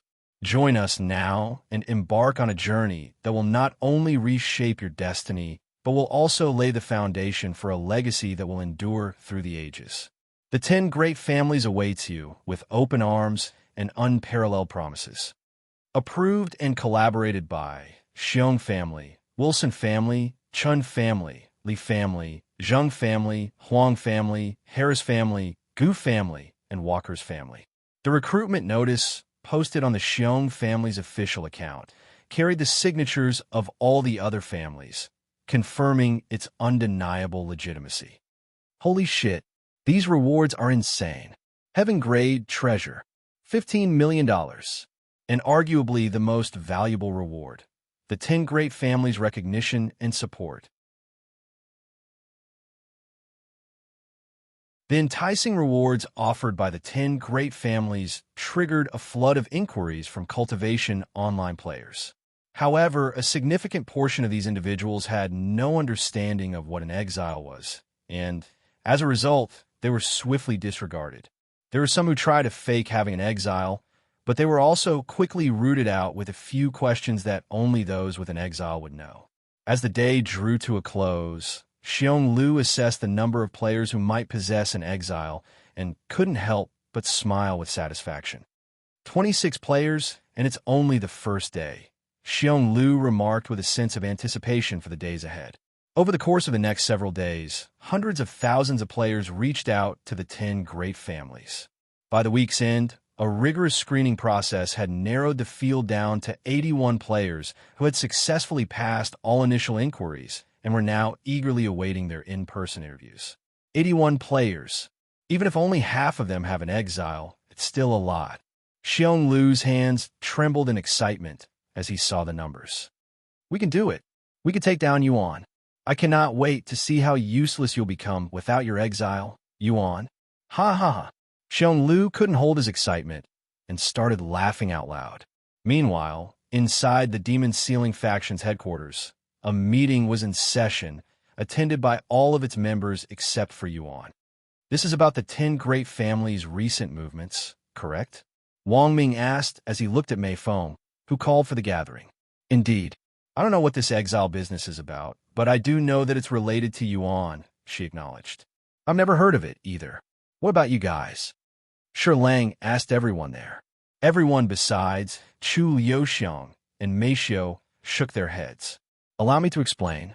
Mei Xiu raised her hand and said, in Cultivation Online, there are these people known as an exile. They are essentially criminals that had been banished from the Nine Heavens because of a crime they or their family had committed. Exiles possess something known as the Supreme Heaven's Legacy. I'm not privy to the specifics, but it's a means for them to regain their freedom. One of Yuan's companions, Xiao Hua, happens to be an exile. So the 10 great families are gathering these exiles. But for what purpose? Wang Bingbing inquired. Mei Feng then revealed, I had initially intended to wait for Yuan's return to share this information, but it appears that the 10 great families are specifically targeting Yuan and his exile. What? These dirty bastards are working together to target Yuan. Unacceptable. Wang Ming slammed the table in anger. Honestly, I've been anticipating their move, and it took them longer than I expected, Hong Xiuquan remarked. However, I didn't anticipate them collaborating, given their historical rivalry, he added. That just goes to show how much of a threat Yuan poses to them, particularly in terms of their legacy ranking, Shi Murong shrugged. What should we do? We can't simply stand by and allow the 10 great families to target Yuan. Chu Liuxiang inquired with a slight frown on her face. Do we truly need to take action? After all, this is Yuan we're discussing, Li Jinsi stated, and went on. He's already attained a level that's beyond our comprehension. I doubt even the 10 great families, if they amass their forces, could pose any real threat to him. That's a valid point. No one could dispute Li Jinsi's assessment, and a contemplative silence filled the room. Follow current novels on Top Novel Full. Comment if you find any errors, broken links, non-standard content, etc. Please let us know, report chapter, so we can fix it as soon as possible. Tip: you can use left, right, A and D keyboard keys to browse between chapters.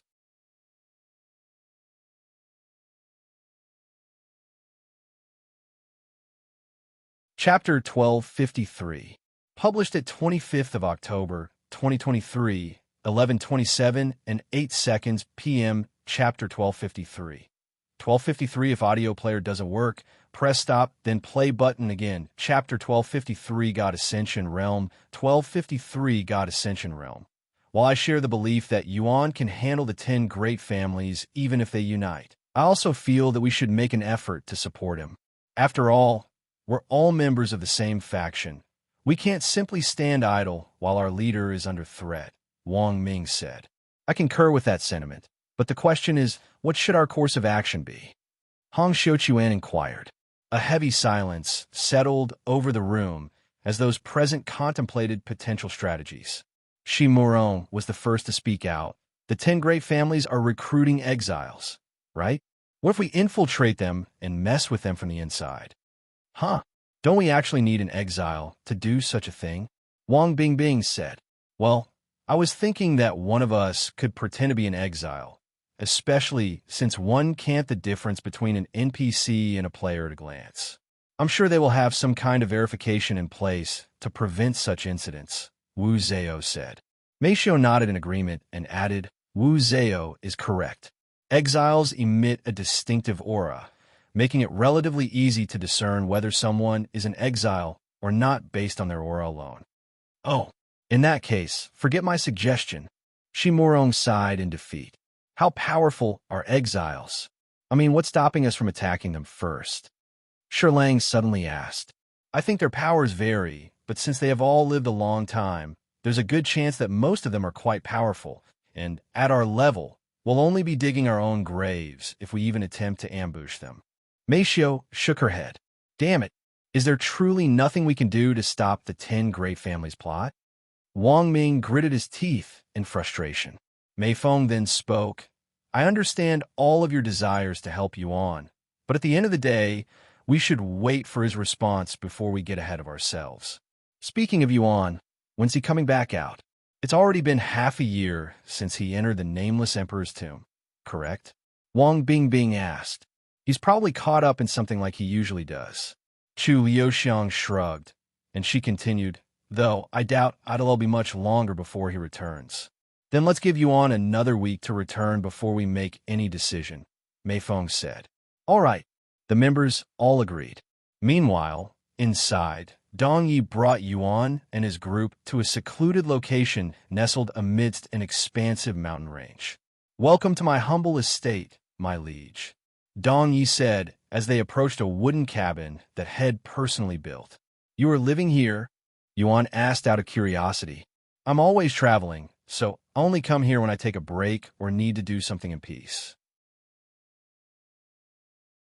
There's also a concealment formation surrounding this area, so you don't need to worry about anything while you are in here.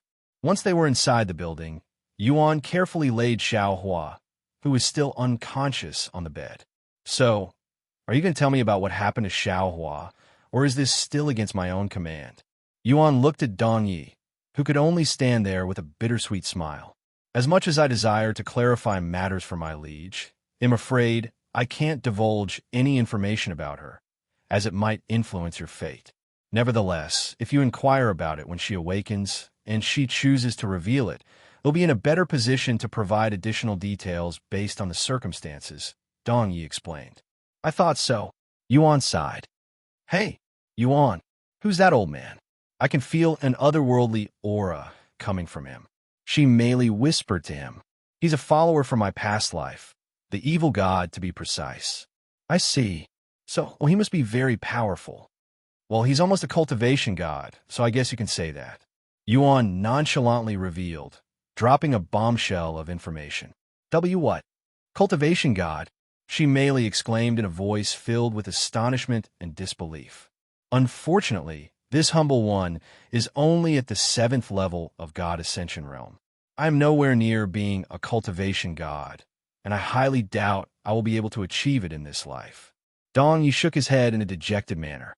That's merely 3 levels away from a cultivation god, the highest known cultivation realm, she merely remarked, her astonishment growing by the moment.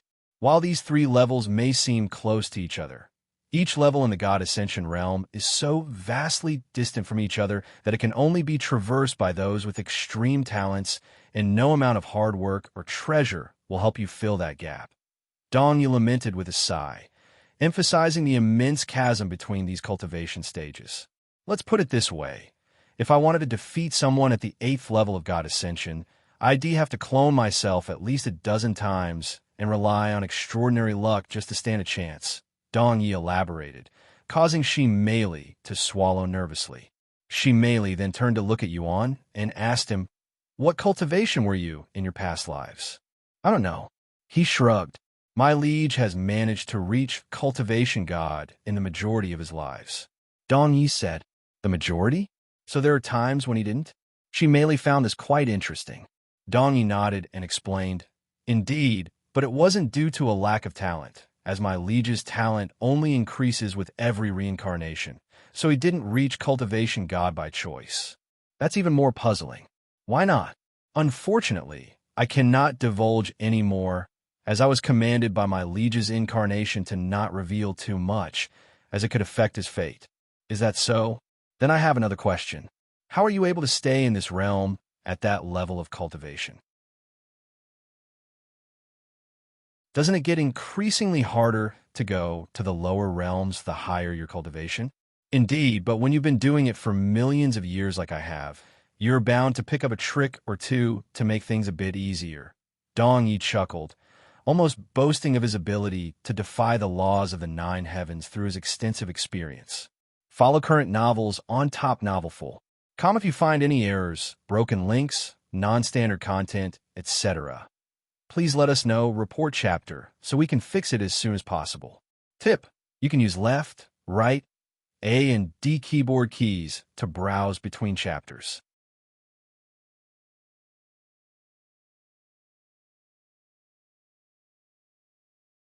C1254 Ancient Seals Whereabouts.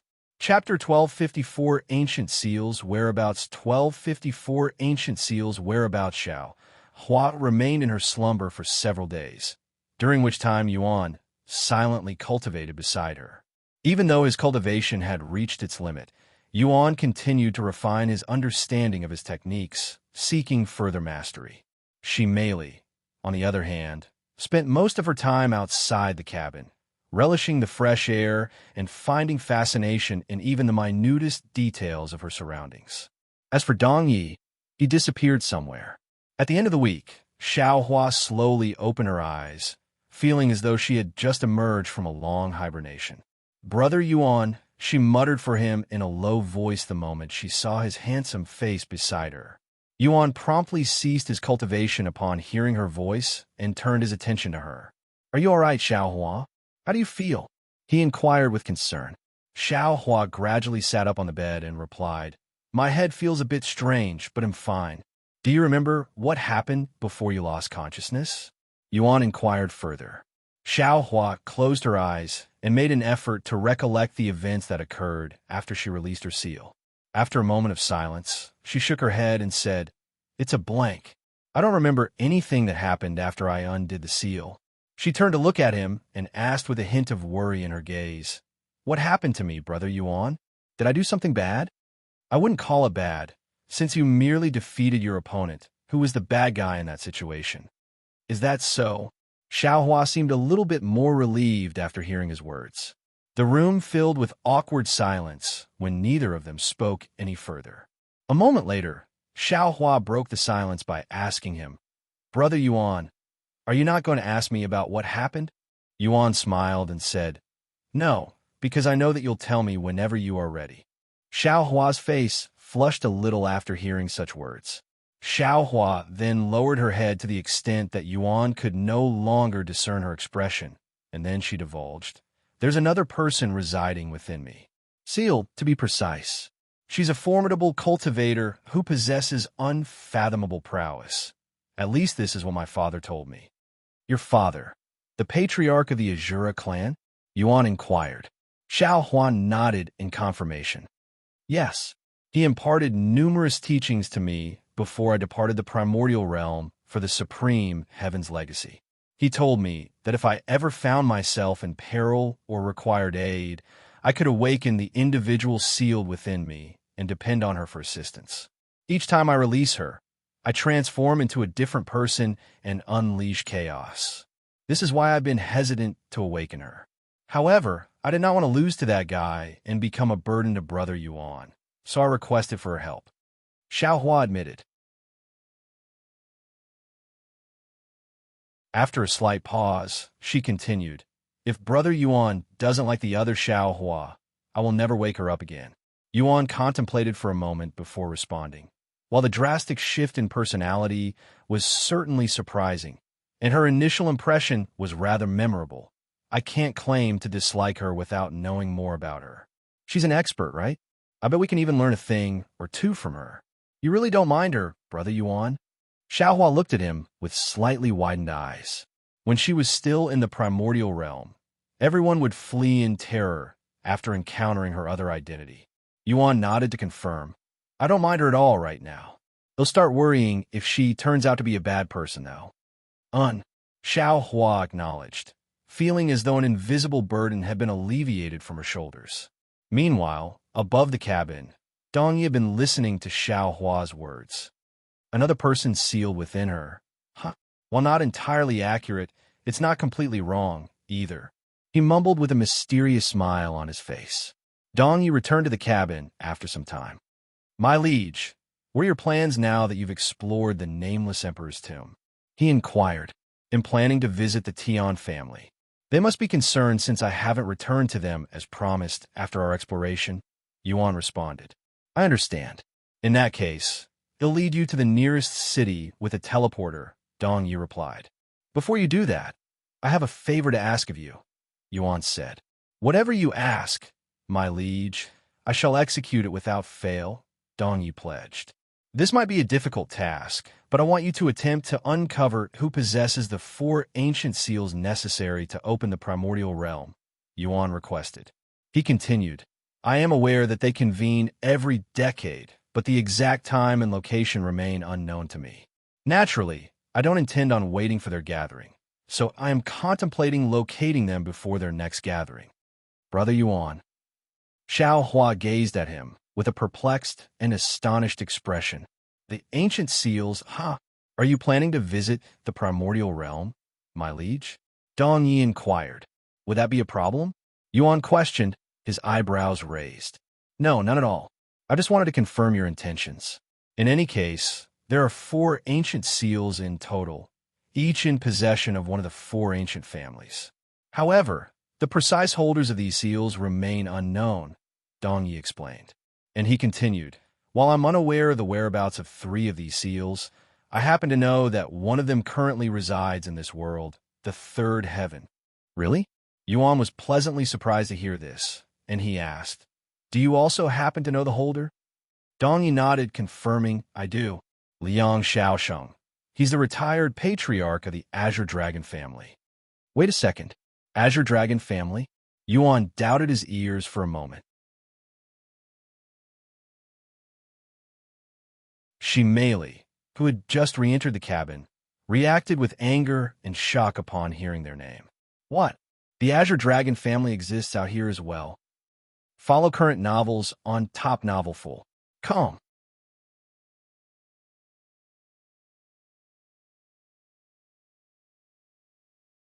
C1255 Returning to the Tian Family.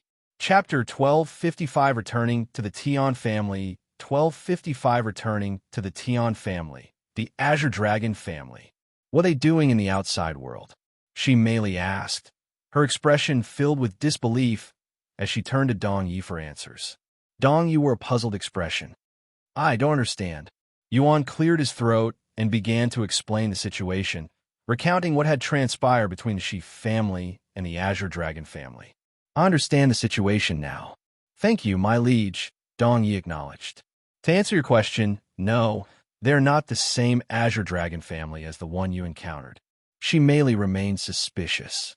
Really? Are you sure? Of course.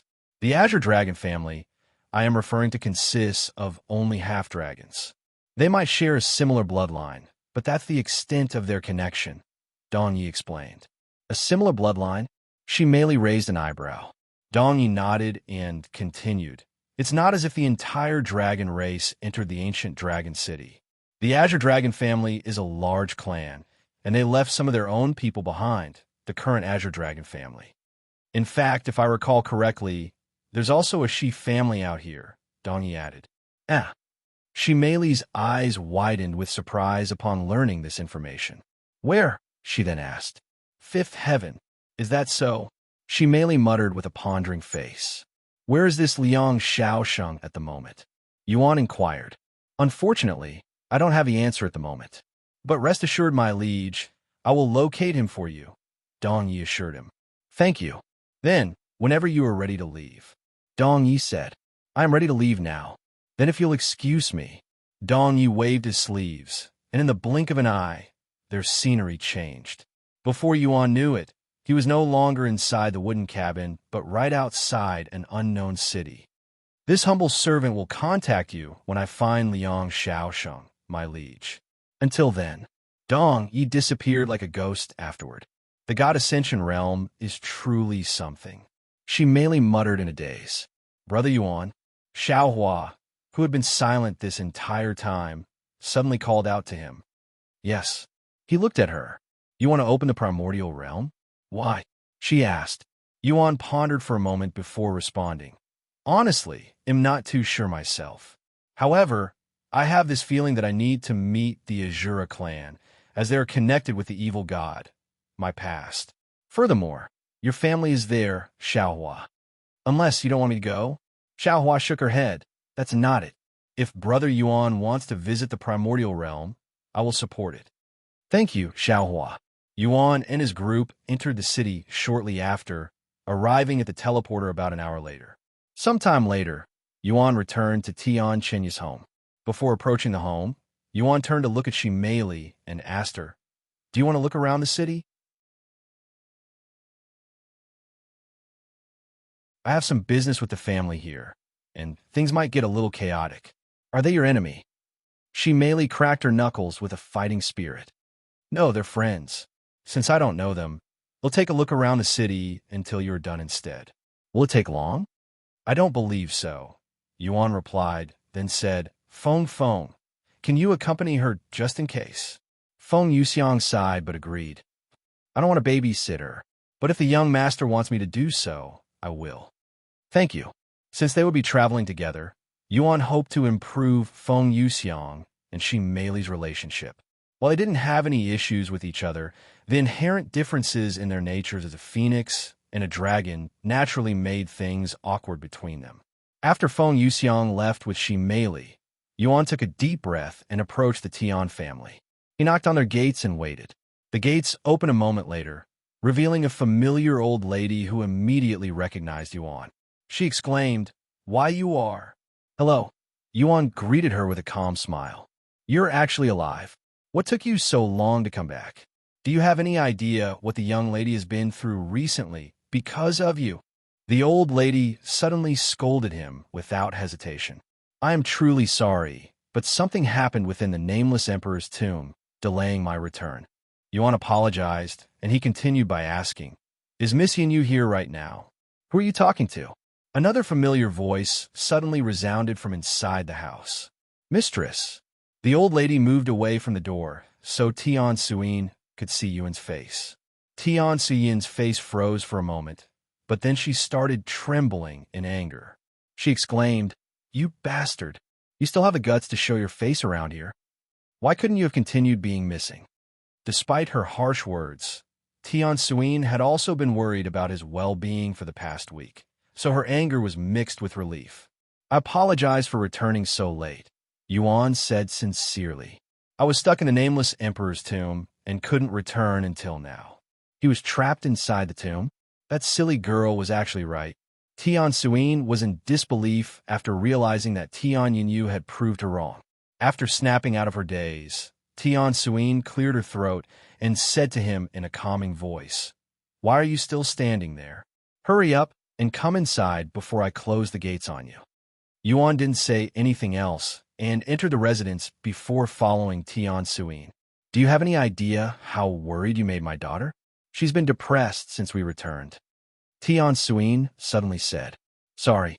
Yuan didn't know what else to say and could only apologize again. He also noticed that they were heading to Tian Yanyu's room. Sometime later, they arrived at Tian Yanyu's room. "He'll be in the lobby," Tian Suyin said, and without saying anything else, she turned around and walked away. Yuan took a deep breath as he stood in front of Tian Yanyu's door, preparing to knock. However, just as he was about to knock, his movements halted when he heard the sound of someone stomping on the ground. Dong! Dong! Bang! Before he could react, the door slammed open, and Tian Yanyu appeared before him with a dazed look on her face.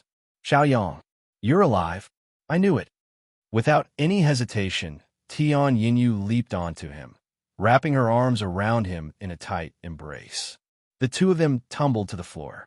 Yuan smiled and said with one arm wrapped around her, "Since we're back, you can call me Yuan again. Follow current novels on Top Novelful. Come."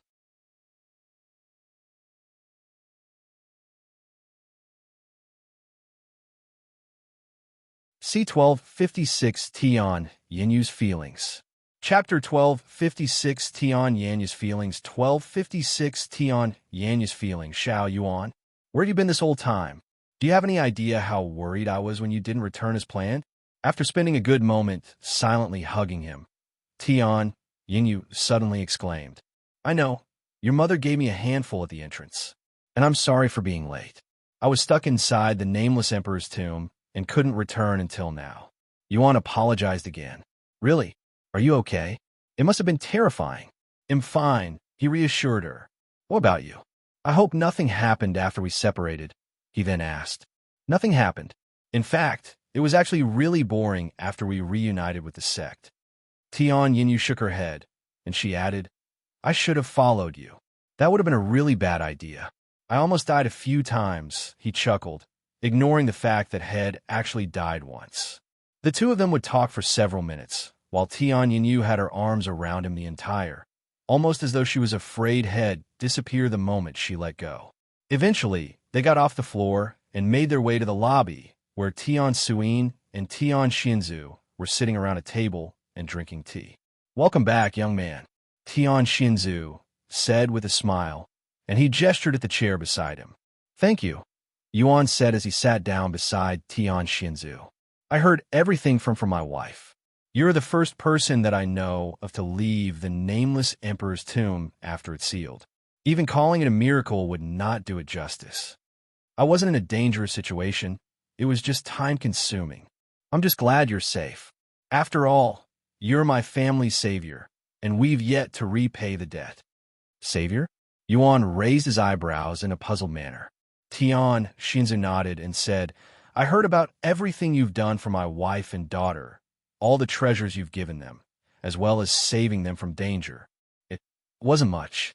I didn't need the treasures, and it was only natural for me to protect them." Yuan smiled. "Still, we are grateful to you. Anyways, now that you have returned, what are your future plans?" "I have one more business in this world before I start making my way to the fourth heaven," said Yuan. "What? You're leaving the third heaven already?" Tian Yanyu exclaimed. He nodded. "I am quite busy after all." Furthermore, although he won't mention this to them, the third heaven was currently crowded with people from the upper heavens, all of whom had come down there to hunt him. It wouldn't be wise for him to stay in the third heaven for too long.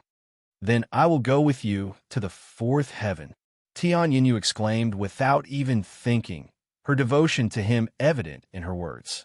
"What? You must be out of your mind if you think I will let you leave. Tian Suyin shouted, her anger causing her to slam her hand on the table. But Tian Yanyu quickly realized how imprudent her statement had been. Yuan interrupted, I appreciate your thoughts, Miss Yeyou, but unfortunately, I have to agree with your mother here. It's too dangerous, and you already have a stable life here. I, on the other hand, have no family or life here, not to mention the mountain of things that I need to do in the upper heavens. I have to keep going higher even if I don't want to. If you have no family here, then you can start one with me. Tian Yanyu hesitated for a moment, but eventually pushed herself to say such words. Her face flushed red by the end. The entire room filled with silence as Yuan and the others stared at Tian Yanyu with surprised faces. Why you? What nonsense are you spewing? Tian Suyin was astonished that her daughter even had the courage to say such things. However, this also showed how much Tian Yanyu cared for Yuan. Despite how nervous and embarrassed she felt, and how much she wanted to run away, Tian Yanyu forced herself to remain in the room, her gaze fixed on Yuan as she waited for his response. After a moment of awkward silence, Yuan responded to her feelings with a single word, sorry. Tian Yanyu quickly realized that she had been rejected, and tears immediately began forming in her eyes. However, before any tears could fall, she turned around and ran out of the room. After another moment of silence, Tian Suyin mumbled, I finally believe you when you said that you didn't come here to court my daughter. Yuan didn't know how to respond to her words. But, thank you for rejecting her. Tian Suyin unexpectedly thanked him out of the blue, and she continued, everything that's happened lately has been quite a whirlwind, and her emotions have been all over the place. Now, she'll finally have some time to reflect on what she truly desires. If, after she finds some clarity, she still wishes to follow you, I won't stand in her way. However, when that happens, I still hope that you decline her company. I don't mean this in a bad way, but you're too much for her, Yuan. We're just a small family in the third heaven with some history, but you're different, and I don't think she has what it takes to follow someone as magnificent and talented as you. Yuan was speechless. He didn't expect Tian Suyin to have such profound thoughts about him. Tian Shinzu didn't say anything, but his thoughts aligned with Tian Suyin's feelings. Yuan was simply too outstanding for their daughter. With his talents, he would definitely achieve greatness in the future, and Tian Yanyu would hurt herself just by being around him. What happened with the Nameless Emperor's tomb proved to Tian Suyin that her daughter was simply incapable of catching up with Yuan, much less following him. Even though Yuan wasn't the kind of person to care about such things, he couldn't ignore Tian Yanyu's parents' feelings, and he also didn't want to endanger Tian Yanyu by bringing her with him on his journey that is still shrouded in mysteries. I understand. In the end, Yuan acknowledged Tian Suyin's request. Thank you. Tian Suyin expressed her gratitude once more. Her sincerity couldn't be any more apparent. Follow current novels on Top Novelful. Come.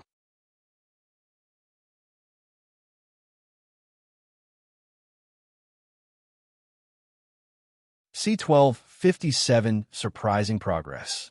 Chapter 1257 Surprising Progress. 1257 Surprising Progress. When it was apparent that Tian Yanyu wouldn't return to the room, Yuan stood up and said, I guess I should take my leave now. When will you leave for the fourth heaven? Tian Suyin suddenly asked. I'm not sure yet, but before I do, I will return to give Miss Yanyu a proper farewell, if you don't mind. We don't mind. You're always welcome here. Tian Shinzu said. Thank you. Yuan left the Tian family's residence shortly after. Xiao Hua, Ying, I'm going to be away for a while. I should return in a week, Yuan said to them. And then he contacted Feng Yuxiang through their spiritual connection. Feng, I will be away for a week. Please let Xi Meili know. I will contact you again when I return. After spending half a year inside with only a single break, Yuan desperately needed some fresh air from Earth, as well as catching up with his partners and companions. He logged off the game for the second time in half a year. After removing the console from his head, Yuan inspected his body and mumbled, My body is already at the point where I no longer need to eat or drink for half a year without any issues. As convenient as it sounds, it's also quite terrifying. He got off the bed and went to take a long bath. The herbs for body tempering are no longer effective. They're simply too weak for my physique now. Yuan increased the amount of medicine for his body tempering, but it still wasn't enough to even make his body tingle. I thought it would last a little longer, but alas, since the medicine was no longer effective on him, Yuan shortened his time in the bathroom to an hour. By the time he came out of the bathroom, it was already late into the afternoon. When he returned to the bedroom, Yuan realized that Chu Liuxiang was absent. Usually, she would be either cultivating or playing. He looked out the window, but the training grounds were empty. He then made his way to the hallway, where he encountered Mei Feng, who was mopping the floor with a serious expression on her face. "Hello, Mei Feng. It's been a while." Yuan approached her with a bright smile on his face. "Yuan, you're finally back." Mei Feng's expression immediately brightened upon seeing his face. She also stopped mopping the floor and went straight to him. "Are you okay? Does your body feel weird anywhere? I know you're a cultivator, but you haven't eaten or drank anything for half a year, right?" Mei Feng immediately began questioning his well-being, which didn't surprise Yuan in the slightest. "I am perfectly fine. In fact, I've never felt healthier," he chuckled. Mei Feng had a slightly baffled look on her face as she mumbled, "I noticed my body requiring less maintenance as my cultivation increased too, but I didn't think it could allow humans to ignore food and water. Cultivation is truly profound." Hearing her words, Yuan peaked at her cultivation level. "Wow, you're already a spirit master? I'm still lagging behind everyone else, who has already reached the rank of Spirit Grandmaster." Mei Feng sighed with a hint of disappointment. "What?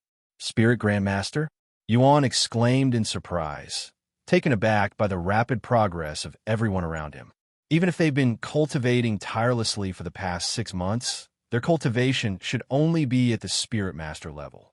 Is it because of the rich spiritual energy on this mountain? Or did something happen while I was away? Yuan pondered. Mei Feng noticed the bewildered expression on Yuan's face and couldn't help but chuckle, saying, "Are you that taken aback that they've caught up to you?" "I am." He nodded. "It's because we received some assistance. Without that person's help, our cultivation wouldn't have advanced so rapidly," Mei Feng disclosed suddenly. "That person?" Yuan raised an eyebrow. "Yes, indeed. That person happens to be the lord of this mountain. He generously provided us with an array of treasures to aid in our cultivation."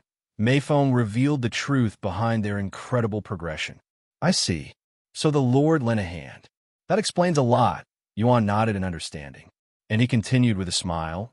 "Looks like I can no longer ignore my cultivation in this world, or everyone will surpass me before I even realize it. That's impossible. While they've achieved Spirit Grandmaster, there's only so much treasures can do." Mei Feng sighed. "Anyways, Yuan, I'm glad you returned. Something has been happening that requires your immediate attention." "What happened?" Yuan had an ominous feeling about this. "The 10 great families, they're targeting you." 10 great families? Who are they? Yuan raised his eyebrows in a puzzled manner. The 10 Great Families is a title given to the top 10 families in the legacy ranking, she briefly explained. "Oh, those guys. What are they planning now?" Yuan was slightly relieved upon hearing this information. "Let's gather everyone first," Mei Feng said. "Sure. By the way, where is everyone? I tried to sense them just now, but there's nobody in the house besides you and me." Yuan asked. "Oh, they're training at the top of the mountain with the Lord. He's not just supplying us with resources, but also giving us pointers among other things. He's been really helpful, even though he's never shown his face." Yuan was truly surprised to hear that the Lord had allowed others beside him and the manager to enter the top of the mountain. "I wonder what changed his mind," he wondered inwardly. "Then I will immediately go call them back. Please wait a little longer," Mei Feng said before rushing to put away the mop and bucket. "Take your time. I won't be going anywhere for a while," Yuan said to her. Sometime later, Mei Feng called the manager through her cell phone. "Can you tell everyone to return to the house as soon as possible? Tell them that Yuan has returned."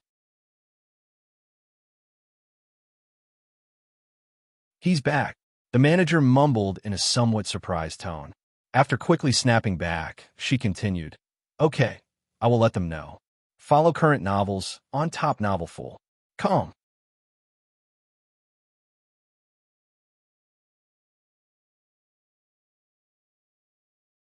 C1258 Yuan's Plan.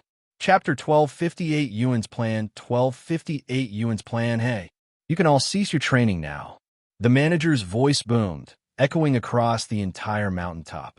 A few minutes later, the entire demon ceiling faction assembled before her, each of them bearing the marks of their intense training, with bruises and bloodied clothes as evidence of their hard work. Did something happen, manager? Wang Ming asked her. Nothing really, but your leader has returned. Leader? Yuan? He's back. Chu Luxiang's eyes flickered with excitement upon hearing this information. Yes, and he's waiting for you guys back at the house, so you guys are done for today? Thank you for today, manager, they said to her before rushing back to the house. Sometime later, back at the house. Yuan.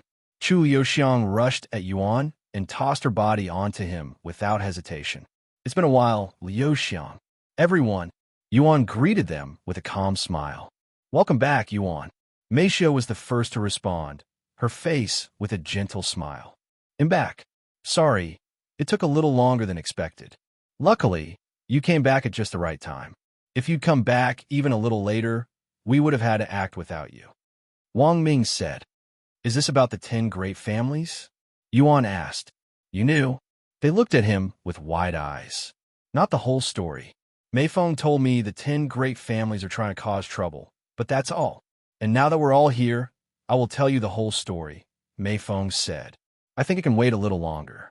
Yuan chuckled, and he pointed at the others. They should probably get cleaned first. Sorry, we won't take long.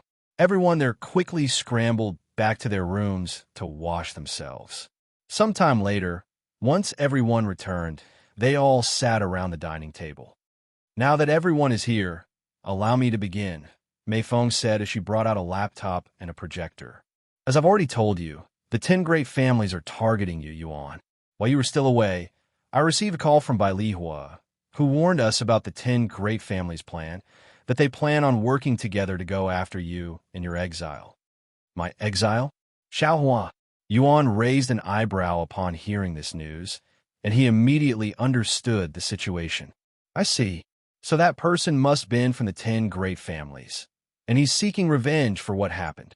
Yuan sighed out loud. HM? What are you talking about? Did you already encounter the 10 great families? Chu Yoxiang asked him. He nodded and recalled to them what happened recently. Right after I left the Nameless Emperor's tomb, we were approached by an exile who tried to rob and kill us. In the end, my exile killed this exile. Of course, this exile had a partner who hid the entire time. He must have been from the 10 great families. Everything makes sense now, but to make the 10 great families work together, it could only be the work of one person, Xionglu. He's a very famous player who dominated many games, and the Xiong family is also currently ranked first in the legacy ranking.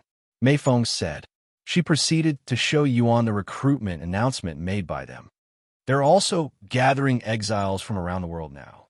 Unfortunately, we don't know how common exiles are or how many have joined Xionglu. Yuan closed his eyes and began pondering silently.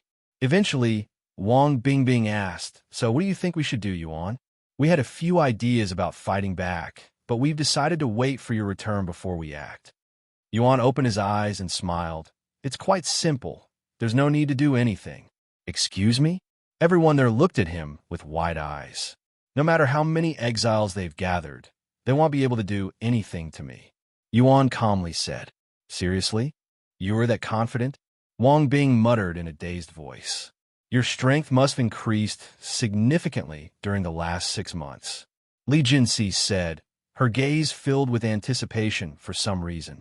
Well, I'm still stuck at peak Spirit King, but I have improved on everything else. So you don't plan on doing anything about the 10 great families? Shi Morong asked. Actually, I do have a plan up my sleeves. What's the plan? They all looked at him with anticipation. I'm going to visit them once they fully gather their force, he casually revealed. You're what? Wouldn't it be better for you to visit them before they gather their force? Meifeng couldn't help but ask. It wouldn't be as convincing if I did that. In fact, they will most likely start making excuses and continue causing more trouble later. Convincing? What are you trying to convince them of? After a slight pause, Yuan spoke with a grim smile. I'm going to convince them that no matter what they do, they will not be able to touch me. Everyone there swallowed nervously as they subconsciously began to wonder what Yuan was going to do to the 10 great families. Anyways, let's put the 10 great families aside for now and catch up on our own lives. I see that you guys have been training hard for the past half a year, to the point where you've all caught to up my cultivation. It's mostly thanks to the Lord's assistance, Wang Ming said. Without his help, as well as the manager's training sessions, we wouldn't have been able to reach Spirit Grandmaster so quickly. Liya also helped you guys? Now that's shocking. Is it really? She's actually really nice once you get to know her. Though, she does have trouble being honest with herself at times. Wang Bingbing smiled. Her training is brutal, too. I swear I almost died a few times, just this month alone. Shi Lang sighed. Yuan, tell us about the Nameless Emperor's tomb. I want to hear about your adventures. Chu Liuxiang suddenly requested. He nodded, okay. Thus, Yuan began recalling his experience within the Nameless Emperor's tomb to everyone. Follow current novels on Top Novelful. Come.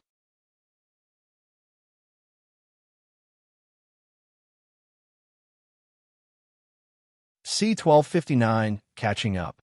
Chapter 1259 Catching Up. 1259 Catching Up. What? You actually went back to the ancient dragon city. Wang Xiaoying was greatly surprised when she heard this. Yuan nodded. Unfortunately, it wasn't as relaxing as when we last visited, as I had to stop an invasion against the Sheaf family. And he proceeded to recall the short war between the Azure Dragon family and the Sheaf family. Unbelievable. To think such a thing could happen in that place. Wang Xiaoying sighed. In the end, she merely decided to follow me to the outside world, so we're traveling together now. The Dragon Princess, huh? I truly didn't expect that. Yuan nodded. Then we encountered the exile after coming out of the Nameless Emperor's tomb. After a brief silence, he continued. Now then, why don't you all share your adventures? I spent most of my time improving my cultivation. Meishou began, with approximately 40% spent in and the remaining 60% right here. Chu Liuxiang nodded. Same here, but I split my time between the two equally, spending half of my time in and the other half training out here. Wang Ming then said, I spent most of my time in until I became an inner court disciple in the Formless Sword Academy. After that, I spent most of my time training with the Lord. I also became an inner court disciple at the Heavenly Academy. Wang Bingbing said, in the end, everyone who remained in the second heaven to join a sect managed to become an inner court disciple. Wang Xiaoying, who was the last to share her experience, revealed, I've attained the status of core disciple within my sect, and my name has gained some recognition even beyond its boundaries. Nevertheless, due to spending the majority of my time in, I've only reached the peak of Spirit Master here, making me the only one who hasn't reached Spirit Grandmaster. Ahem. Meifeng suddenly cleared her throat and spoke. I am also a Spirit Master too, you know, but you spend most of your time doing chores. If you dedicated more of your time to cultivation, you would have been a Spirit Grandmaster as well. Wang Xiaoying said, my responsibilities as the caretaker of this household take precedence, even over my cultivation, Meifeng asserted firmly. Spirit Grandmaster or not, I'm proud of everyone here, Yuan said with a smile. You've all achieved great things within half a year. If you guys keep going at this pace, you'll surpass me in no time. Nobody here is trying to surpass you. We're just trying our best to keep up and not become a burden to you. Wang Ming sighed. That's nonsense. I've already told you guys many times that I don't care if you become a burden or not, because I will never see any of you that way. Yuan shook his head. After a moment of silence, Wang Bingbing raised her hand and asked, Yuan, I have a question. What is it? After hearing so much about exiles and how much they could benefit our progress, what if we also find ourselves an exile to partner up with? I can't be the only one thinking about this, right?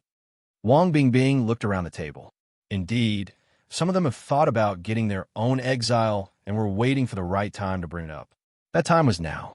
Wu Zhao spoke next. I was also thinking about it. Me too, said Shirlang. Hearing their question, Yuan could only sigh. Unfortunately, even though having an exile comes with a lot of benefits, I don't think you'll be able to ignore the cons. As you all know already, exiles are criminals that have been banished from the Nine Heavens, and they're not your average criminals either. Even though my exile, Xiao Hua, is a good girl and definitely doesn't deserve to bear that label, I must admit that I got extremely lucky with her as my partner. However, I can't guarantee that you guys will have the same luck. Of course, I'm not saying that you should not partner up with one. If you happen to come across an exile like Xiao Hua, you should definitely partner up. However, exiles like Xiao Hua are few and far between. This I am willing to bet a fortune on. That makes sense. I definitely wouldn't want a criminal by my side, even if they come with a lot of benefits. Wang Bingbing nodded in agreement. And they are not your run-of-the-mill criminals. Wang Ming added. For them to have faced banishment from the Nine Heavens, their transgressions must have been of a truly heinous nature. Li Jinxi chimed in, saying, why would we even require assistance from an exile when we already have someone like Yuan with us? Wang Bingbing was momentarily at a loss for words, but as she contemplated Li Jinxi's statement, she came to recognize her own shortcomings. You are absolutely right. Forget I even suggested such a thing, she sighed. Yuan shook his head and said, there's no need for that. If you encounter an exile who isn't a bloodthirsty criminal, you should work together with them since they could really help you out. In fact, I encourage it. If I hadn't met Xiao Hua, I don't think I would have made it to where I am currently. If you say that, I have another question. Hong Xiuquan raised his hand and proceeded to ask, how can we tell if someone is an exile or not? Exiles have a unique aura to them, but I don't think you'll be able to tell the difference until you encounter one. However, they will most likely tell you themselves, as they need a partner to participate in the Supreme Heaven's legacy, which is another way to tell if someone is an exile or not since they all have that legacy. And he added, this is purely speculation, but I think exiles are mostly found in seclusive areas, as they're akin to hidden quests and dungeons, so you won't find them hanging around in a busy city or anything like that. I see, thanks. I will keep that in mind, Hong Xiuquan said.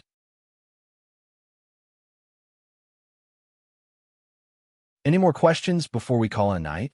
Yuan asked, and for the next several minutes, he answered any questions the others threw at him. Follow current novels on Top Novel Full. Com.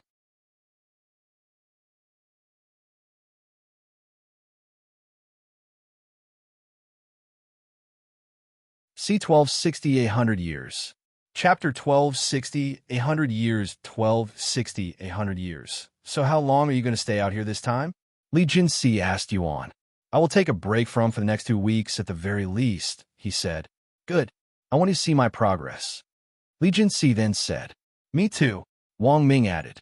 The others also expressed their desire for a sparring session, and Yuan readily agreed, saying, certainly. I'm quite curious to see just how effective the Lord's training has been. After spending some time answering questions, Yuan eventually ended the meeting. Okay, let's end it here today. While everyone walked towards their rooms, Yuan walked towards the entrance. Where are you going? Chu Yoxiang asked when she noticed this. I'm going to visit the Lord now. He'll be back soon. Oh, okay. Then I'll see you later. Chu Yoxiang winked at him before walking away. Should I call the manager to let her know that you'll be heading there? Mei Feng suddenly asked. He nodded, please and thanks. As Yuan left the building, Mei Feng called the manager to notify her of Yuan's plans. He's coming here now? What a pain in the ass. The manager sighed, and she continued. He'll let the Lord know. After hanging up, the manager went to see the Lord. Yuan's coming here right now. Good. I was planning on calling him tomorrow, anyway. Are you going to tell him about the situation? She asked. I do. Then I'll go pick him up now. Sometime later, as Yuan approached the top of the mountain, he noticed a tall beauty standing still in the distance with a nonchalant look on her face. It's been a while, Liya. How have you been? Yuan greeted her with a smile. Don't act so friendly with me. Did you damage your soul or Something during the last few months? She sneered. And I see that you haven't changed at all. Yuan chuckled, finding no offense to her attitude. Anyway, I am here to thank the Lord for his assistance. Because of him, the Demon Sealing faction is stronger than ever. After a slight pause, he continued, Of course, I am here to thank you as well, Liya. So thank you. Seeing the bright smile on Yuan's handsome face, she subconsciously blushed. I don't need your gratitude, since I am not doing this out of my goodwill. Yuan raised an eyebrow and asked, Something did happen, right? I'm not sure why, but my chest has been feeling a little tight since I returned, but I cannot tell what's bothering me. Liya sucked her teeth after hearing his words and mumbled under her breath. Inhuman, as always. Huh? Yuan looked at her with a puzzled expression. She ignored him and said, Let's move already. The Lord is waiting for you. Okay. Once they arrived at the peak of the mountain, Yuan approached the cave located at the center. Halfway there, Yuan noticed a red figure coming out of the cave. Naturally, it was the Lord, but he looked a little different, weaker than before.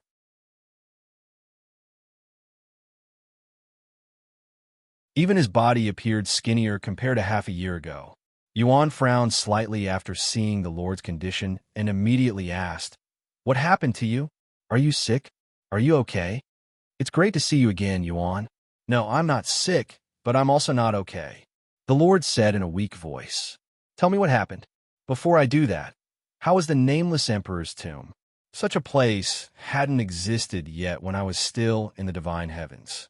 Seeing how the Lord had enough time to ask him that, Yuan figured that the situation probably wasn't as bad as he thought. Well, it's a dangerous place that has taken countless lives. Despite that, people still flock to it to acquire treasures or enlightenment. I see, sounds like a fun place. The Lord mumbled, leaving Yuan speechless.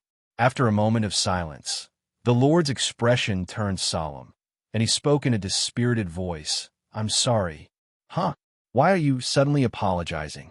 Yuan tilted his head in a questioning manner. I have failed you. Failed Earth. What do you mean by that? Yuan could feel the ominous feeling in his guts rising. Do you remember about our talk last time? How there's a formation holding this world together. The Lord asked. I do. And that you're the one keeping the formation together. The Lord nodded solemnly and continued. Regrettably, the protective formation is deteriorating, and I am powerless to stop it. I cannot fathom the cause of this decay. But if it persists, the formation will ultimately crumble, as will Earth and all its inhabitants. What? Yuan exclaimed in extreme shock. Wait a second. You're saying that the world is ending and you have no idea why. He asked for confirmation. There are several potential causes, but I cannot definitively identify the primary one. First and foremost, I have long been aware that I could only sustain the formation for a finite period. I have maintained it for millions of years, and my cultivation has steadily waned over time with no opportunity for replenishment. Consequently, it was merely a matter of time until my cultivation became depleted. However, with my remaining cultivation, I should have been able to keep the formation active for another 100,000 years. I don't know why, but the formation suddenly started demanding more spiritual energy to maintain, which is rapidly consuming my energy. Yuan swallowed nervously, and he proceeded to ask a question that he did not think he would ever utter. How long do we have until Earth is destroyed? At this rate, the formation will shatter in 100 years, and we will all cease to exist. The Lord revealed in a grim voice. 100 years? We only have 100 years. For the first time in a very long time, Yuan could feel weakness in his body, especially his legs, as they were on the verge of giving up. Follow current novels on Top Novelful. Come.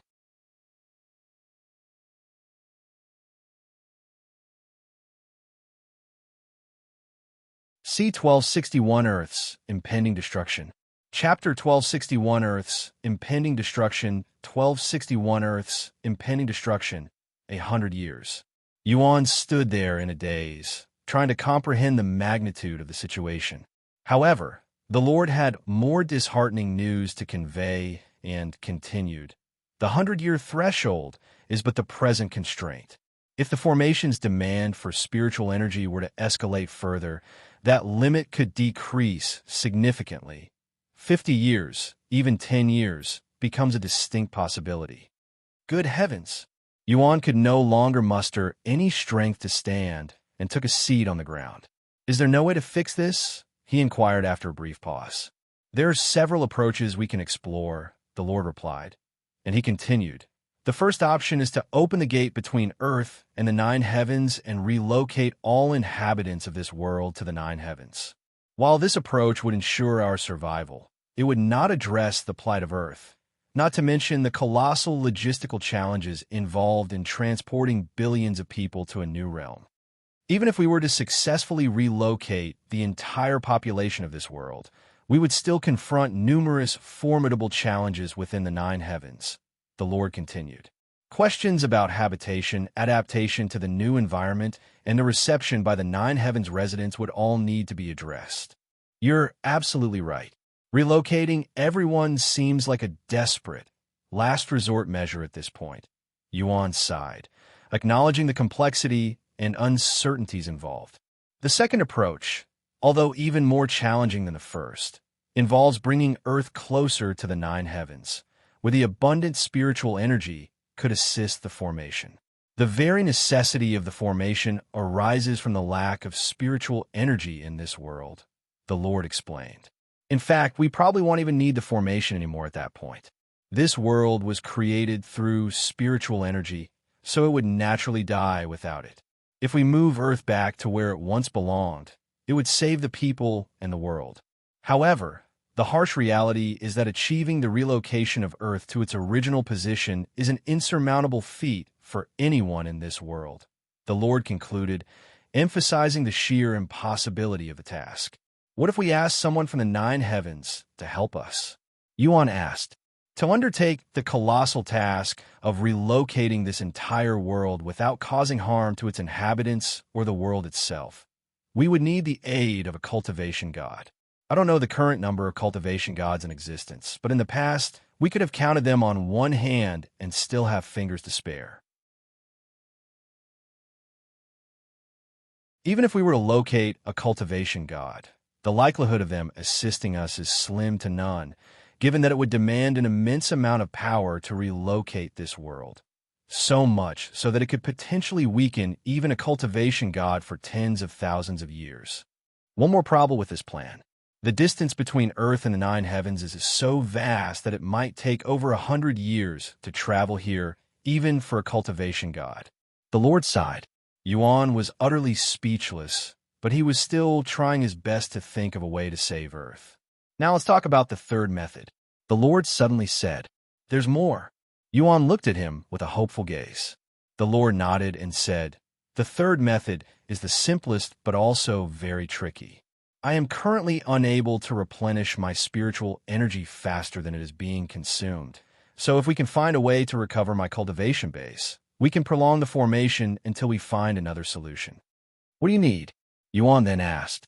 "I can replenish my spiritual energy through the use of treasures or by directly absorbing it from another individual.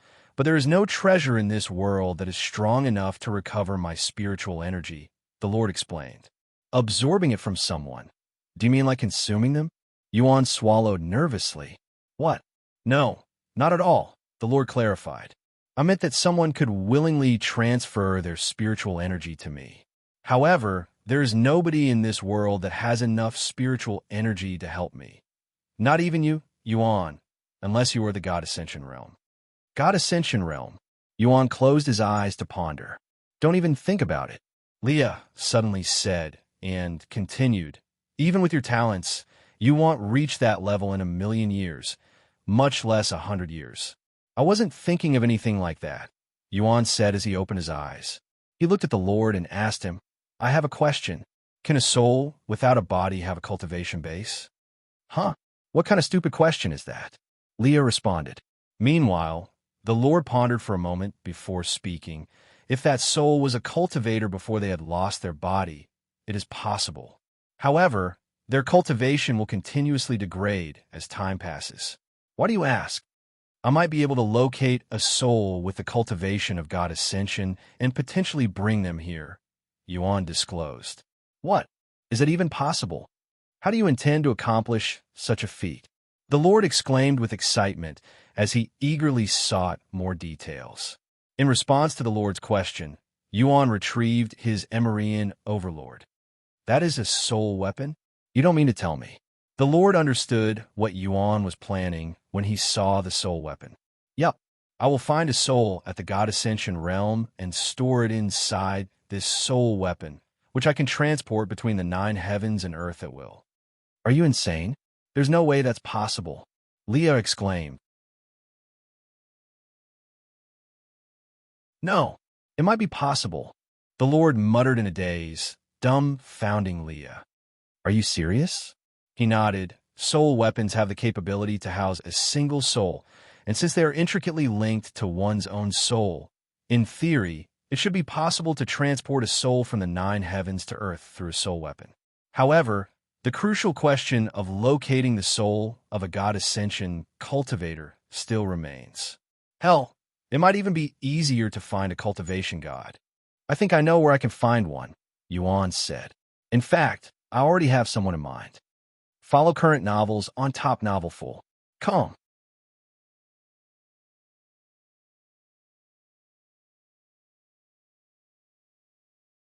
C1262 The Soul of a God Ascension Realm Cultivator. Chapter 1262 The Soul of a God Ascension Realm Cultivator. 1262 The Soul of a God Ascension Realm Cultivator. You know where to find a God Ascension Realm soul? Are you serious? The Lord couldn't believe it, even if it came from Yuan's mouth directly. Living souls are already near impossible to find, much less the soul of a cultivator who is near the pinnacle of cultivation before losing their physical form. In case you didn't know, only cultivators that have surpassed the Immortal Ascension realm are able to remain in a soul-like state even after their physical body dies. Not only that, but they cannot remain in that state forever, as their soul will eventually vanish, so it must have been someone who died within the last several thousand years. Where in heaven's name are you going to find a soul like that? The Lord couldn't help but inquire. While a soul may vanish within a few thousand years in the 9 heavens, there's a unique place where souls wander for an eternity, Yuan said with a slight smile on his face. Why, you don't mean? The Lord swallowed nervously. The Shadow Realm. Yuan confirmed the Lord's suspicion. Impossible. While it may be true that souls within that place exist for an eternity, these souls have all lost their minds and are no different than evil spirits. They will try to kill you before you can even start a conversation. There's no way you would find a logical soul at the God Ascension realm there. Yuan shook his head and said, It is possible, as I have encountered 2 individuals there who were able to communicate with me. However, I'm uncertain about their cultivation levels. The Lord pondered with a frown on his face. Most of the souls within the Shadow Realm are those who fought in the heavenly war of immortals and gods, or more specifically, those who fought against the Celestial Emperor and lost. Yuan tilted his head and asked, Now that you mention it, didn't the evil god slay the Celestial Emperor and win the war? There are actually 2 parts to the heavenly war of immortals and gods. When the war first started, the evil god was not part of it, and the Celestial Emperor had successfully vanquished his opposers, sending them to the Shadow Realm for an eternity of suffering. After some time of peace, the heavenly war of immortals and gods started again, with the evil god at the forefront this time. Is that so? Yuan mumbled. As for the Shadow Realm, the Lord elaborated. It was created by the first Celestial Emperor, who employed it as a means to instill fear in others, compelling their servitude, and as a deterrent for those contemplating opposition against him. What about the Primordial Realm? Don't they serve the same purpose? Yuan then asked. Indeed, but the Primordial Realm is much more forgiving and is meant for the living, while the Shadow Realm is intended for the deceased. However, following the demise of the first Celestial Emperor, the Shadow Realm has remained unused. Then it's decided. I will head to the Shadow Realm to find a soul who will be able to help us.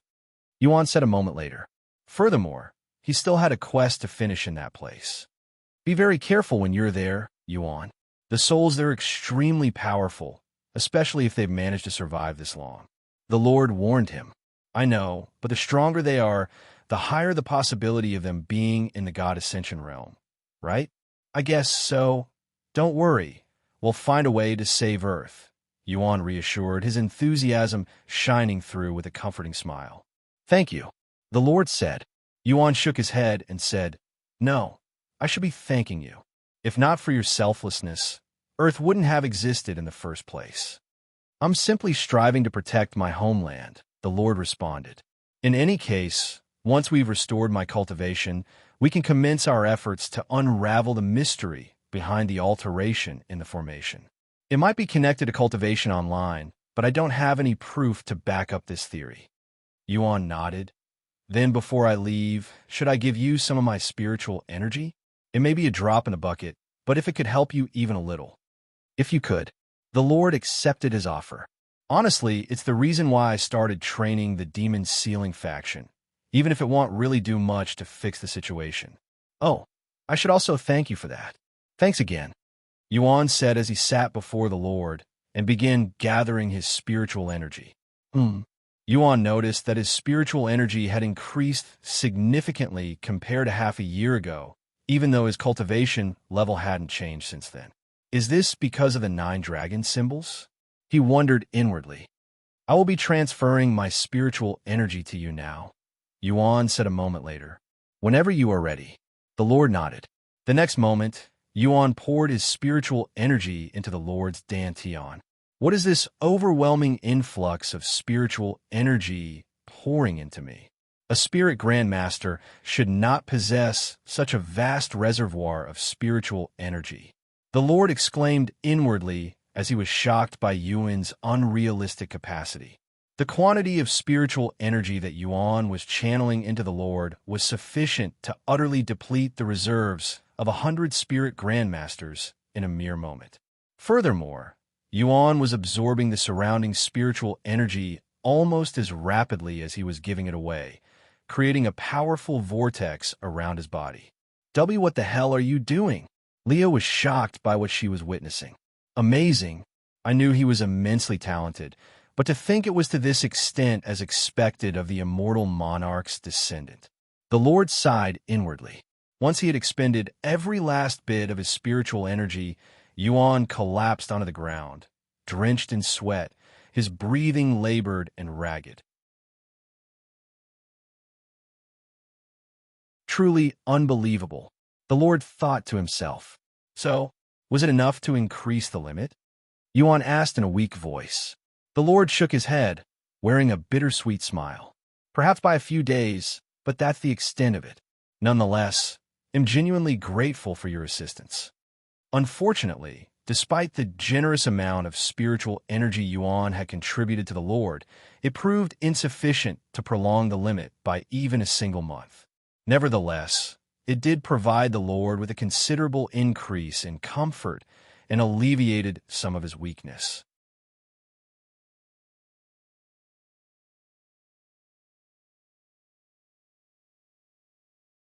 C1263 Liya's True Identity.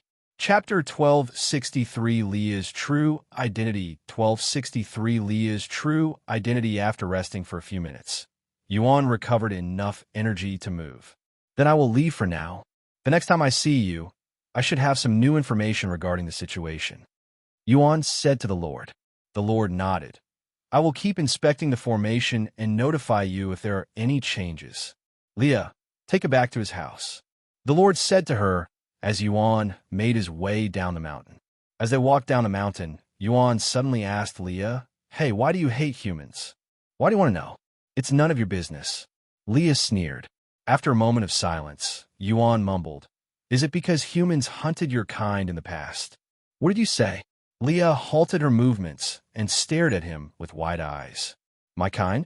You speak as if you know about me when you don't know anything. You're a dragon, aren't you? It's faint, but I can sense it from your aura. I didn't notice it before, but after spending some more time in the ancient dragon city and encountering more dragons, I can sense it more clearly now. Of course, I also know about the war between humans and dragons. If that's the case, while I understand your hate toward humans, that happened countless years ago before divine heavens became 9 heavens. Are you actually that old? Liya's face flushed with redness after hearing his words, mostly when he called her old. How dare you? I am not even 1,000 years old, Liya exclaimed. Yuan looked at her with wide eyes. Seriously? You're that young? And you don't deny being a dragon? Liya clenched her teeth and murmured, You are right. I'm a dragon. Then I don't understand your hatred for humans. That war ended way before you were even born. Where did your hatred come from? You don't understand anything, Liya shouted at him. Then help me understand. Yuan shouted back. Why? Why do you even care? Why wouldn't I want to help a friend who always appears to be in a sour mood, he sighed. Friend? Since when did we become friends? Liya was utterly speechless. You've helped us many times since we moved into the mountain, so it's only natural to think of you as a friend. I was only doing my job. I didn't help you because I wanted to be friends. Yuan shrugged. That kind of minor detail doesn't matter to me. And you're training my friends now. Furthermore, I'm growing weary of seeing you intentionally acting rude just to avoid human connections, pushing others away so that they won't approach you. If we're going to be working together to save this world, I want to do it as friends. However, Yuan suddenly stopped walking and turned to look at her with a serious expression. If you really hate my guts that much, then I will stop bothering you and act as though you don't exist. Liya's body quivered when she met his intense gaze, not to mention his cold words that made her feel weirdly uncomfortable. Act as though I don't exist, Liya repeated softly to herself. While it was true that she intentionally distances herself from humans to avoid their interference, hearing such a thing made her completely perplexed and unsure how to respond. If it had been anyone else in Yuan's position, Liya might have readily told them to behave as if she didn't exist without hesitation. However, it wasn't as though she liked Yuan either. In fact, he was someone she was determined to distance herself from. Yet when presented with the chance to do so, she found herself unable to summon the courage to accept it. After a moment of silence, Liya muttered in a low voice, My mother, she was hunted by humans while she was pregnant with me. After using what little strength she had left to give birth to me, she passed away from the injuries she suffered during that time. Yuan was left flabbergasted upon hearing this revelation, and he questioned, Your mother was pregnant with you during that era? How many millions of years was she pregnant? I understand that divine beasts have lengthier gestation periods, but doesn't this seem excessively prolonged? A divine beast doesn't just require time to give birth. They also need spiritual energy, so depending on the spiritual energy in their area, the pregnancy may speed up or slow down. My mother spent most of her pregnancy on Earth, and with the trash-quality spiritual energy here, her pregnancy slowed down almost to a halt. Omicron M also, her unique bloodline didn't help, as it was the bloodline with the slowest birth rates. Anyways, humans killed my father before I was born, and my mother died to the injuries they inflicted on her after giving birth to me. Do you understand why I don't like humans now? Liya stared at Yuan with a cold expression. He nodded and said, I understand, but it doesn't change the fact that it happened millions of years ago.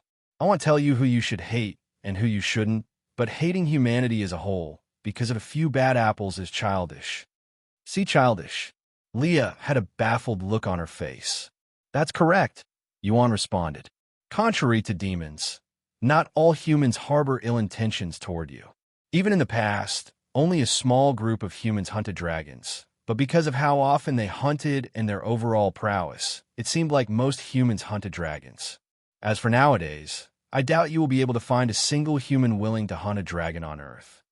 He continued, Throughout history, countless humans have fallen victim to beasts, and such incidents persist even today. However, I don't hold animosity toward all beasts. I even consider some of them my companions, cherished friends whom I'd willingly risk my life to protect. If you still don't believe me, then I'll share with you a secret. The Lord thinks I am the immortal monarch's descendant, but in reality, I am the immortal monarch himself, his reincarnation. You are what? Liya's jaw dropped to the ground after hearing Yuan's reveal.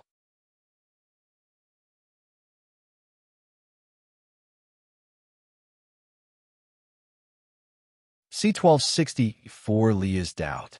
Chapter 1264 Liya's Doubt. 1264 Liya's Doubt. You are the Immortal Monarch? Do you honestly expect me to believe you? Liya asked him after snapping out of her daze. Yuan smiled and said, Honestly? I do. But if you don't, that's fine as well. I'm sure you'll eventually believe me. Oh, I also happen to be the divine paragon, who triumphed in the war against demons and rescued humanity. As Yuan revealed one astonishing revelation after another, Liya's mind struggled to process everything, and she could even feel it burning from being shocked too much.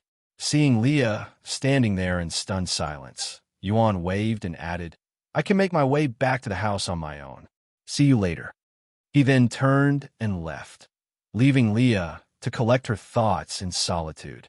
Liya, in her state of bewilderment, made no effort to halt him or seek clarification regarding the astonishing revelations Yuan had disclosed. She remained rooted to the spot, her thoughts in disarray. Yuan returned to the mansion sometime later.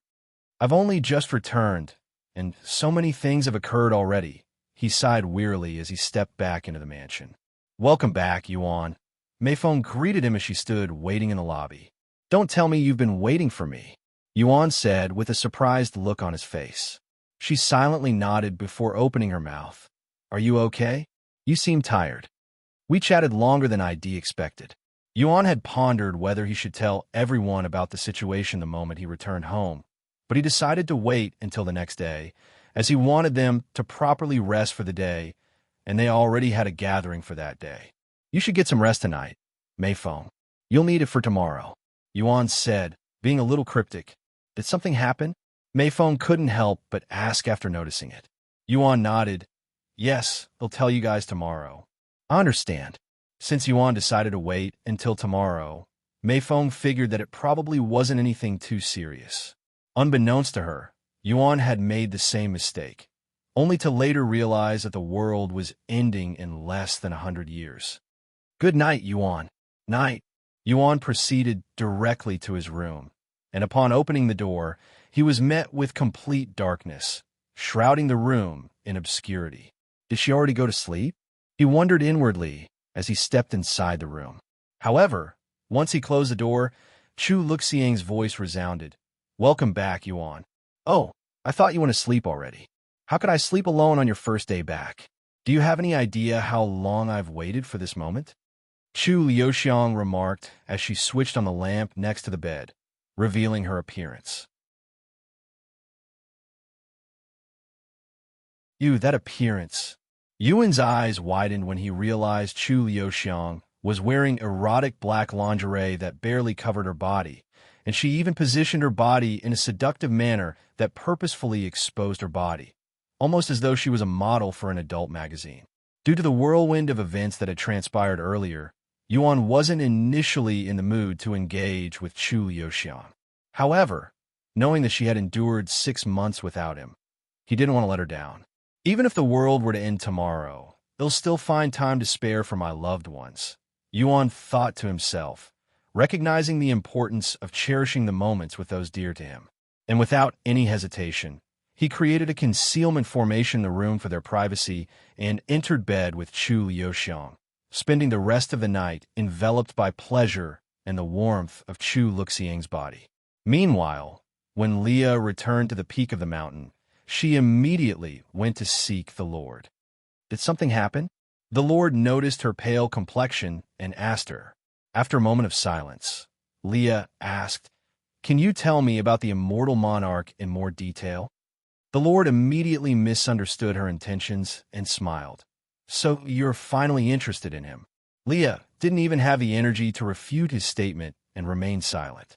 Lightsonville, as you're aware, the Immortal Monarch played a pivotal role in ending the conflict between dragons and humans.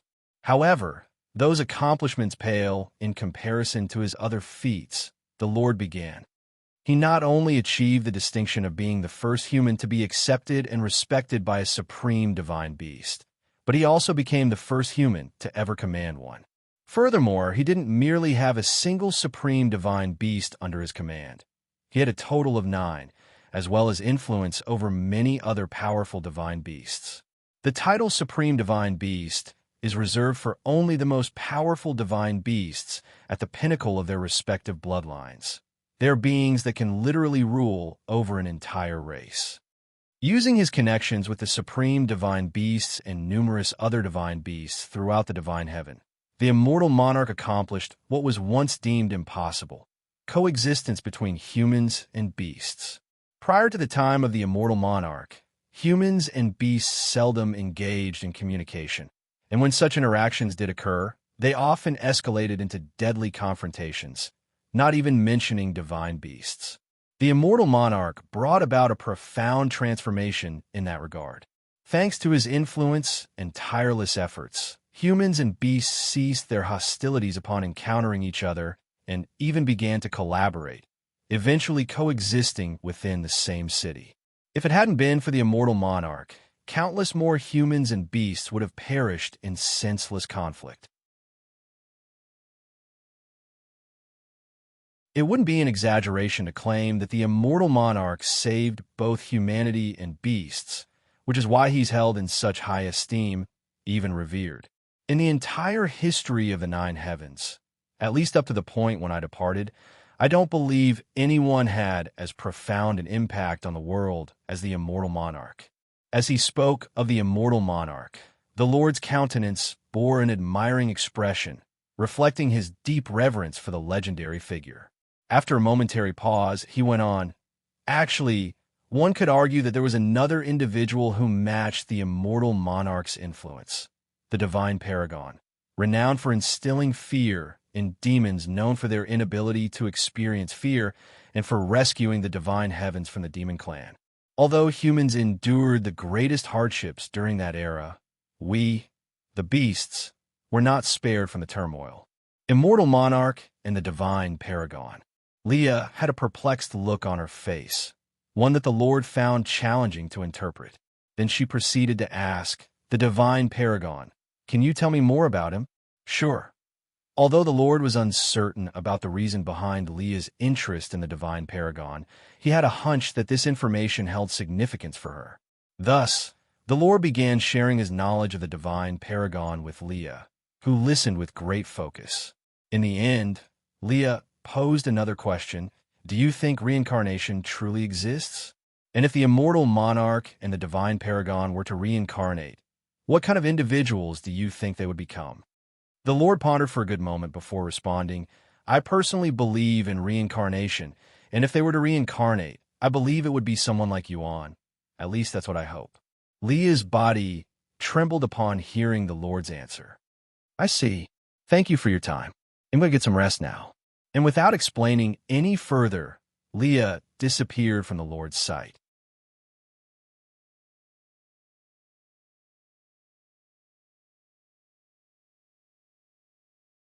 C1265 Homeland. Chapter 1265 Homeland. 1265 Homeland. After Liya left the scene, the Lord looked at the darkened sky with a solemn expression on his face.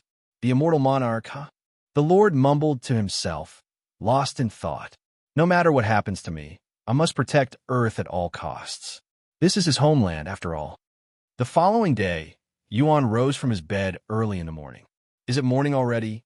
Chu Yoxiang mumbled in a tired voice as she slowly sat up on the bed, rubbing her eyes. "Yes," Yuan confirmed as he slightly lifted the curtains, allowing the early sun to shine into their room. "Take your time. They'll be training with the others first. Of course, you don't need to participate if you don't have the energy. I won't blame you." Hearing his words, Chu Liuxiang collapsed back on the bed and said, "Then he'll sleep for a few more hours. If you're still training by then, they'll join you." "Okay." Yuan nodded as he left the room through the balcony, before going straight to the training grounds. "I thought I would be able to last the whole night after reaching Spirit Grandmaster and improving my stamina, but alas, I still have a lot of training to do." Chu Liuxiang released an internal sigh. closed her eyes, and swiftly drifted back into a peaceful slumber with a warm smile on her face. Shortly after Yuan arrived at the training ground, Li Jinxi showed up with an eager expression on her face. "Good morning. You're early." Yuan greeted her with a bright smile. "You too," Li Jinxi replied. Seeing Li Jinxi alone, Yuan couldn't help but recall his encounter with Jin Shi inside the Nameless Emperor's tomb, as well as Tian Xin's feelings for her. "Yuan, what's the matter?" Li Jinxi was a little startled when Yuan suddenly began tearing up. "HM? Oh, sorry." Yuan quickly noticed it and immediately wiped his eyes. "Are you okay?" Li Jinxi asked him in a concerned voice. "Yes, I am okay. I just remembered something, that's all. You can tell me, you know. He'll tell you if you could defeat me," Yuan said with a mysterious smile. "Are you sure you want to fight me while in that state? I won't hear any of your excuses if you lose." Li Jinxi said, "I won't make any excuses if I lose, I promise." Yuan chuckled. Li Jinxi didn't want to waste any more time chatting and retrieved her weapon. Yuan responded by summoning the Empyrean Overlord. "Come, show me how much you've grown." Yuan beckoned her with a provoking smile. Li Jinxi immediately kicked her feet, launching herself at him like a rocket. Clang! Yuan blocked her incoming strike, but Li Jinxi's strength was so immense that it pushed him back several steps. "Oh, not bad." The smile on Yuan's face widened. Li Jinxi didn't halt after the initial strike. She swiftly followed up with a second, then a third, and a fourth. Within minutes, the two of them had a flurry of exchanges, trading hundreds of blows without landing a single direct hit.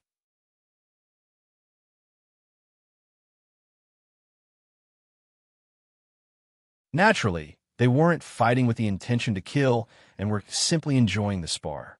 Wang Ming and Wang Bingbing showed up together in the midst of their spar and were greatly shocked by the intensity of their fight. The training ground was only repaired last week, and it's already being destroyed again. Wang Ming lamented aloud after seeing the condition of the training ground. "Forget about that. The repairs are free," Wang Bingbing remarked, her attention on Li Jinxi's beaming smile. "I swear she only ever smiles when Yuan's around," she added, as she couldn't remember seeing Li Jinxi smile once in the past 6 months. "You just noticed?" Wang Ming chuckled. "She's almost like a different person when she's around him. Obviously, it's because she likes him. I'm not surprised either. It's just like her to fall for someone as strong as Yuan." "Lights and I guess," Wang Bingbing mumbled. "HM, is that jealousy I sense? Now you have 3 no for opponents. I would be nervous too if I were in your shoes." Wang Ming looked at her in a cheeky manner. Wang Bingbing immediately gave him a sidekick and exclaimed, "Shut your mouth. And why are there 4 opponents? Did you forget about Wang Xiaoying? She idolizes him, and she doesn't hide it either." Wang Ming said, "I know that, but I don't know. I cannot sense that sort of emotion from her, unlike Mei Xiao and the others." Wang Bingbing said, "Really? You can tell? Why do I doubt that?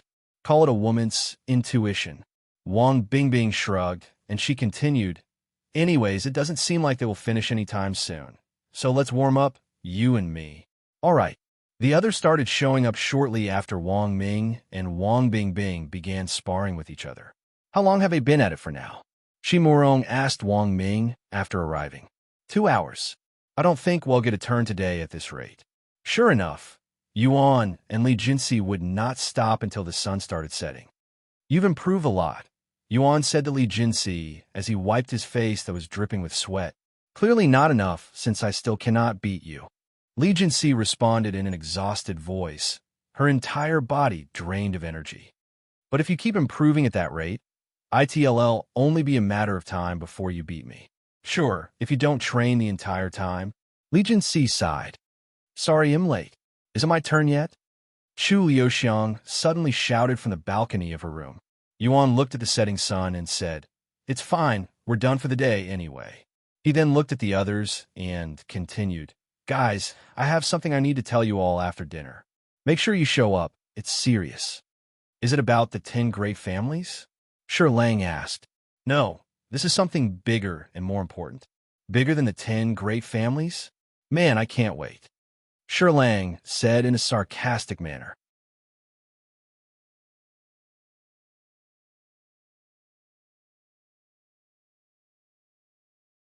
C1266 The End of the World. Chapter 1266 The End of the World. 1266 The End of the World. Once everyone left the training grounds and cleaned up, they gathered at the dining table, where Mei Feng served a feast. Since it's been a while since we ate together, I decided to celebrate a little, Mei Feng said. Yuan smiled. Thank you. Sometime later, after dinner ended and the table was clean with everyone present, Yuan took a deep breath before speaking. What I am about to tell you will sound crazy, but it's happening, and I don't want you to freak out. You're already freaking me out, Yuan. Wang Ming swallowed nervously. The others nodded in agreement. Yuan then asked them, do you remember when I told you guys about the truth behind Earth, how it used to belong in the 9 heavens before it got separated? They nodded. Unfortunately, Earth drifted a little too far away from the 9 heavens and became starved of spiritual energy. Normally, when something like that happens, the world will eventually stop being able to support itself and get destroyed.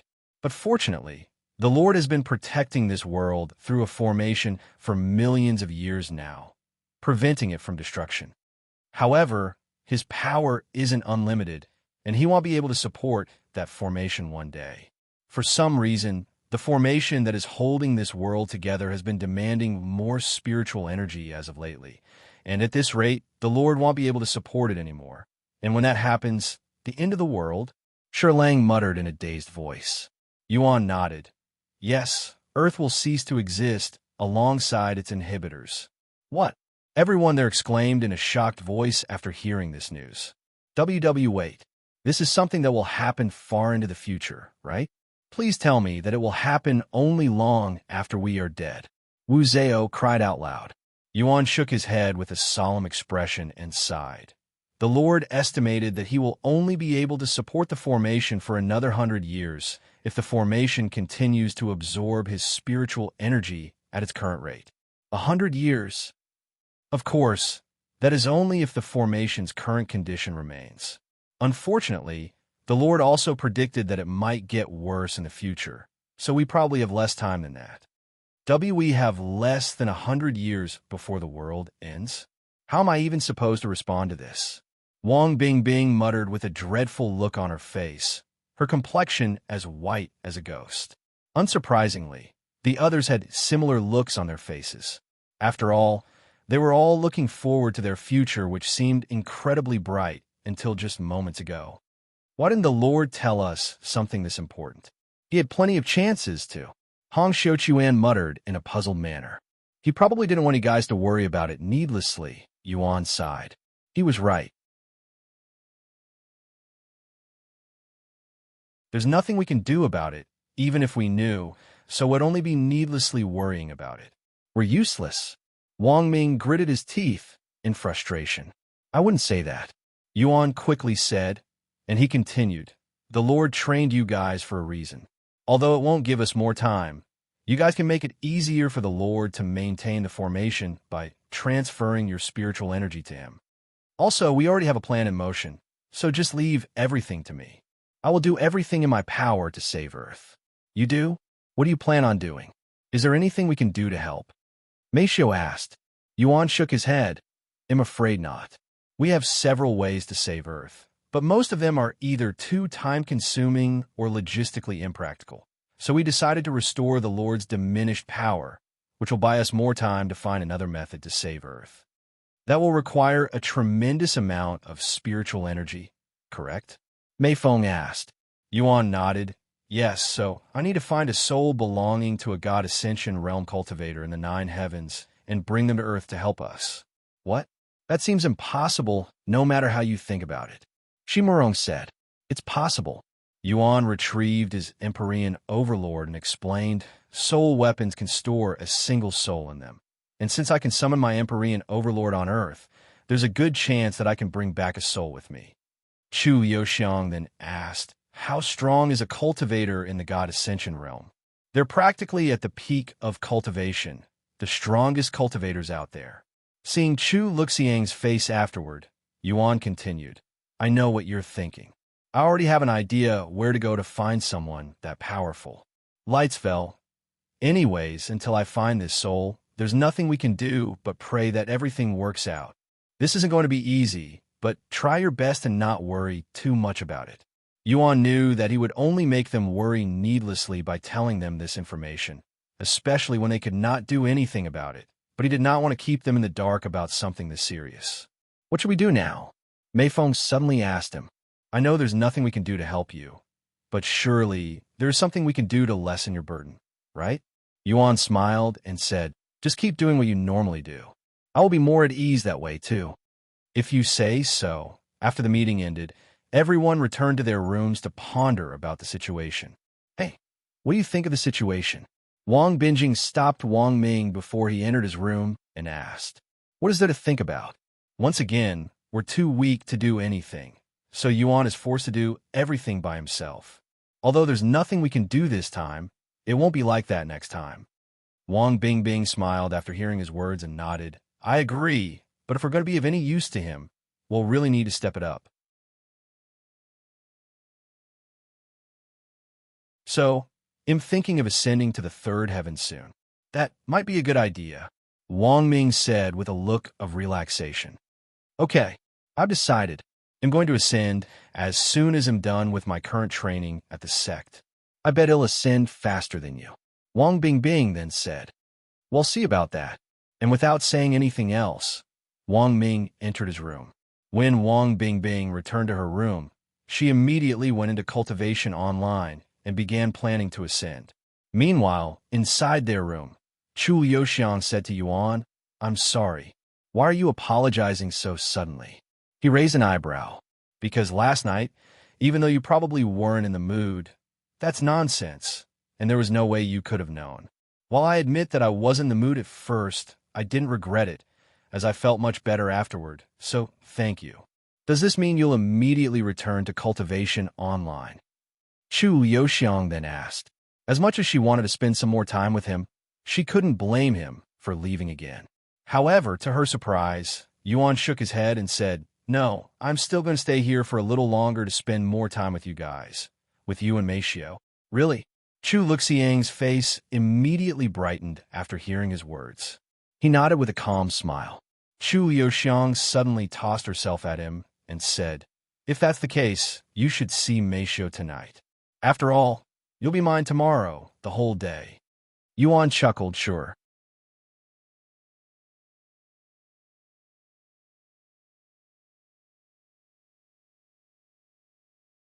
C1267, A Weird Symbol.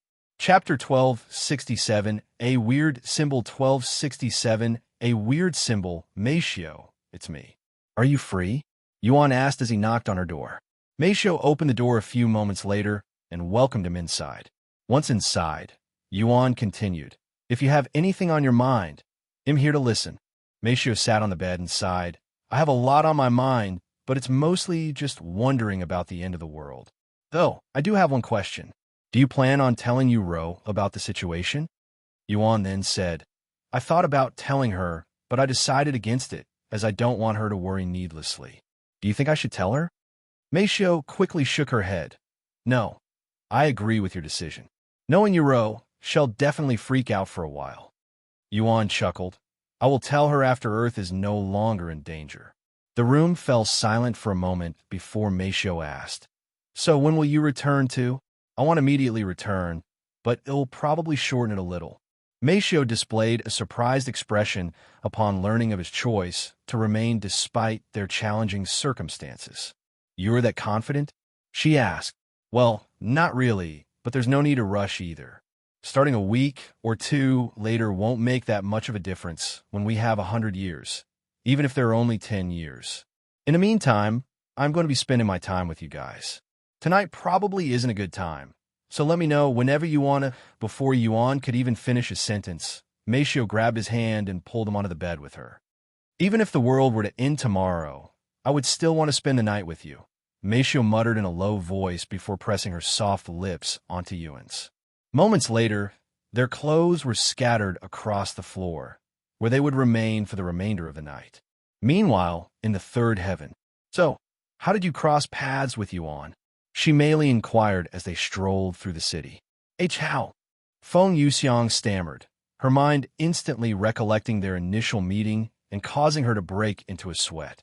Opting to omit the unpleasant details of their initial meeting, Feng Yuxiang provided a truncated explanation, saying, I used to own a shop in the lower heavens.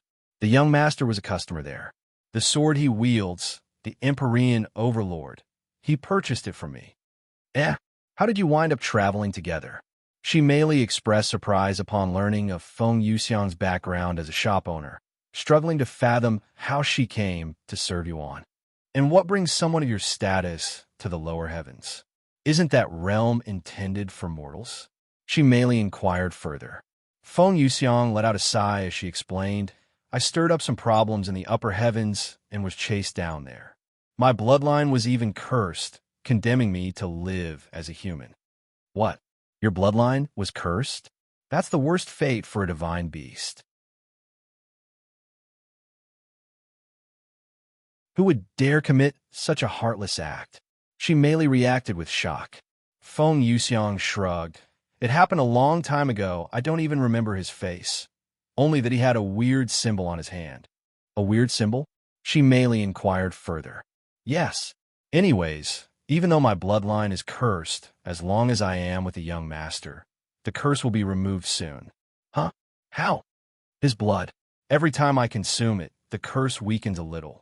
It'll only be a matter of time before I regain my full strength. Feng Yuxiang smiled. Yuan's blood? She merely suddenly recalled her parents tasting Yuan's blood and couldn't help but wonder if there was something special about it. What does his blood taste like? She inquired, her eyes filled with fascination. It's hard to describe the taste, but it will taste better than anything you've ever tasted in your life. Huh? That doesn't make any sense. You won't understand it until you taste it. It's also super addicting.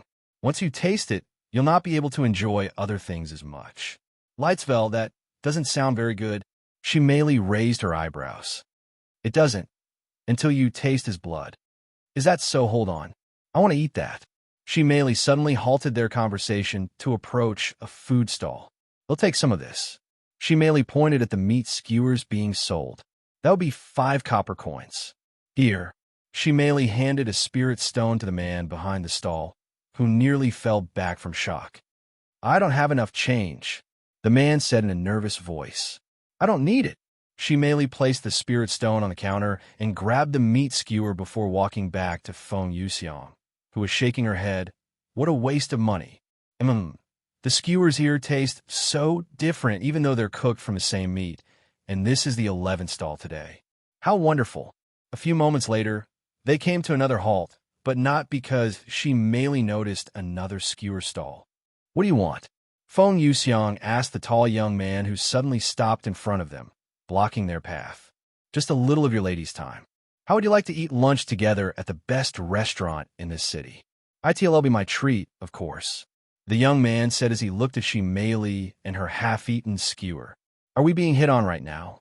Shimei looked at Feng Yuxiang with raised eyebrows, as she had never encountered such a situation before, having only heard about it. Feng Yuxiang nodded. Yes, we are. She then responded to the man, I am not interested in humans, so you may scram. Nevertheless, the young man remained still and grinned, saying, I had a feeling you weren't human, hence why I approached you. Don't worry, I'm not human either.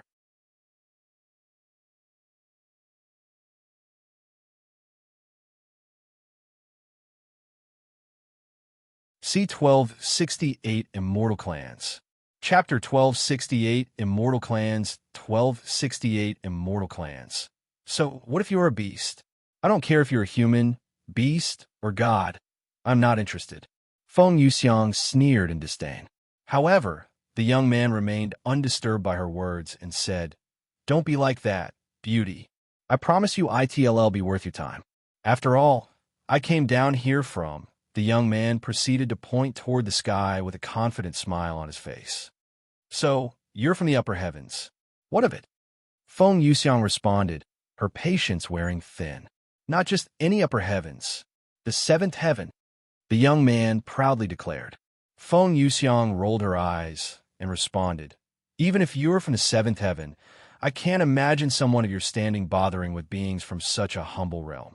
Despite her skeptical remarks, Feng Yuxiang couldn't deny that the young man standing in front of them exuded the unmistakable presence of someone hailing from the upper heavens. Please, am not the type to discriminate. It doesn't matter if they're from the lower heavens or the supreme heavens. As long as they're beautiful, they'll deserve my attention, the young man proclaimed. And he continued, furthermore, you ladies cannot deceive my eyes. I can tell whether someone is special or not with a glance. And you ladies are definitely special.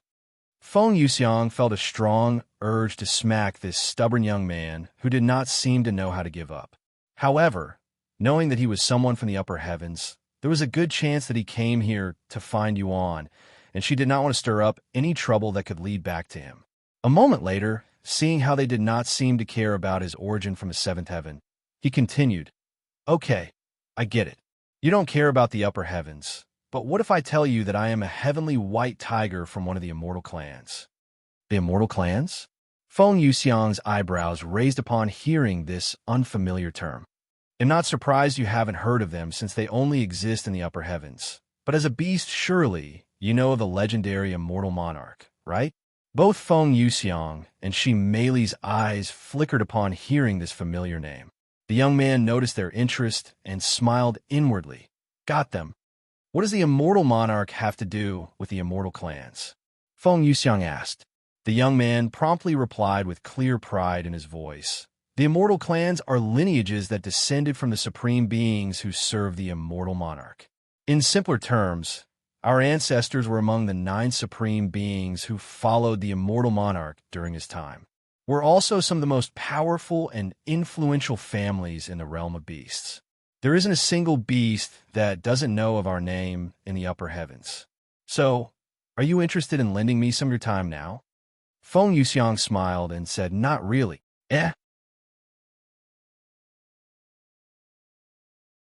young man's expression froze.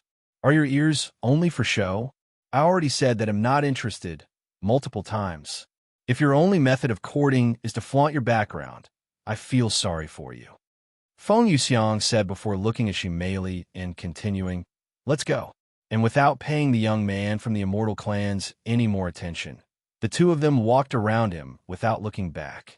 The young man stood there with an incredulous expression on his face. This marked the first instance where someone had turned him down despite learning of his background. However, what hurt him the most was Feng Yuxiang's nonchalant attitude towards the Immortal clans. In the upper heavens, the Immortal clans are treated no differently than royalties. Divine beasts would lower their heads before the Immortal clans, much less ordinary beasts. In fact, even royalties in the world of beasts treated them with utmost respect. The young man's body trembled in anger, and his aura suddenly began to fluctuate, causing the atmosphere there to change. Hold it right there, the young man suddenly bellowed, his voice resonating through the air and causing it to quiver. You really don't know how to give up. Feng Yuxiang sighed as she halted. This is no longer about me. Then what is it about? Shi Meili asked in a nonchalant voice. I won't be surprised if he's never been rejected in the upper heavens. So he's experiencing denial. Feng Yuxiang spoke out before the young man could respond. And she continued, what are you going to do now? Threaten us to come with you using your family's name? How dare you? The young man turned around to look at them with killing intent exuding from his yellow eyes, his white and black hair swirling wildly. How scary. A provocative smile appeared on Shi Meili's face. You probably don't know this, but disrespecting the Immortal clans is punishable by death. Ignorant or not, the young man spoke in a cold voice. And I, by Shu Tao, shall execute you for your crimes. Omicron of vicious light glimmered in by Ziteo's eyes right before one of his hands suddenly flickered, turning invisible for a split second. Shi Meili's eyes widened, and she instinctively pushed Feng Yuxiang away. Watch out! Wah! Feng Yuxiang exclaimed in surprise. The next moment, a large cut appeared on Shi Meili's arm with blood running down her elbow. Oh, you actually saw that? Bai Shu Tao expressed genuine surprise upon seeing this. If Shi Meili hadn't pushed Feng Yuxiang away at the last moment, Bai Shu Tao would have taken Feng Yuxiang's head. You bastard! You really intended to kill her with this many people around. Are you out of your mind? She merely gritted her teeth in anger, her aura skyrocketing. A spirit king? No, spirit emperor with her cultivation suppressed. Did you also come down here from the upper heavens? If so, there's no way you wouldn't know of the immortal clans, yet you dared to disrespect me and my family. Bai Shutao narrowed his eyes at them, and he continued, so what if there's people here? You're the only ones I'm going to kill. If you think I would hold back because there are others here, think again. Crazy bastard, Feng Yuxiang uttered in a cold voice as she stood back up.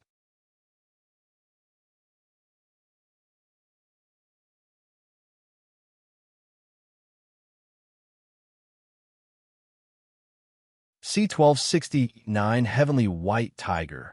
Chapter 1269 Heavenly White Tiger. 1269 Heavenly White Tiger. Are you okay? Feng Yuxiang asked Shi Meili after standing back up. Yes, it's just a scratch, she nodded. Sorry, if I was paying a little more attention, you wouldn't have gotten hurt. It's okay. Feng Yuxiang turned to Bai Shutao with a stern expression and remarked, if the immortal monarch witnessed your behavior just now, he'd have you executed on the spot. Keep his name out of your mouth. He isn't someone a mere ordinary phoenix should mention so casually, Bai Shutao growled in response. Yet you were so desperate to spend some time with this ordinary phoenix just moments ago, even using his name to do so. Feng Yuxiang clapped back. You're a disgrace to the immortal monarch's legacy. If the immortal clans are even real. How dare you? Bai Ziteo's face bulged with veins of anger upon hearing Feng Yuxiang's words that could erase a whole legacy if uttered in the presence of the immortal clans in the upper heavens. I was going to give you a quick and painless death, but you really couldn't help yourself. Not only did you mock my family, but the entire immortal monarch's legacy. Even 1,000 deaths wouldn't be enough for you. When the people around them realized the gravity of the situation, they immediately scattered away like ants in the rain, unwilling to get caught up in their trouble. He's not an opponent we could take down alone, Shi Meili said to Feng Yuxiang through divine sense. I know. Let's take him down together. Bai Shutao suddenly laughed out loud. You won't be able to take me down even if you work together. Feng Yuxiang and Shi Meili frowned upon realizing that Bai Shutao had intercepted their communication through divine sense, something that can only be done by someone far superior to them, as expected of someone from the seventh heaven. Even if their cultivation is restricted to Spirit King, they're pretty much untouchable for everyone in this world. Feng Yuxiang could feel herself sweating for the first time in a while. This pressure, he's countless times stronger than the Azure Dragon family patriarch, even in his current state.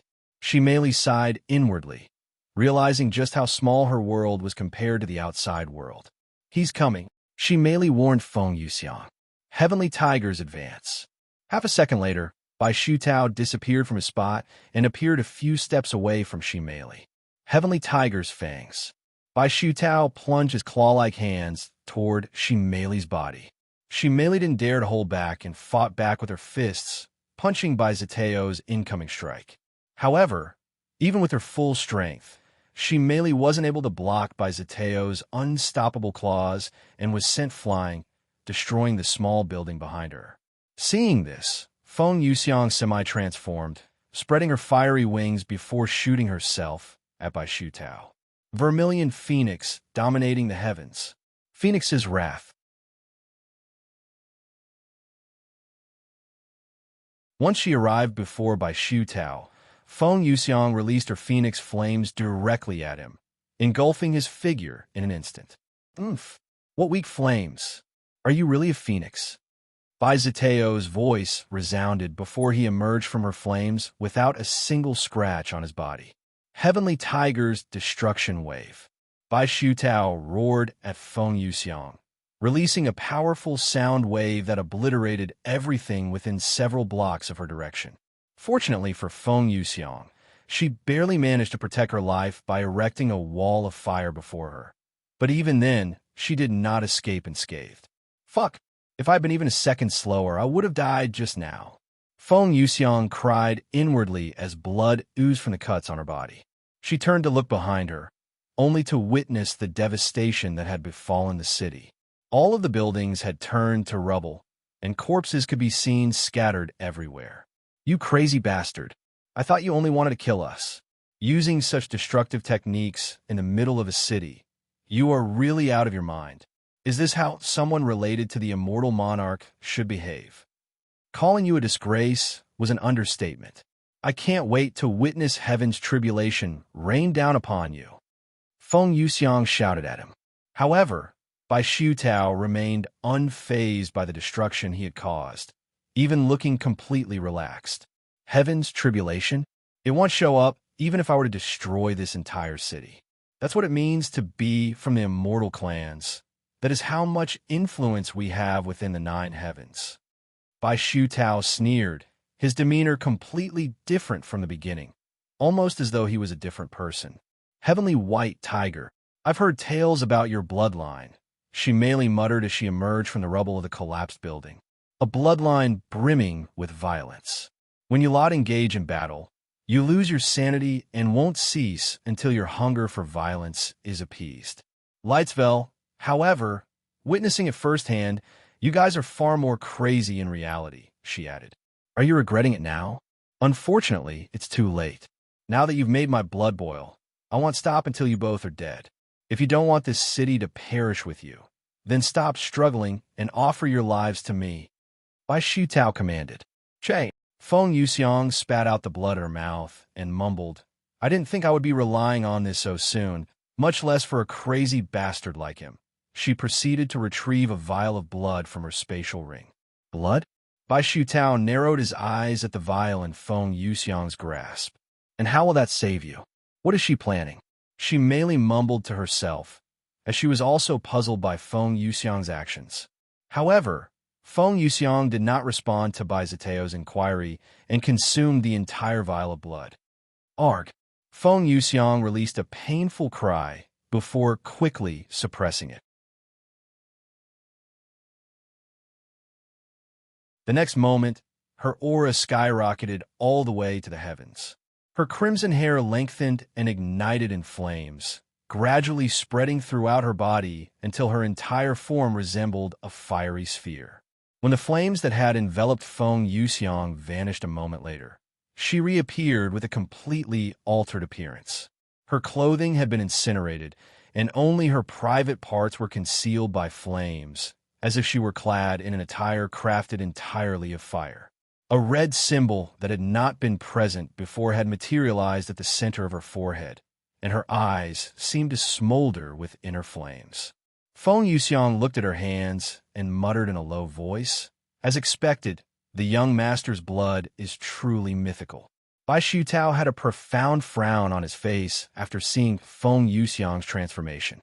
Ew, that appearance. Though he couldn't recollect it right away, he had a strong feeling that he had seen Feng Yuxiang's appearance somewhere else. Feng Yuxiang suddenly looked at Bai Xiutao and pointed her finger at him. "Die," she murmured in a low voice, then released a highly concentrated beam of flames from the tip of her finger, directing it straight at Bai Xiutao. Seeing this, Bai Xiutao promptly shifted his head to evade the approaching attack, narrowly escaping the beam that soared into the heavens, piercing through the clouds and leaving a clear hole behind. Bai Xiutao felt a few drops of cold sweat forming on his back afterward. If Feng Yuxiang hadn't aimed at his head just then, he wouldn't have been able to evade the attack in time, because his body hadn't reacted quickly enough. Realizing this, Bai Ziteo's face flushed with embarrassment, and his body trembled in anger. You're tuning into the Romance Rendezvous YouTube channel. We're so grateful for your support, and don't forget to subscribe to join us on this incredible journey through captivating stories. Your generosity through donations truly makes a world of difference, as it's the primary source of revenue that allows me to expand and enhance this channel for you. Thank you from the bottom of my heart for being a part of this adventure.